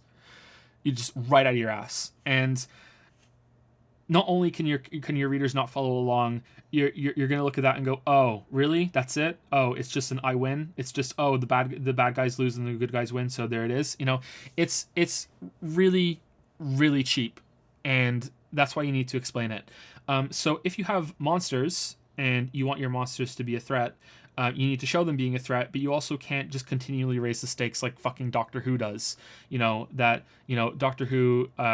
Oh, these monsters, their jaws can open and they can sink their teeth into your neck, and they can drain you of all your life force, and then they just discard you and you're dead. Oh, okay, cool. So how do we kill them? Well, just make sure that they don't get, they don't bite you and get away from them. Okay, so we got them in a room. Oh, now it turns out that their arms can open and they can break through steel. Oh shit, well now what are we gonna do? Oh, let's pour them in water. Oh, it turns out if you pour them in water, they spread fucking fish wings and they can fucking fly, and now they're even strong. And you're just making it up as you go along. It's just fucking stupid. Like you want the stakes to be understandable. You want the conflict to be direct. You want it to be there, and you want the reader to be able to follow along with it and not feel like you're making it up as you go along.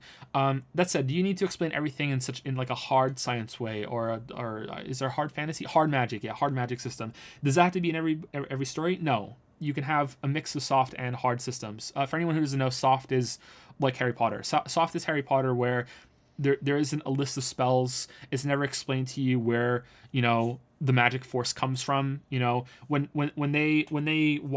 are they able to defy the laws of physics? Well, they never tells you, and that's fine, because Harry Potter never takes it to doesn't stretch the limits where they're just pulling shit out of their ass. At least it wasn't that I remember. Whereas a hard magic system would tell you, oh, well, when they wave their wand and they lift the feather off the desk, what's actually happening is that the wand is being connected to the life force of the person, and they're losing a bit of their energy, and when they go home that night, they're going to have to eat some more food because it was their own energy that was channeled through the wand that lifted up the feather. So in reality, it's they lifted up the feather, it's just that they used their magic to project their telepathic ability to the feather. You know what I mean? That's what it is. So then from the hard system that, okay, no matter how much magic there is, there's a limit to that spell, and they're not going to be able to lift up a fucking bus. You know what I mean? And now if there's ever, oh no, there's an evil bus chasing them, that they're not going to be able to whip out their wand and go fucking Invardia Leviosa or whatever and get out of that. So now the reader understands that that's a limitation. You know what I mean? So it's that kind of thing. Soft systems cannot explain that by just not getting in a position where they're like, oh yeah, by the way, we can lift up buses now. Like they just avoid that system. So yeah, both of them have their merits. Soft systems end up being more interesting to some people because they like to wonder, and they can be a little more unexpected. The strength of a soft system is that you can introduce things out of nowhere, as long as the person, or as long as the protagonist is not currently benefiting from it in a way that gets them out of trouble. So if there was a scene where they introduced a spell that solved a very minor problem, then okay, you know what, that's fine, because the stakes weren't high. There was no conflict that's really being overcome here. It's just something interesting. Whereas in a hard system, you might not be able to introduce that because the reader understands what's happening in the limitations, and you can't just make something up right on the spot. So there are strengths and weaknesses there. So if you're going to use a soft system, do not pull things out of your ass, and make sure that you don't get into these cop-out situations where your characters end up LARPing as kids in the school ground. And if you're using a hard system, then make sure that you explain a lot in an interesting way that doesn't leave anything left out, so you're not pulling things out of your ass later, or even contradicting your own hard system, which some people do, and it fucking frustrates the shit out of me. But also make sure that you're not dumping too much information all at once, because that can be really tedious and really boring. That's how I look at it. Does that sound good? Mm-hmm. Okay. Sounds like a lot of the stuff we discussed with the books. Mm-hmm. And a lot of the questions and stuff that were asked to make sure that they made sense, and if they had unicorn semen, where did they get it from, and probably a unicorn, so on and so forth.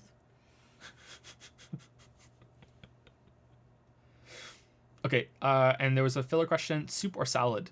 I'm not a big soup person. I don't like liquid food, which I'm really regretting I said that now. I don't like cold food, and I don't really like liquid food. I like soups that are more stewy than actual soup. The only salad I really like is Caesar salad, but with very little dressing. Too much Caesar salad dressing, and I'm just like, no thank you, it's too overpowering. I think my favorite soup is probably minestrone soup, right? Yeah.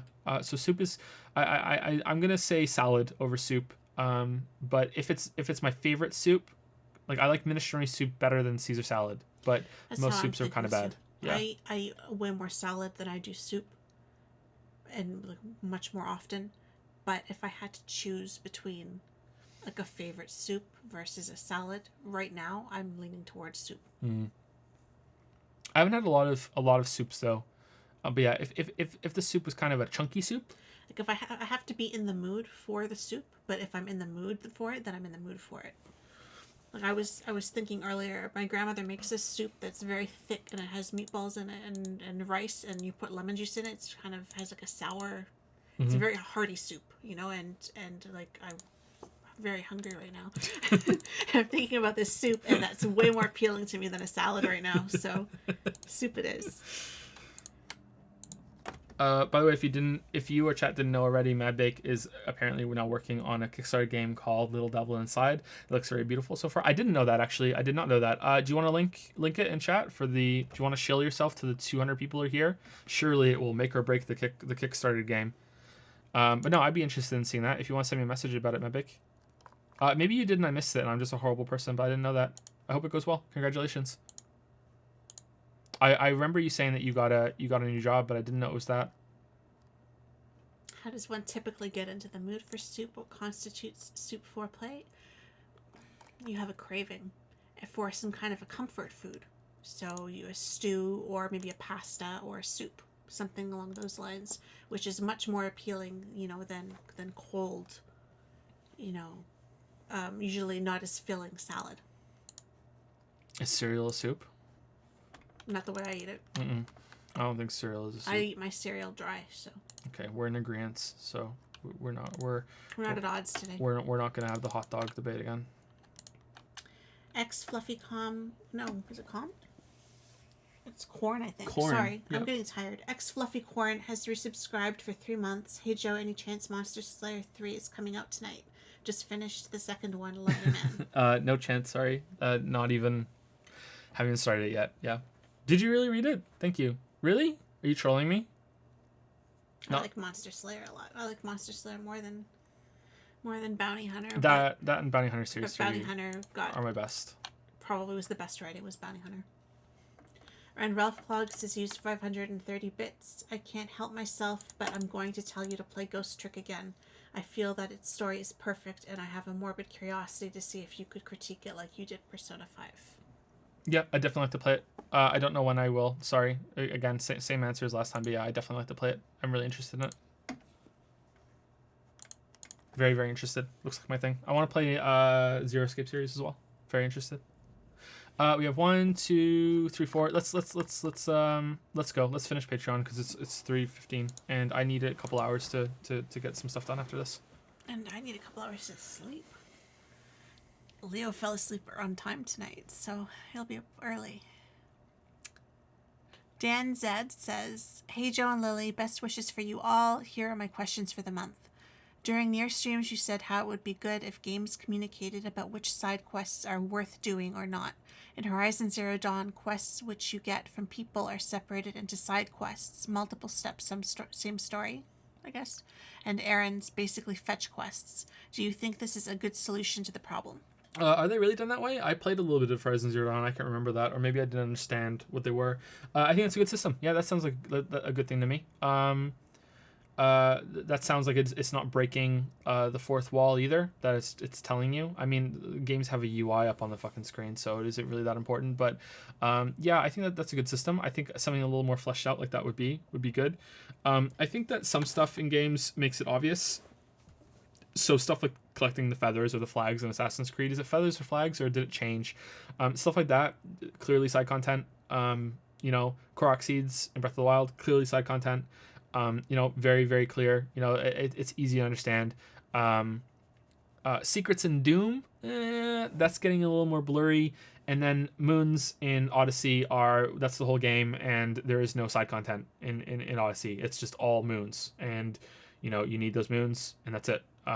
So that becomes harder how to separate the shit moons from the good moon. Yeah, so I think that's a good system in Horizon Zero Dawn. I'd be interested to see how that worked. I liked Horizon Zero Dawn's healing system as well. I thought that was interesting, and it's something I never thought of. But yeah, that's interesting too. Does any game do that better? I don't think so. Apart, or it doesn't separate them like that. I think the danger is that when it comes to systems that tell you that information, is that it may give the wrong impression to from for the developer. The developer might feel like they're saying, "Oh, some of our content is shit," and maybe they know it's shit, or maybe they don't. Maybe they're lying to themselves, or maybe they're thinking that, "Oh, if we admit it, then people are going to realize how much filler is in our game." But I think it's better just to admit, "Hey, we put a bunch of stuff in here for people who are really really enjoying the game and want more and want some busy work," because I know some people do enjoy it. I'm not one of them, but I know people really do enjoy busy work, and there's just shit to do. So yeah, I think that it's that's a good step forward. Yeah, I'm interested to see how it could be done even better. But that's good. It definitely brought Automata down. That there's so many side quests that were just like, oh man, like this is not worth doing at all. This is not good. But then there was a couple that were really really well integrated into the main story. And one in particular allowed me to have some to jump ahead in the story in terms of calling something that happened later. And if I hadn't done that side quest, I wouldn't have been able to make that call and predict something that happened. So I'm not saying because of spoilers, but yeah, I wish I had been able to know which ones were worth it and which ones weren't.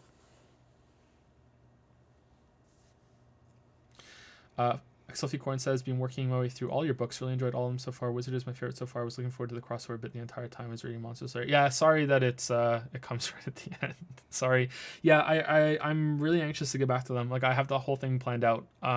Monster Slayer series has a huge story after that. After the end of season 2. Huge sweeping story. Probably another million words or so to go.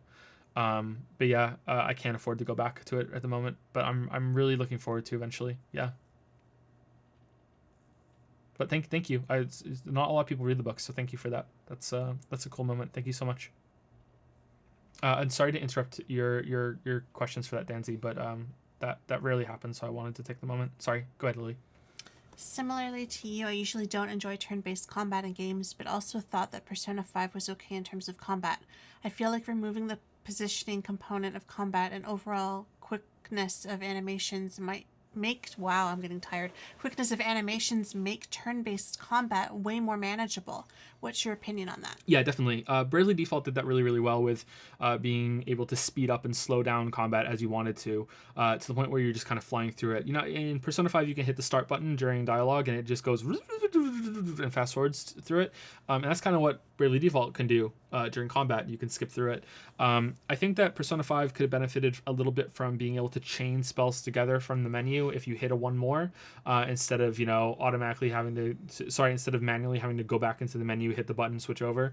I think that could have been done way better. But yeah, I definitely think that's the strength of the game, is how quick everything went through, how, it felt good to get the all-out attack, and that you could hit the button even before the menu came up. After you get hold up going, you can be preemptively hitting triangle and it'll actually trigger before it comes up on the screen. Things like that go a long way when you're seeing the same thing over and over and over again, but I think it still could have been a little faster. But yeah, I think that you go back and you play Final Fantasy 6, Final Fantasy 4, and you do an attack and it completes quite quickly, especially considering that the characters kind of just jump in the air and just strike, and then the sword animation appears on the other side of the screen. You know what I'm talking about? When you hit with Cecil or Cecil in Final Fantasy 4, his sword doesn't actually hit the enemy. He just kind of waves it in front of him, and then the slash animation appears on the enemy sprite across the screen. Whereas if you go to Final Fantasy 7 and 8, you hit the attack and the character actually runs across the screen and hits them and then jumps back, and it just takes longer, and it makes everything kind of feel slow compared to that. Whereas Persona 5 does have the character running, but it's very snappy. It just jumps to that point. It's not afraid to cut parts out of the transition in order to make it faster. And apart from some of the later spells, all of them are pretty quick too. So yeah, I think it did some things definitely right, and it cut down on the tedium. But still, man, I wish there was a better turn-based system. People are saying Octopath Traveler has a better system, or Bravely Default 2 has a better system. So I'd like to check those out because I just wish that there was a way that I could enjoy turn-based combat, but I just don't.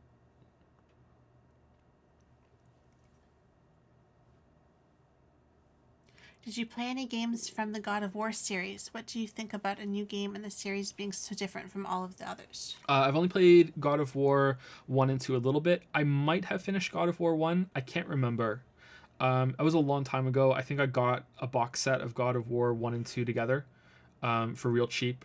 It was on sale somewhere. I think it was at Toys R Us or something. And I took it home, and I've always wanted to play the game. And I think I might have beat God of War 1, or I got so close to the end, and I played a little bit of God of War 2. I was expecting Devil May Cry, and it wasn't Devil May Cry. It was a lot more spammy than Devil May Cry, which is also admittedly a little spammy. A lot more button mashy as well in God of War. I enjoyed it, but I wasn't loving it, and I think it's evident that I didn't go back and finish it. But maybe that's not strictly speaking the game's fault. Maybe I was distracted by something. If I remember correctly, when I played those games, I had just moved out for the first time, so I was really busy with something else, and just a big life change. So I didn't go back to them. As for this series being so different, I support it and I'm against it. I support it because it's not. Is it called God of War 4, or is it just called God of War?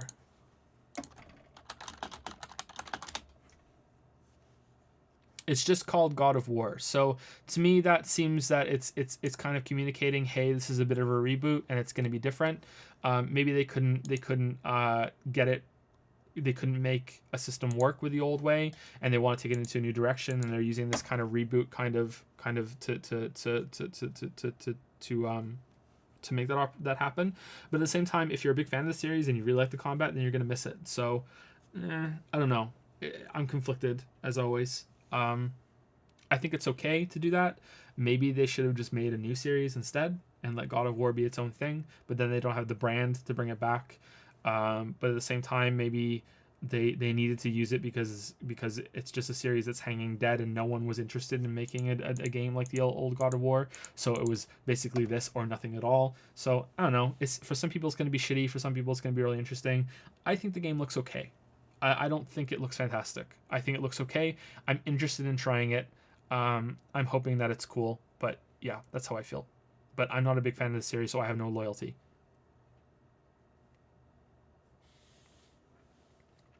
That said, if Dark Souls 4 came out and it was just called Dark Souls and it starred a fucking fluffy cat on a mission and, you know, he was looking for the Meow Soul and, you know, he curls up on fireplaces instead of bonfires as his checkpoint. You know, actually that sounds awesome. I take it back.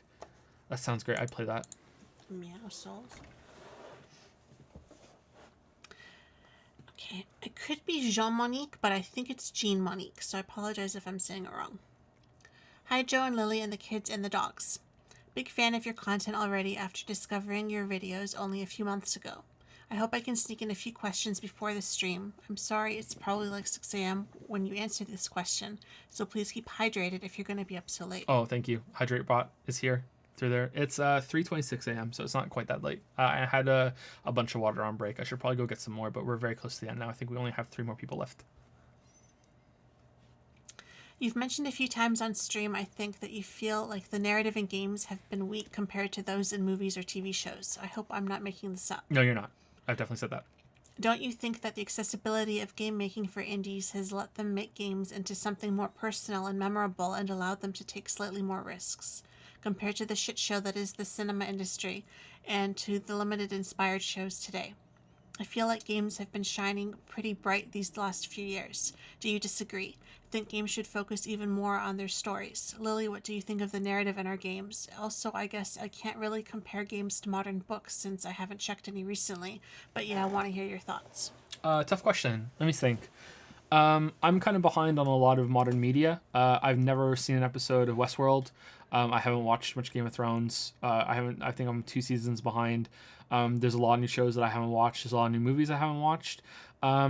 What's interesting about TV is that there's not really an indie scene for TV, right? I mean, I'm sure there's some things on YouTube that could be considered an indie series, but TV is, you can make an indie movie. It's very focused. You have the one set, you go through it. You can film anywhere really, and there's no continuity you have to worry about because you're just going through the whole film. With TV, you need a constant set. You always need to be, you need some things to return to. It's going to be difficult to have characters locked in or actors locked in for so long to make indie TV, but maybe there is, and I just don't know it. But I'm going to guess it's pretty bad. Maybe it's on YouTube, and I just don't know. Indie movies can be very frustrating for me because I feel like indie movies are a good way that someone can tell the stories that they want to tell and have a unique voice, and they're not, beholden to making as much profit as they possibly can. But almost every single indie movie that I've watched is pretentious shit, and doesn't really go anywhere. There have been so many goddamn fucking indie movies that I've watched, and I'm like, oh cool, this is such a cool concept, like It Comes at Night, or the movie with the guy who was the Facebook guy. What the fuck is his name? Oh man, and he was Luthor in Batman versus Superman. Oh, fuck man, what was the movie? Jesse Eisenberg, and he was in this movie called scroll Night Moves. This indie movie about, he's an environmentalist and he wants to blow up a dam because the dams are bad for the environment. I watched that, because I thought it was I liked the cast. The guy from The Killing is in it, that was in prison in the second season. Did they Yeah. Yeah, he was in. I liked the cast, and I thought it was going to be good. And at the end of the movie, nothing happens, and that's my experience with almost every indie movie that I've seen. It's like a cool concept. There's some good conflict. There's a goal, and then at the end, nothing fucking happens, or it's just like, they just pull the ending out of their ass, and it's like, this whole thing, there was no point to this movie whatsoever, and it's really really frustrating to me. Really fucking frustrating to me. So that's where indie movies kind of get on my shit list, is because they don't build. Nothing happens. There was a movie with Gosling in it too that was kind of like that as well. I felt like it just went nowhere at the end. Half Nelson, I think it was called. I watched that movie fucking years and years ago. And I just, cool concept. I like a lot of it, and then it gets towards the back half, and I'm just like, what the fuck is going on? Like, there's no point to this movie. Do you remember that movie? I think it was an indie movie where it was like they were about the couple, and the couple they were staying. It was because a horror movie. Oh, and there's copies of them, and they come out. Yeah. I remember that. At the end, we were like, "What the fuck just happened?" The One I Love, was that what it was called? Yeah, I remember that. That was like, I'm never gonna get this time back again. Like, I have no idea what just happened. Yeah, the one I love. Yeah, that's a really cool concept, and it's well acted, and it's well shot, and it's really interesting. And then at the end, nothing fucking happens. And nothing was explained, and I felt like, what was the point? That one, I'll never forget that one. I forgot the title, and I forgot, but I'll never forget how I felt about that one. Or they end on bullshit cliffhangers when it's just about to get interesting. Coherence ended like that. Coherence is actually quite a good movie. I actually like that, and it does have something that happens at the end that's, okay, cool, it built to something. But then at the very last second, when things are really going to start to get really interesting, it's roll credits. Primer was kind of like that too, but I really like Primer, so I'm gonna give Primer a pass because I'm an asshole and I'm gonna show my favoritism. Indie games can also benefit from the same way, that they can not have to worry about being selling multiple million copies, so they can have more flexibility, but they also have big budget problems, and they end up being kind of retro, and it's kind of hard to tell a really compelling, strong story in a side-scrolling platformer when things are so limited. It's possible, but it's very, very difficult, and I think you're limited by the medium itself at that point, or the genre. Is there a medium within mediums? I don't know. Let's say genre. You're quite limited from what you can do. I think that big movies and big TV shows tend to copy each other, right? After in the wake of, you know, the popularity of CSI, suddenly you have all these cop procedurals. You have them all mixed and matched together. You know, it's the one cop who is, you know, very direct and serious and is really into the job, which is usually the woman cop. Because they want to make the man look like the goofy one that doesn't take it too seriously, but that's not always the case. And you have, you know, regular legs and baby legs. You know, that's what I was making fun of. It's always someone who has the quirky thing that makes them really really really good but unusual, and they use that to solve things. But sometimes they need the by the book, you know, serious one to get through it. And then you have the popularity of that. Then you have Breaking Bad comes along, and suddenly there's all these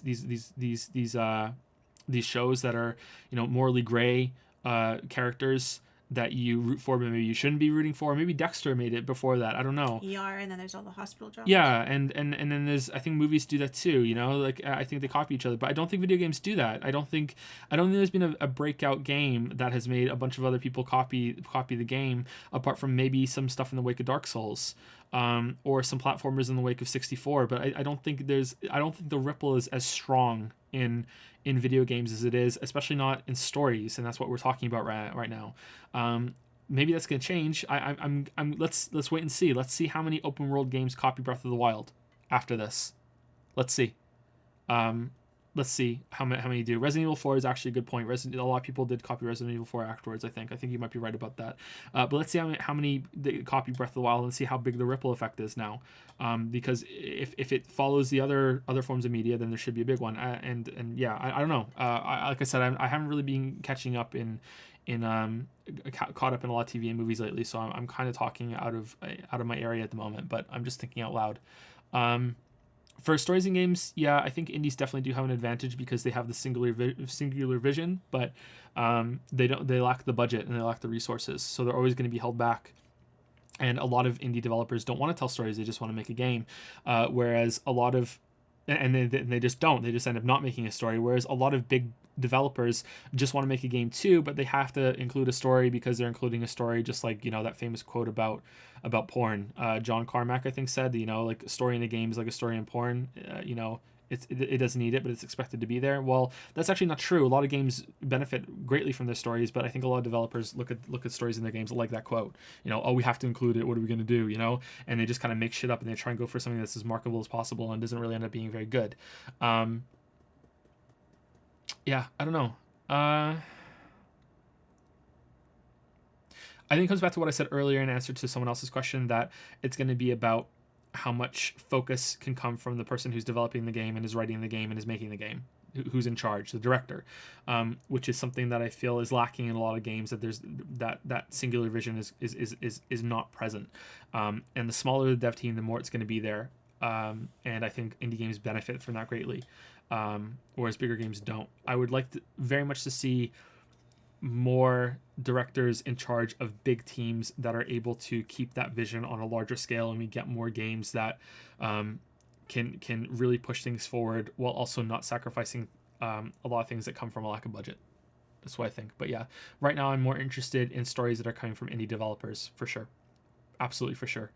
And there's probably some very great stories in games that I just don't know about. It was only recently that I played Undertale and Lisa, so I'm very interested in seeing some ones that I've missed so far. Yeah, I think that's it. I don't think I answered your question very well. Sorry, but I tried.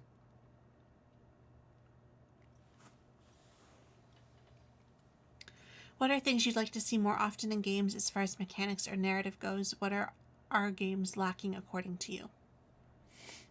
Well, games are definitely lacking good characters and good stories. I've said it before in response to a lot of people that push, especially in some of the circles that I look at in social media, that video games need more strong female characters, which is true. Games do need more strong female characters.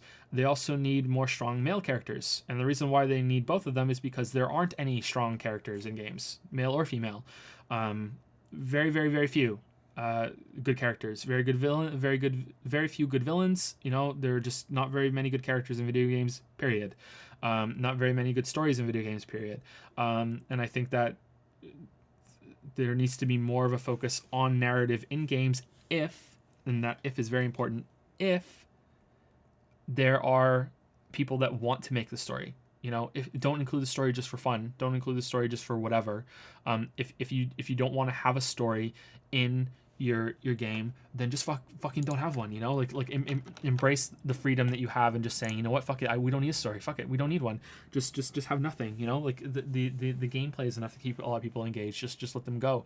I think that's what I would like to see. So yeah, to answer your question in terms of narrative, I would like to see more games with just no fucking story, and I would like to see more games with way more effort put in their story, both at the same time. I'd like to see, you know, even some of the stuff that happens in Odyssey is too much. You know, like who cares about, oh no, Bowser kidnapped Peach, spoilers. You know, who gives a shit?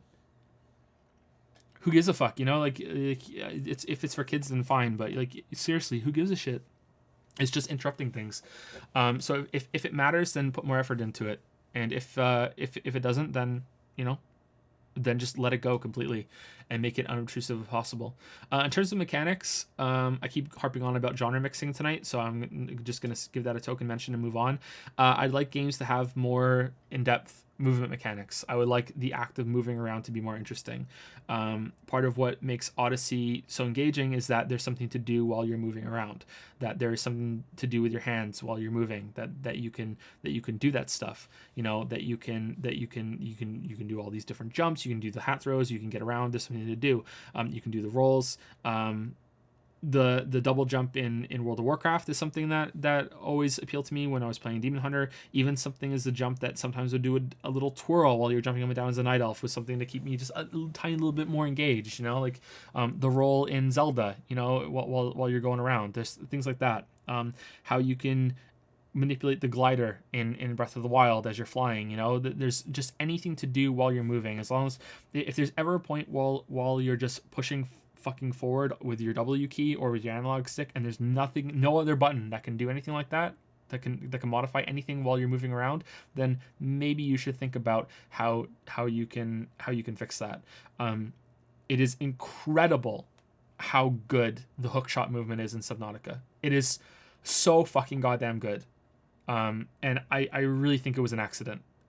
And just holy shit. If there was a whole game built around that system, you know, and that's the basic movement around, and there are like twists on that, you know, just so good. Movement in Titanfall 2, just incredible, you know, just stuff like that. I think that the act of just moving around is something that a lot of developers just kind of think is a given. Oh, it's just something that we need to do. Okay, they need to be able to get to point A to point B. Who gives a shit? No, I think you should always strive to have something else to do with the controller or the keyboard while you're going around.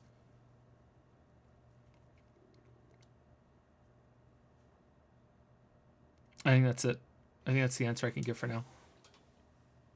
In terms of mechanics in general, though, I think that just more exploration of them is needed.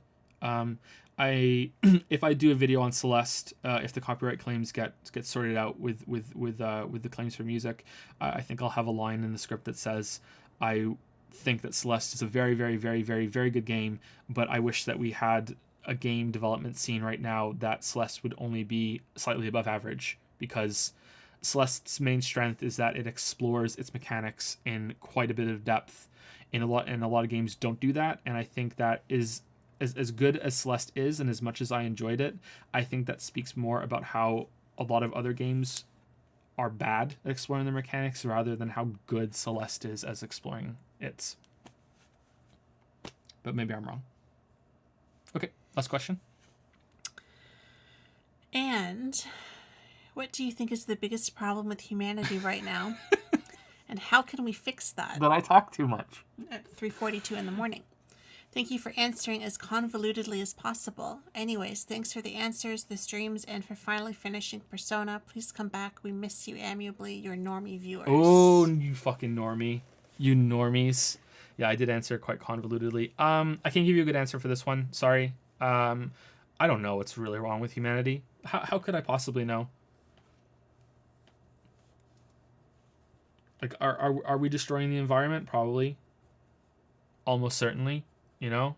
But then we're getting into politics.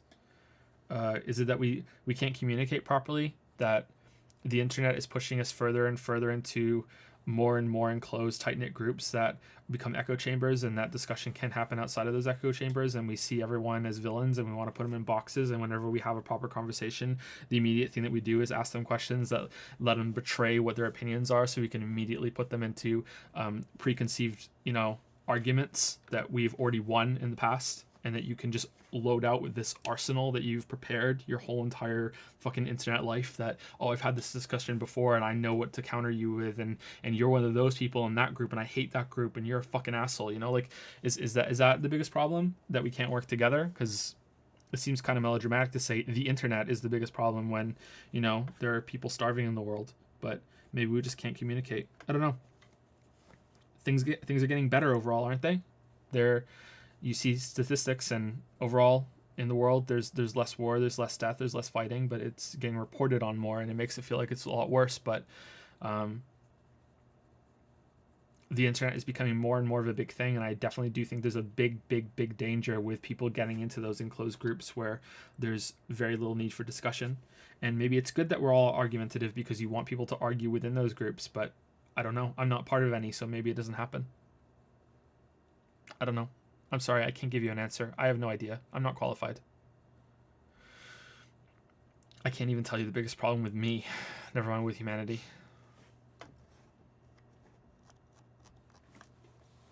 Okay, we have 2 more. Let's take a couple of questions from chat, and then we'll take a couple more questions after we finish these 2, and then we'll call it.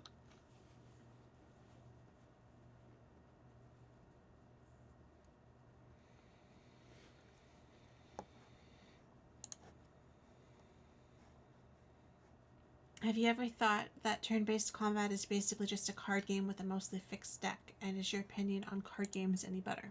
No, I don't really like card games that much. But I've only really ever played Hearthstone and some other card-based mini games and some other games, and stuff like the game is called something else in every region. Lily calls it Crazy 8, or Rum, just really fun card games like that, but they're pretty basic. Even though I can't win after like 10 hours. But yeah, my opinion on card games isn't that fun. But the thing is that card games are usually played against someone else, and playing a game against someone else is a vastly different experience than playing an AI or playing an encounter. It's PvP versus PvE. I love Mario Kart against players. I hate Mario Kart against the computer. It's boring. The same with Smash Bros. Smash Bros. Melee is one of my favorite games for multiplayer, but I'm not fucking playing the computer. Fuck no. Same with GoldenEye. Would you like to play a first-person shooter against bots? Like, no. The other player is a massive is a massive part of that deal. So I'm not sure if it's a good comparison. But in terms of how the cards work as abilities, I can see where you're coming from. Definitely, I just don't have enough experience with them. So yeah, it is a valid way of looking at it. I haven't played Slay the Spire, but it looks pretty good.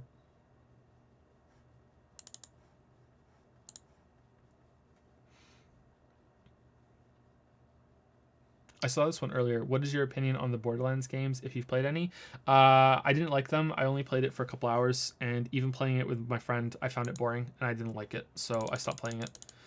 It seems very gear-based, and for a shooter, I think that would be very, very frustrating. I don't think I would enjoy that very much. You get a headshot, and it doesn't matter because your gun isn't good enough. That seems... Maybe it's fun. Maybe I would like it. Clearly, some people do like it because it's a fairly popular series, but I don't think I would enjoy it very much. I don't think that's for me. If someone were to ask you a question, what would you want it to be? How was that? How can you answer that? That question. Okay, fair enough. Fair enough. Are you sure you didn't just like Persona 5 because of the Stockholm Syndrome? Because if you asked me, it looked pretty terrible apart from some small things. No, I liked it pretty early on. Yeah, I don't think so. I wasn't blinded by the opening either because I was criticizing it even from the beginning, much to the dismay of the weebs in chat. But yeah, definitely. It definitely wasn't Stockholm Syndrome or anything like that. I enjoyed it on its own merits, and it wasn't because I was just stuck with it for so long. If I had truly hated it, I would have turned it off. For as much as I said, oh yeah, we're gonna finish it. Nah, if I truly hated it, I wouldn't have put myself through that, especially with that long of a game. I would have turned it off. No, I liked it. Okay, let's go. Last two questions. Last two people. Uh-oh, good luck. I think it's Micah, but I doubt myself every time I want to say Mika, but I think it's Micah. Micah W. I apologize. I'll never learn this name. Thank you so much for helping me set up my Discord a few days ago. I really appreciate it. Here are the questions. Oh, no problem. I remember you. Yeah, no problem. You finally finished Persona 5. I can't believe it. I never saw it coming. The completion of the game brings me to my first question. Now that you're on a partial streaming break, it may be pointless to ask what your schedule will be, but can you make a best guess as to how many streams per week you think you'll still do? For me, your streams have become as crucial of a component of the Joseph Anderson brand as your critiques are. I think I might enjoy the streams even more.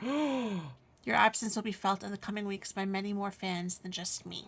I think your opinion is in the minority there. I think a lot of people get annoyed that I appear to stream so much when I should be doing video work, even though I still have to play the video games on streams. Do the streams slow down video production? A little bit, yeah. But I still need to play the games. That's cool. I like that you enjoy the stream so much. There are dozens of you that think that, dozens that prefer the streams or like the streams and are sad that they're going away a little bit. I think it'll be a couple times a week at least. Maybe as many times a week as it currently is. It'll just be at different times. It's going to depend on the game. It's going to depend on what I'm currently doing. Obviously, there's going to be a big break when we move. That's going to be some downtime. Leading up and after as well. Yep. So, when we move, there might not be internet where we are for a little while or anything like that. So, yeah, there'll definitely be some downtime there. There's going to be some downtime whenever I'm at the end of a video project, especially the longer ones. So, yeah, it'll be a little up in the air. But I'm expecting that it'll be a few times a week at least. Yeah. But I don't know yet. We'll see. I'm going to probably take a few days to a week after this stream, and then we'll see what happens when I come back to it. Preferably, I would like to finish making the video after that I have almost done after this stream, and then I'd like to make another video after this that I'm almost in the final stage of production on, and release that before I start streaming again, but that might be a little too much. So maybe I'll do a couple streams before that one's out, but we'll see. Yeah. But thank you. It's good to know that some people really like the streams. I think that if I was just a streamer, I think I would lose a lot of my audience. I think a lot of people only show up because they like the YouTube videos and like to see me stream in relation to the YouTube videos. I don't think I would lose everybody, but I don't think I would get as many people as I currently do if it was just streaming. But yeah, I do enjoy it quite a lot. It's not going to go away. Micah confirmed. Just try to remember that so you can tell me next time. Micah confirmed. He confirmed it last time. I know. Didn't. And what was the first thing I said when we saw it again? And I went, oh shit. Yeah. Try to remember for next time. It's Micah like Michael. What do you think is the best and the worst Uncharted game when played on Crushing? Yep. I think most would agree that many games become a much different experience on the hardest difficulty compared to a normal playthrough. Uncharted 4 was my game of the year until I reached the island and proceeded to die several dozen times to chain gun snipers and soldiers with binoculars for eyes. I always found Uncharted 2 and even 1 to offer more reasonable fights throughout the game, despite the lack of stealth and simpler level designs. I would have enjoyed 3 a lot more if the enemies actually reacted to being shot, and the same goes for 4 if the aiming wasn't so unpredictable. Which game offered the best and worst Crushing experience for you personally? Oh god, Uncharted 4 Island on Crushing. We have to make our way to the beach. Holy shit, I died. You watched me play that, remember? Remember how many times I died at that spot? I do remember that. Oh my god. And I was getting really annoyed watching. Oh my god. I think I was there, no joke, I think I was there for 4 hours. I really think that I one part. I remember leaving and going and doing other stuff and coming back and you were still there. That holy fuck, was that just the worst part. Just so fucking shit. Until then though, Crushing on Uncharted 4 wasn't bad. There were some problem parts, but it wasn't bad. If you could use stealth to thin out the enemies beforehand, it was actually pretty good. But shit, man, the island there probably makes Uncharted 4 the worst. I can't remember the other 3. I remember the first one being just fucking awful on Crushing. I think maybe 2 and 3 were probably around the best. But holy shit, Yeah, 4 is definitely the worst. Yeah, the machine gun snipers, the just, hey, anytime you're out of cover, it's random the amount of damage that you'll take. There's no way to avoid damage. It's just, will you get shot a lot while you're out, and you have to use the time, you know, well to shoot some guys that will also come at random parts of you, depending on how the AI decides to wig out on their way as they're trying to get close to you. I mean, it has some merit, and I think the game is definitely played maybe on hard rather than normal, if hard still doesn't have the ability to kill you in about 5 seconds. But yeah, crushing is just not good. It just shows you how bad really bad difficulty can be, or really intense difficulty can be, if there's no reliable way to avoid damage, and that it's based on luck a lot of the time. Like, just really really bad. But maybe it's about shooting with a controller. I hate shooting with a controller. It's really hard to aim properly with a controller. If you could make sure that you're always landing your shots with a mouse whenever you pop out of cover, maybe it would be different. But I'm not the best shooter in the world. So maybe I still would have found it frustrating, but maybe it's about the controller as well, with the really really bad difficulty.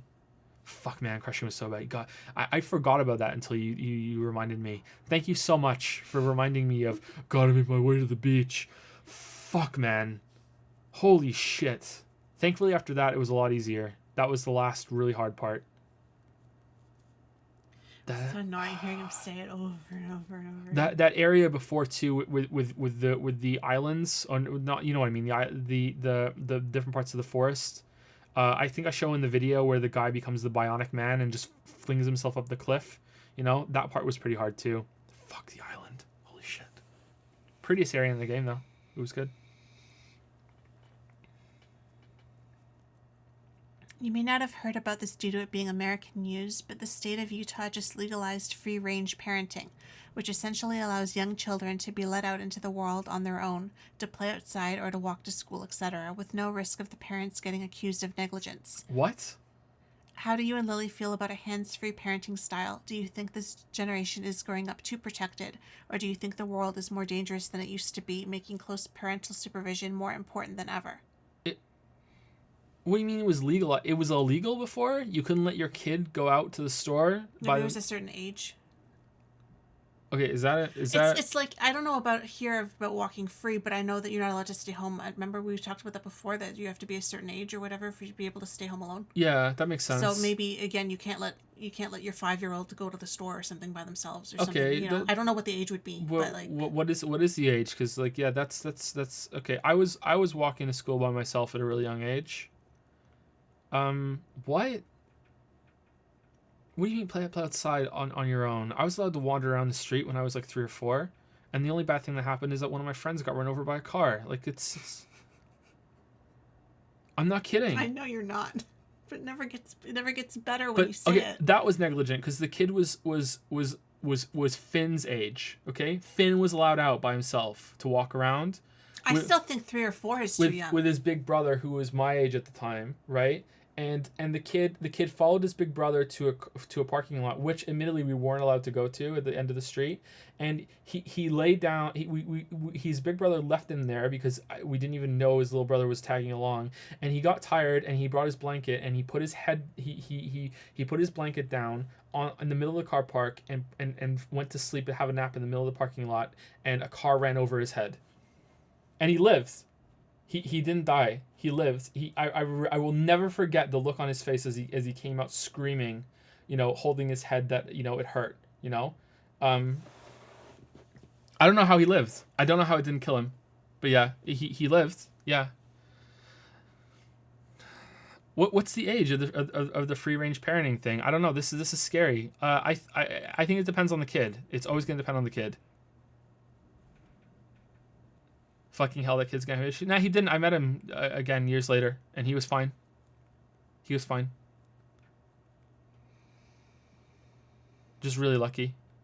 Yeah, but can you picture letting Finn go out by No, himself even in like a couple of years? absolutely not. I can't, like he's barely talking right now. But I don't He's I gonna don't go out and communicate with I people. don't even want to let him go out when he's 15 because I'm really overprotective. So I have to understand where am I gonna have to let that go, you know? And when am I gonna let him go to Timmy's by himself, right? Like, And it's interesting because you were always the one who used to yeah, have this, and I used to say I'm going to be overprotective, and you used to be, no, you have to let them yeah. go. I was walking to school when I was 4 years old, I was allowed to just go wherever I wanted when I was a kid. Just like go wherever. and it's Come now back before it's dark. now we're both going to be equally bad, or you'll be worse. I don't know. Yeah. Um, I don't think the world's gotten worse. I grew up in not a very nice place. Not a horrible place, but not a very nice place.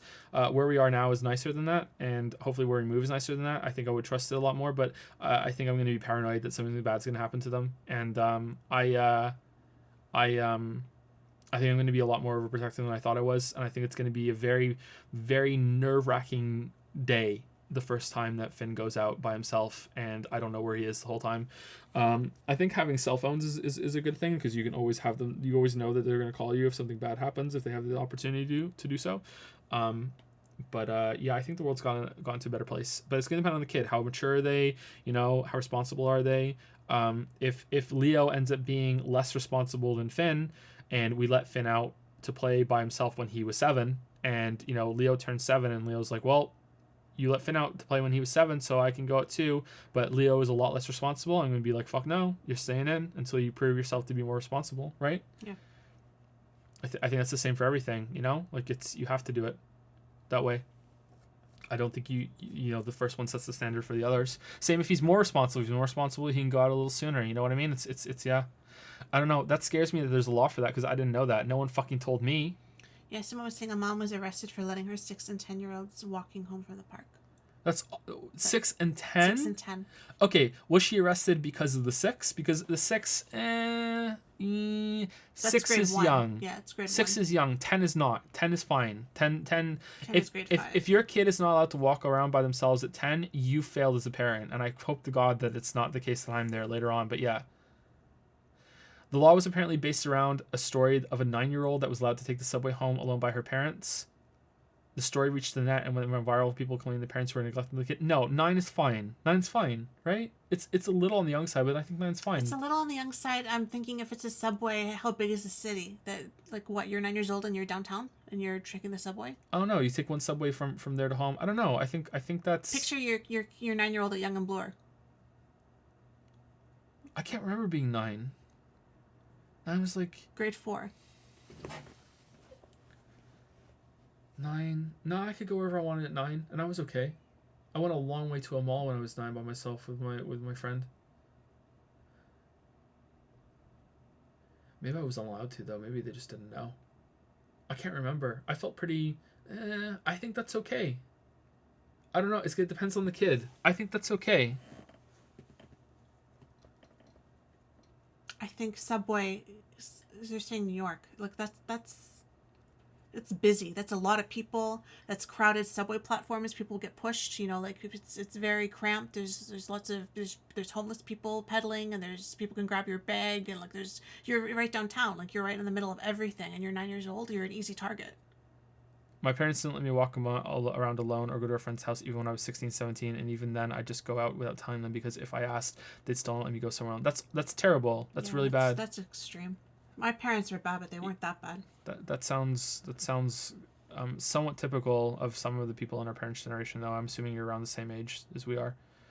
I don't know. It depends on the kid. It depends on the kid. 9 seems a little on the young side to me to go on the subway, but I don't know. I think it could be okay depending on the kid. I don't know. There's no hard limit, man. There's no. I don't know. Fuck. I think you start small though, right? Like Maybe they did.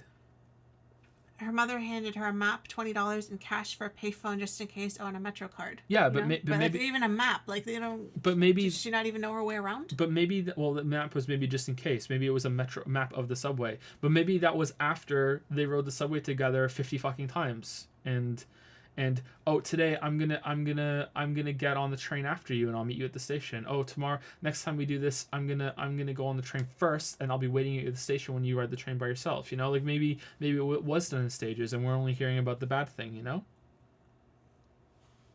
I remember I had to go for physiotherapy down at Sick Kids Hospital when I was 13, and my mother accompanied me every single day, and I was mortified that I had to take the bus and the subway downtown with my mother. At 13. At 13. Okay, so at 13, I was more than capable. After doing if she had come with me once, I would have learned. I had to get on more than one train. It was like a bus and two trains to get down there. So you think 9 is too young and 13 is too old. old. So where's the cutoff for you? Maybe 10 or 11. See, so I think a really mature 9-year-old would be okay. So it depends on the kid. Anyway. And then one more quick question: do the kids look more like you or more like Lily? They look more like Lily. They do have some of my features. Finn looks like he has my teeth. My teeth are not terrible, but Lily's teeth are fucking gorgeous. So poor Finn.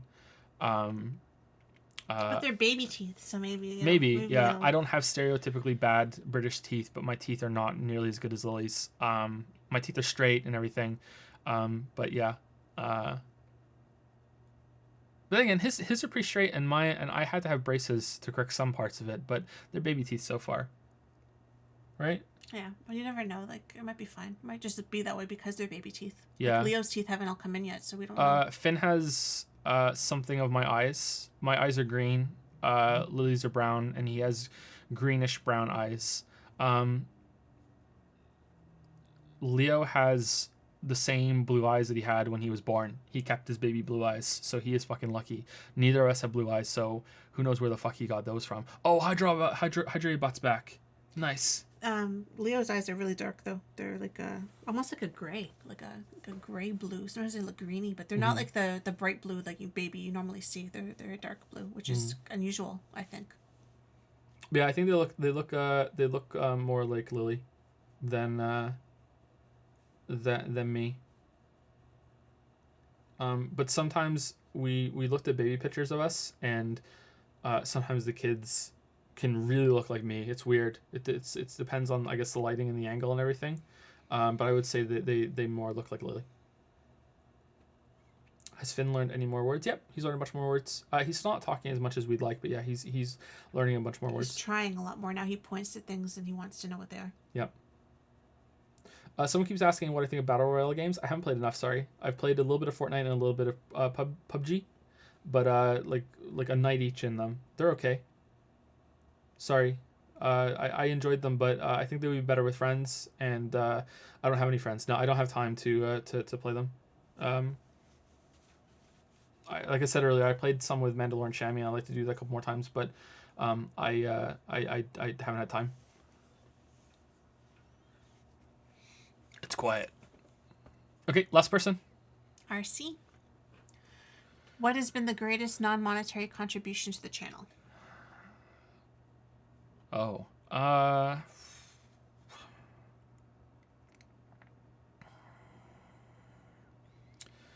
You mean a shout out or something? And do you mean in terms of my confidence, or in terms of it's kind of a vague question. It's not bad that it's a vague question. I'm just trying to figure out how to answer it. Or like a cool moment, or something that really helped out, or anything like that.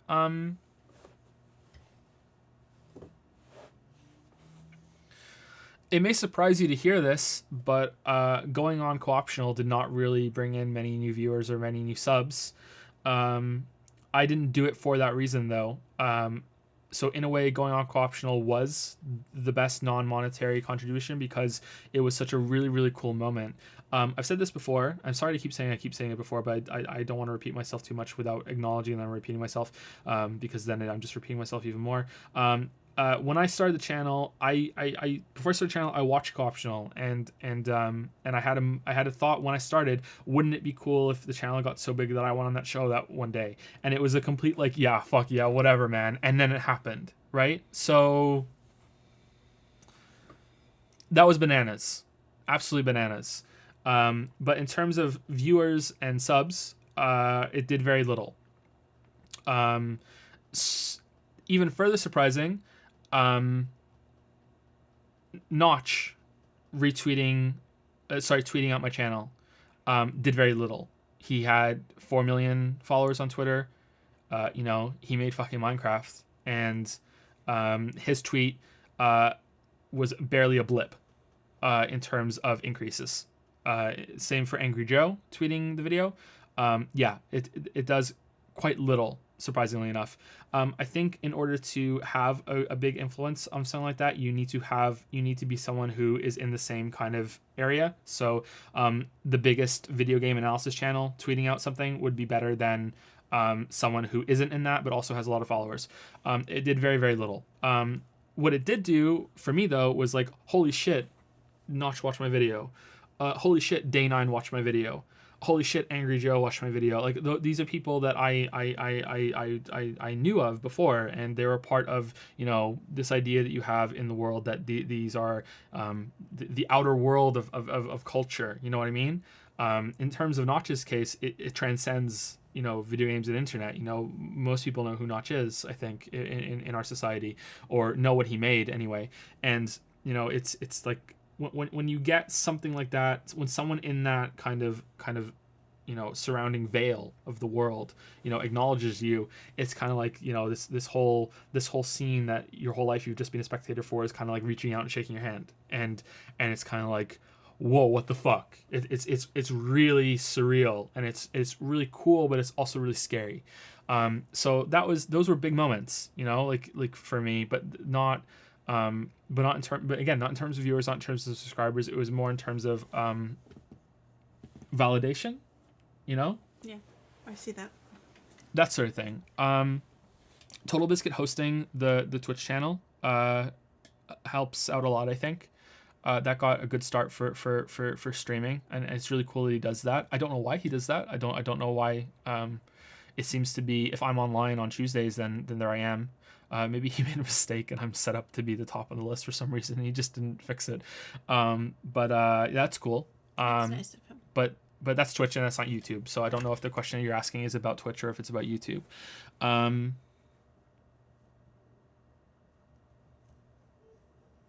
Seamus Young's tweet about the videos very early on meant a lot to me. That was a big confidence boost. That was a big deal. If we're talking more about confidence, the Hollow Knight dev team retweeting my video was really cool. Chris Bell contacting me about Edith Finch. The video was really cool. The director of Prey private messaging me on Twitter saying that he watched the video and liked it was really cool. Things like that. Those were big deals, and it really stuns me every time it happens, because I don't make the videos for any real specific reason other than I just want to make them and I just want to talk about them. And when people like that take them seriously, it's kind of like, oh, holy shit, but it also makes me really strive to be as respectful as possible when it comes to them. And sometimes I go over that line and I fail, but I try to do that. I try to keep that in mind. I think that even though it wasn't directly monetary, and even though it was directly, non-monetary, for whatever reason, Total Biscuit commenting on the Line in the Witcher in the Patreon video seemed to give that video a hell of a lot more attention. I don't know why. He didn't tweet it out or anything, but he commented on it, and I think maybe that caused some buzz or something somehow, or I don't know. It was a very highly rated comment, and that seemed to really propel that video up. But then that became a monetary thing, even though his help there wasn't monetary. I think it really helped that video go up a bit, and that was a really big day for us. But in terms of just in general, it would be just luck. There was a comment on Reddit Games that was the top voted comment on the Reddit Games post for the No Man's Sky video, that was voted to the top very early on when the video went up there, and it was basically saying, holy shit, I can't believe what happened to him at the end. No matter what, watch the end of the video, even if you skip through the whole thing. And I think that comment and it just happened to be posted at the right time, on the right day by the right person. It got upvoted by the same amount of people, by the right amount of people. That comment came in at the right time, got upvoted at the right time to get into the top post. That more and more people started coming into the thread, reading that comment, because everyone on Reddit reads the comments before they click on the link. Seeing that, going to the video, going to the end, seeing the end, and then being like, holy shit, I need to watch the whole video, was the reason that video got so popular, and that was the reason why everything else got so popular, and that was the reason why The Witness started getting recommended, and that's the reason why you're watching me right now. That's the reason why you're listening to me right now. So the biggest monetary contribution was that guy that made that comment on Reddit. And that if it wasn't for that knock-on effect of all those dominoes in a row, yeah, and that's where luck has come into it, and that's what used to keep me up at night, big time, because if it wasn't for that, then you know, I'd probably be at 50,000 subscribers right now. Yeah, I don't know. Anyway, last question. For someone who hasn't been able to catch your streams recently, would you be able to briefly describe how they've been going as of late? It's just been Persona 5 all day, every day, all the time. Not every day though, and not all the time, and not all day. So yeah, it's just been Persona 5. That's over, and we're going to be moving to an unscheduled stream now. And we're going to be playing probably a variety of games, probably not too long games, but we're going to try to avoid JRPGs for a little while at least, because they end up being very, very long. Stream viewership has been up and consistent with Persona 5.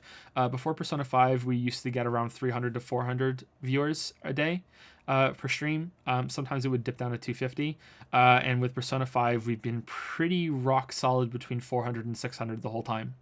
So that usually it's hovering around 500. So that lets me see that people were interested in me watching me play the game, and that they started and they stuck around for the whole thing, and that was really cool. And that was really surprising actually.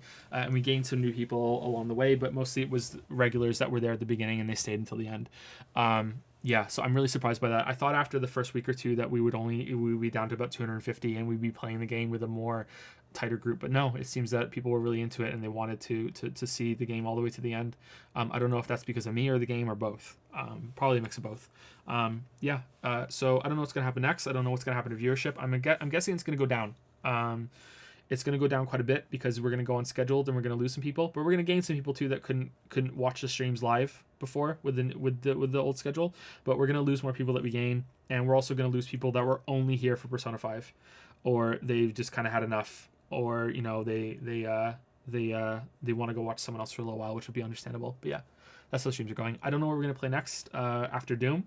We're going to go through Doom because that was voted a long time ago, and then we'll probably do another vote with patrons and subs, and we'll probably play that game. And toward the end of April, I'm going to play Frostpunk, so I'll probably stream that a little bit and see how that goes. But between Doom and the voted game and that game, I don't know what we'll be playing, but we'll see. Maybe I'll try Far Cry 5. I don't know. We'll see.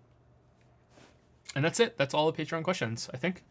If I missed you, then your questions got eaten by the Patreon monster. So if you are here live right now, please go check the Patreon post. If you're listening to this later on YouTube or on the Twitch VOD, please go check the Patreon post. If I missed it, then please shout at me, but I don't see how that could be possible because I literally just highlight the whole page and just copy paste it in after loading all the comments. If your questions did get eaten by the Patreon monster, then please repost them for the next Q&A.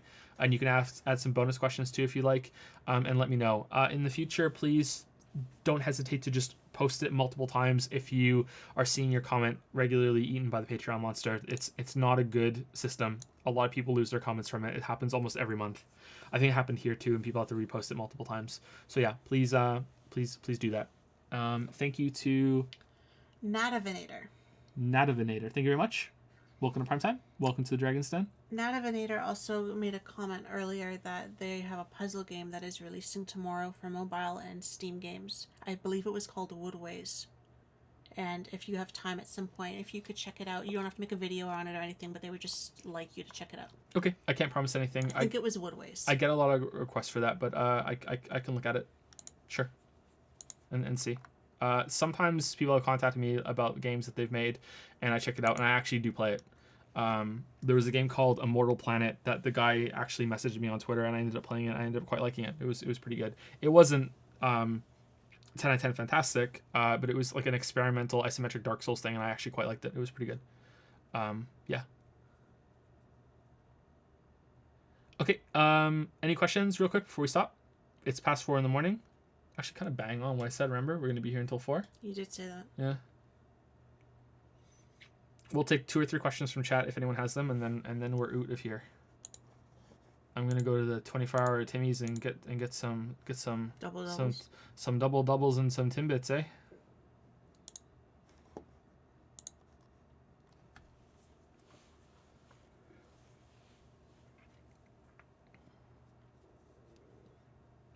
Are you really a dragon? Yes. Are we tired? I'm pretty tired. Lily's probably exhausted. Lily's been awake for longer than I have. What games are going to be in the vote after Doom? I don't get to decide that. You guys decide that. If you're not on Discord, you should join. Maybe you want to join today. Maybe you should join tomorrow. Tomorrow, I mean April 2nd. And you should look for the Patreon Discord chat, and you can propose your game there when I give the prompt. Movie of the year so far? I haven't seen any movies this year that came out this year. Sorry. We don't get to go out anymore.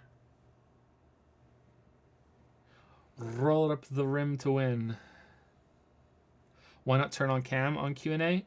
We probably could. Maybe after we move, we'll do that. Our room's kind of a mess, and we're really in a cramped corner right now. And if we're going to turn on a cam, we need to make ourselves look a little bit more presentable. And these are kind of thrown together when the kids are finally asleep. So, but yeah, cam for Q&A might be a good idea in the future. After we move, we'll consider it. I think I'd like to do that. Have I played Portal Prelude? No, I haven't. I've never even heard of it. Thanks, John Lily. Fall asleep to your VODs every night, dreaming of waifus. Waifu for life. I recently distorted my back lifting. What do I do to stop being in pain? I feel so sorry for you because I have back pain too, and that's awful. Back pain is like tooth pain, right? You can do nothing about it. It's just, and you feel it everywhere. You feel it in your legs. You feel it everywhere. Hot shower, aim it at your back, heating pad. Some people like ice. I like heat. And if you can do any very gentle yoga stretches, very, very gentle, just build up to it. But that's the main thing that helps me, especially in the morning. I find I'm very stiff, is just some gentle stretches. At physiotherapy, when you go, that's the main thing they teach you is stretches. So, but very carefully, don't make it worse.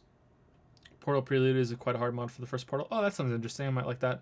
Will you play Sinner Sacrifice for Redemption? Wow, that's a weird name. It's a lot like Dark Souls. Oh, I'm in, sure. Is it out or is it coming out? What is it? Never heard of it. Maybe I'll look it up after this. When is the next stream? I don't want to miss the Doom stream. I don't know. I'll announce it on Twitter ahead of time.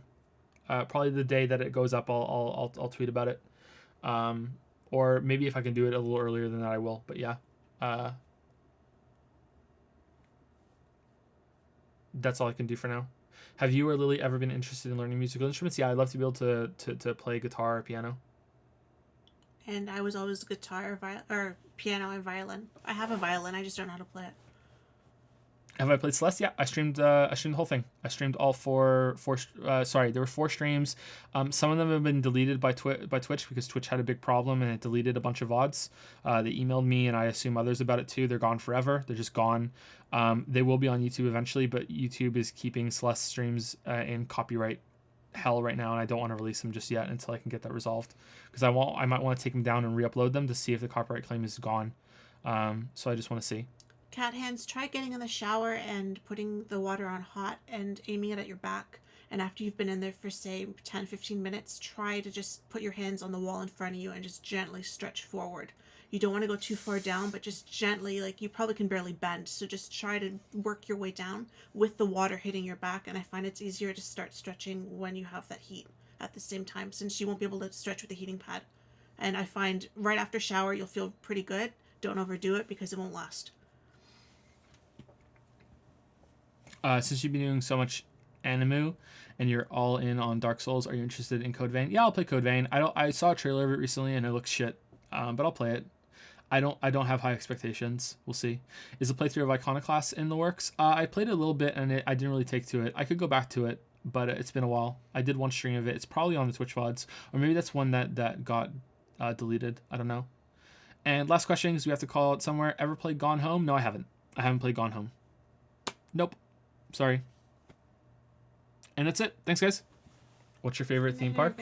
I've only ever really been to Canada's Wonderland. I like the Seanie.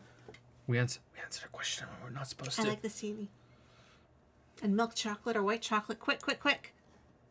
Both together at the same time. All right. See you guys later. Bye.